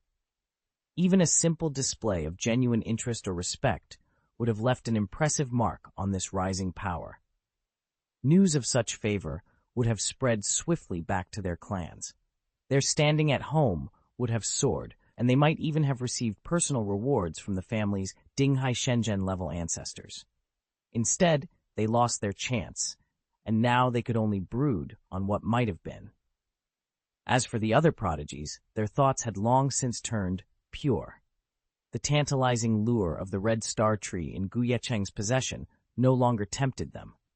After their previous missteps with Ming Che, none of them dared risk further intrigue. Even the top prodigies from Mingzhou, each backed by quasi-saintly elders, hesitated. After a whispered debate, they chose not to act on impulse. Instead, they would withdraw for now, return to their clans, verify the reports, and only then decide whether they should strike at Xiao Yiren. With that, the hundreds of assembled geniuses dispersed in every direction. Gao Yu, too, was preparing to slip away unnoticed. She had no desire to remain in peril amidst such formidable talent. Yet before she could take a single step, a familiar voice called out behind her. "Sister Gao, could I ask a favor of you?" It was Xiao Yiren. She hadn't forgotten how, back when Gao Ling and the others were poised to attack her, Gao Yu had quietly intervened, warning them off and doing everything she could to deflect their hatred. Now, with gentle persistence, she appealed to Gao Yu's kindness. Surprised but secretly pleased, Gao Yu turned back. "Of course," she said without hesitation. Under the envious gazes of the assembled prodigies, Ye Cheng stepped forward with a courteous bow. "Young lady, may I be of assistance?" Xiao Yiren shook her head. "Thank you, but I was swept here by a spatial disturbance. I have no idea where or when I am." Ye Cheng offered a reassuring smile. "Then allow me to show you around." After a moment's thought, Xiao Yiren produced a lustrous pearl fruit from her storage ring and held it out to him. "I may also need your help gathering some information. If you assist me, please accept this as a token of my gratitude." At the sight of the pearl root, the surrounding geniuses, many of whom had not yet departed, grew visibly pale with envy. One whispered in awe, "That's extraordinary life energy." Another leaned in, voice hushed. "Imperial-grade medicine, only something that rare could emit an aura like that." "Without a doubt," a third chimed in, "she must be descended from the Holy Tao lineage. Who else could casually produce an imperial treasure?" They all drew careful breaths, striving to calm the shock and envy swelling in their chests as they watched Ye Cheng accept Xiao Yiren's gift. They quickened their pace, racing out of the Wuya Mountains. Their goal was urgent: return to their families and sects as swiftly as possible and report Xiao Yiren's condition to the senior masters so preparations could be made. "Mingzhou," someone announced breathlessly, "we may have a hidden quasi-saint among us." With that, the young prodigies scattered in all directions. Only Gao Yue remained behind, staring in stunned silence at the glowing pearl fruit. Xiao Yiren had pressed into her hand. The little girl watched their reactions with a pang of helplessness. If she'd had a choice, she would never have invited so much attention, but she owned no lesser treasures. Even this top-grade imperial pearl fruit was the only one in her storage ring. All her other relics were at least quasi-saint level, and no one would dare accept them. A moment of frustration passed before Gao Yue spoke, sharing the full scope of what she'd learned. As Xiao Yiren listened, her anxiety slowly eased. At least now, the most important people would be ready. Under the influence of the imperial medicine pearl fruit, Gao Yue laid out everything he knew about Mingzhou and the wider Yuejing to Ye Cheng without holding back. Unlike the untamed outer wilds, Yuejing is vast, prosperous, and powerful, home to 300 Dao states in all. To the north, 100 states cluster around the Kangshan region. In the central plains, another 100 follow the course of the Yuehe River. Far to the south, around the Nanling Mountains, lie the final 100, Mingzhou included. Each state varies in size and strength. Even a quasi-saint dares not seize outright control of the larger realms. Mingzhou itself is only a minor state. Here a saint-emperor-level cultivator can found an entire sect. A clan like the Gao family, whose origins trace back to a saint emperor, already ranks among Mingzhou's great houses. Should someone attain quasi-saint status, he could sweep across the province unopposed. Ye Cheng breathed out a long, steadying breath. If only I had one quasi-saint on my side. He closed his eyes, relief washing over him. Gao Yue folded her arms, her expression cool. With my current power, being noticed or coveted by others is of no consequence. I'm already at the quasi-saint level. I don't need Father's sword talisman to hold my own. My own strength is more than enough to handle any threat. Xiao Yiren's eyes brightened. That's reassuring to hear. All right, tell me what you know about Mingzhou's situation. Have there been any major incidents in the city or across all of Yujing lately? And more importantly, have any mysterious geniuses suddenly revealed themselves? Gao Yue paused. She clearly found the last question surprising. A mysterious genius? Surely Xiao Yiren wasn't referring to her. Yet at the younger woman's eager look, Gao Yue realized she was asking about someone else entirely. In truth, Gao Yue admitted, I've spent the last few months holed up in the Wuya Mountains, chasing opportunities and honing my skills. I'm afraid I haven't kept up with the latest rumors. However, she glanced to one side, recalling a report. My family has discreetly dispatched people to gather intelligence. If you like, Sister Yiren, you could accompany me back to the Gao estate. They'll be able to give you a fuller picture of any strange talents or upheavals emerging in Mingzhou or beyond. Xiao Yiren nodded eagerly. That would be wonderful. Let's go at once. With a subtle nod of agreement, Gao Yue led the way, already mapping out their route back to the Gao family's ancestral hall, where answers at last awaited them. I'll have the clan's masters piece together everything and send the details to you. All right, thank you so much, sister. Little Yiren's eyes shone with relief. Gao Yu blushed and waved her hand. You don't have to thank me. If anyone should be grateful, it's my sister. Yiren shook her head. But that imperial-grade medicine you gave me, its value alone could buy half my family's estate.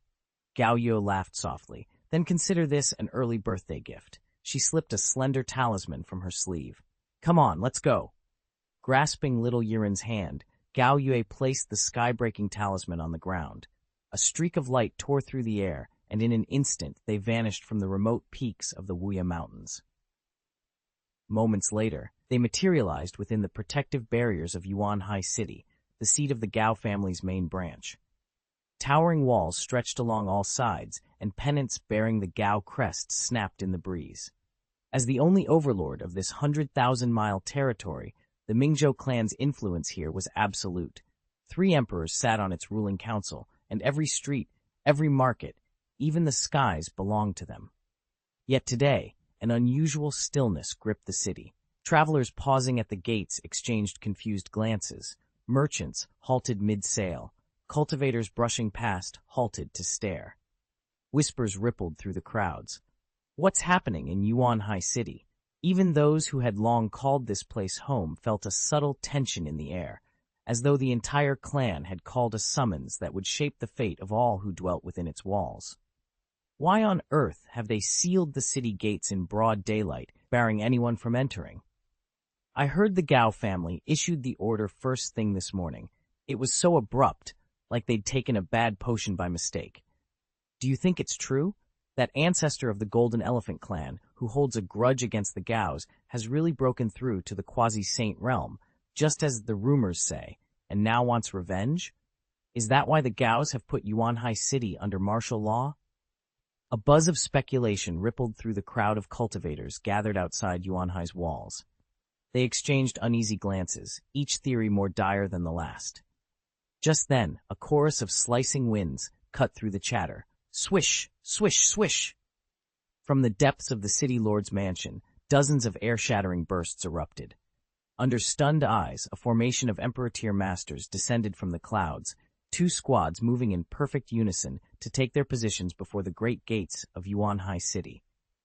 The assembled cultivators froze, witnessing an unmistakable show of power and wondering what storm was about to break inside. At the front of the formation stood 3 Emperor-rank elders, their auras condensed into something as immovable as mountains. Side by side, they bore solemn, respectful expressions that left every onlooker utterly speechless. What's happening here? Someone whispered. Is the Gao clan receiving a VIP? They've actually sent out 3 emperors, another murmured. Those are the Gao clan's 3 great ancestors, Dinghai Shenzhen level. If even they are this alarmed, who on earth could be arriving in Yuanhai City? Before anyone could answer, a low roar reverberated through the void, like crashing waves. All eyes snapped upward to see space itself tearing open. A moment later, Gao Yu stepped through the rift. But rather than clarifying things, her arrival only deepened the spectators' confusion. Is that really Gao Yue? Gao Yue, the young mistress of the Gao clan? Even she wouldn't justify this level of deployment. The crowd exchanged bewildered glances, utterly at a loss for explanation. Xiao Yiren stepped through the rippling tear in space-time, gently taking Gao Yu's hand.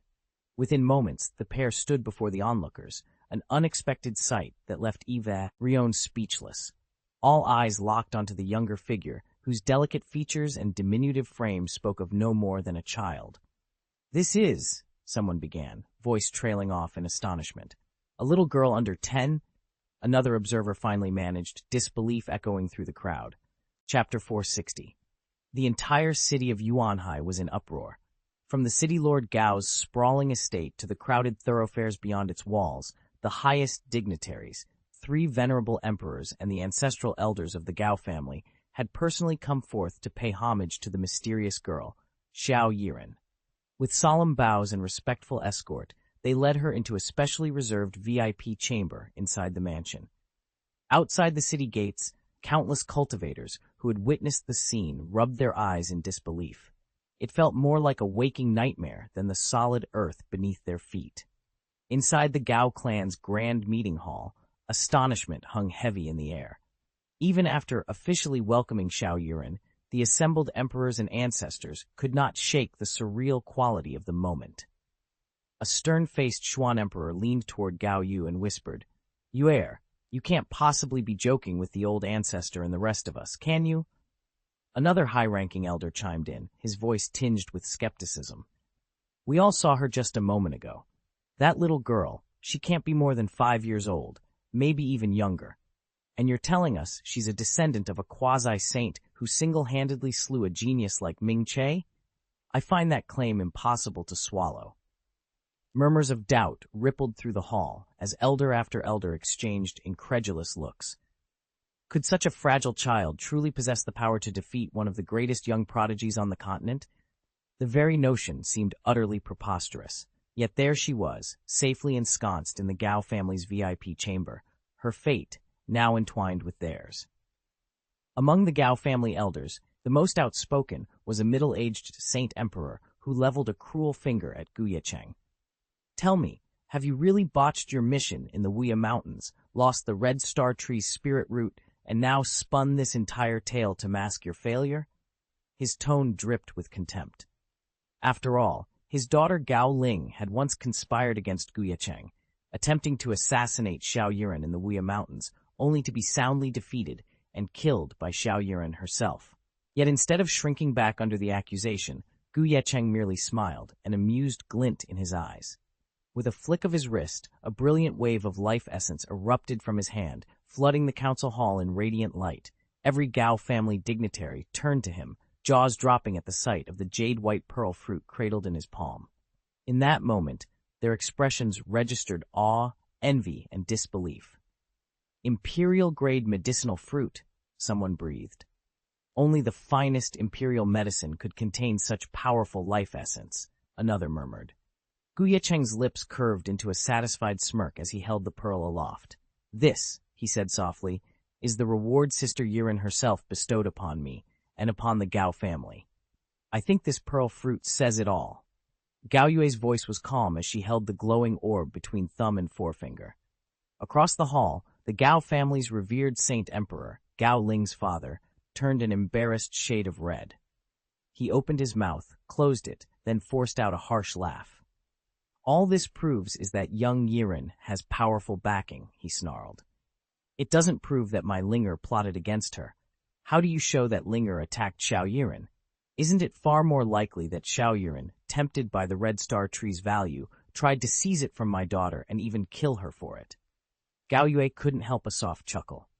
Around her, the senior elders of the Gao family exchanged glances, their expressions ranging from disbelief to thinly veiled amusement.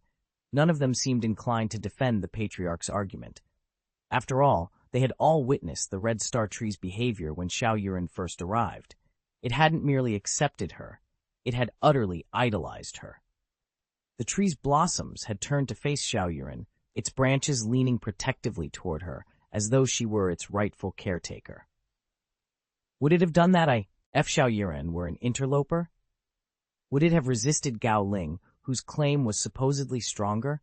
And would Xiaoyuan need to steal something that the tree itself had so clearly chosen? Silence fell over the hall as those implications sank in. The Saint Emperor's face fell, but no one moved to comfort him. The evidence was too plain. In that charged quiet, Gao Yue simply smiled and tucked the pearl fruit away, letting the truth speak for itself. Gao Ling's father could no longer contain himself. His face burning scarlet, he slipped away from the table and fled the ancestral hall, unwilling to endure another moment's shame. At once, the three Gao clan patriarchs cleared their throats and brought the whole assembly to attention.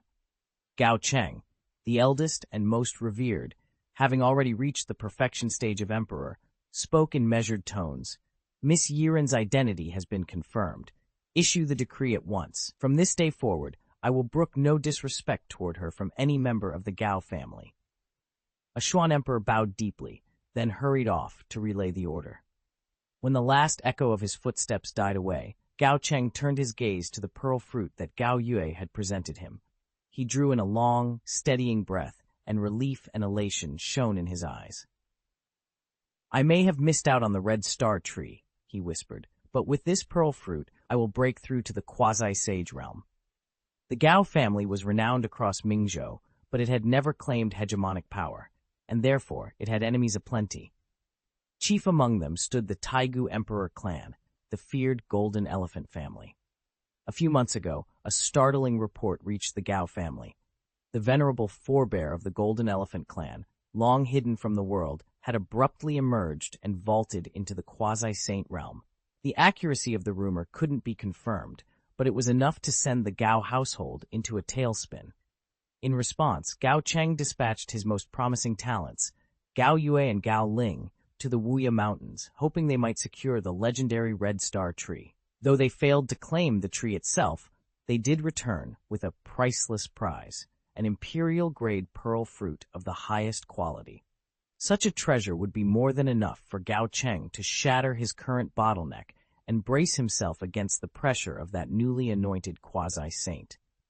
Fully aware of the fruit's value, Ye Cheng issued 2 final orders as his delegates prepared to withdraw. First, compile every scrap of intelligence you've gathered on the Golden Elephant clan and send it directly to young Master Ye Cheng, he commanded.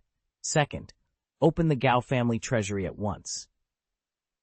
Over the next 10 years, any cultivation materials you require, no matter how rare, are yours for the taking. If it's in the vault, you may use it.